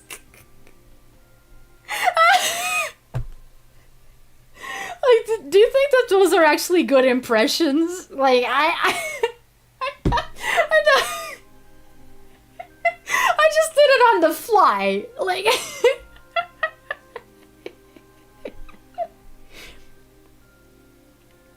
the difference with the rest of the cast is that they're major focal characters, especially in their debuts. In a way, they're meant to be equals to some extent. Okay, the chaotic Stulpus took over the stream.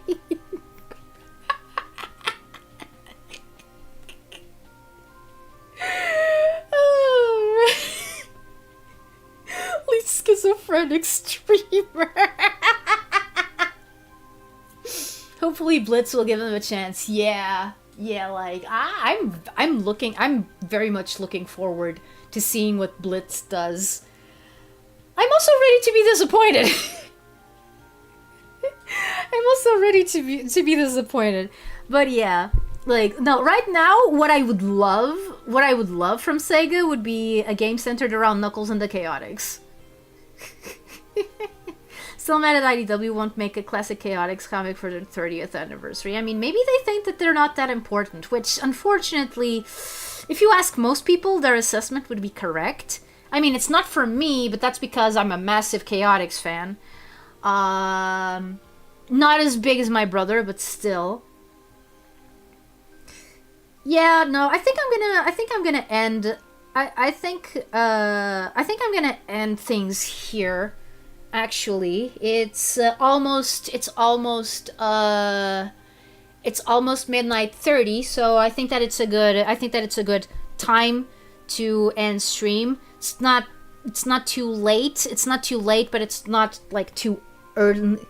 It's not too early as well. They should call it Knuckles Chaotix. Yes, exactly. And they could have this mechanic where both characters are connected by a ring, and a lot of the game is around pulling the ring and using the momentum to just slingshot yourself all over the levels. Yes, and release it on the 32X. Like, what better way to bring it back, dude?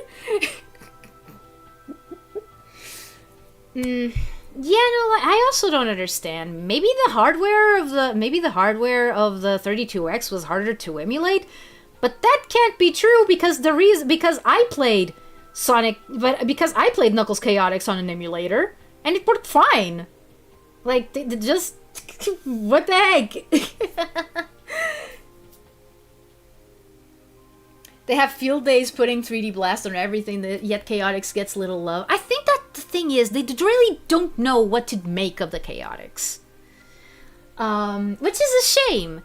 Which is a shame, but I think that the reason why they don't know what to make of the Chaotix is because they don't want to give Knuckles his own deal.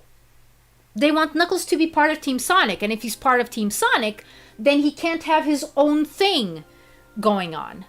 And since the Chaotix were kind of created as accessories to Knuckles, then that means that they can't flourish either. So, yeah. 3D Blast catching strays for no reason. What 32X games has Sega re-released? Probably none. Like, I honestly don't know. But yeah, probably none. Okay, okay, I think I'm gonna end stream here with the Chaotix Tulpas taking over. In fact, maybe I'm gonna have them take over for the for the send off.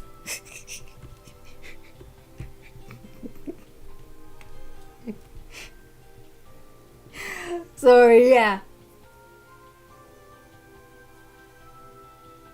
It was the West's fault for classifying the Chaotix as Knuckles' get the feeling that you're typing.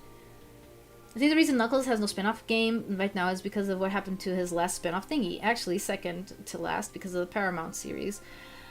That was a very long time ago. And I don't think that would be, like... What a weird and yet somehow informal and interesting stream. See, this is why Neuron wants me to do more Zatsus. This is why. If you ever wondered why, this is why. Because my mind just goes all over the place. I mean, it always circles back to my hyperfixations, because of course it does. But we just go all the way. Listen, the Knuckles show is great.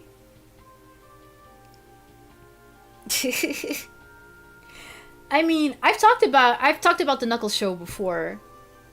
I talked about the Knuckles show before. I have some problems with it. Like, I love the first episode though. Like, I rewatched the first episode like it is like its own movie. Okay.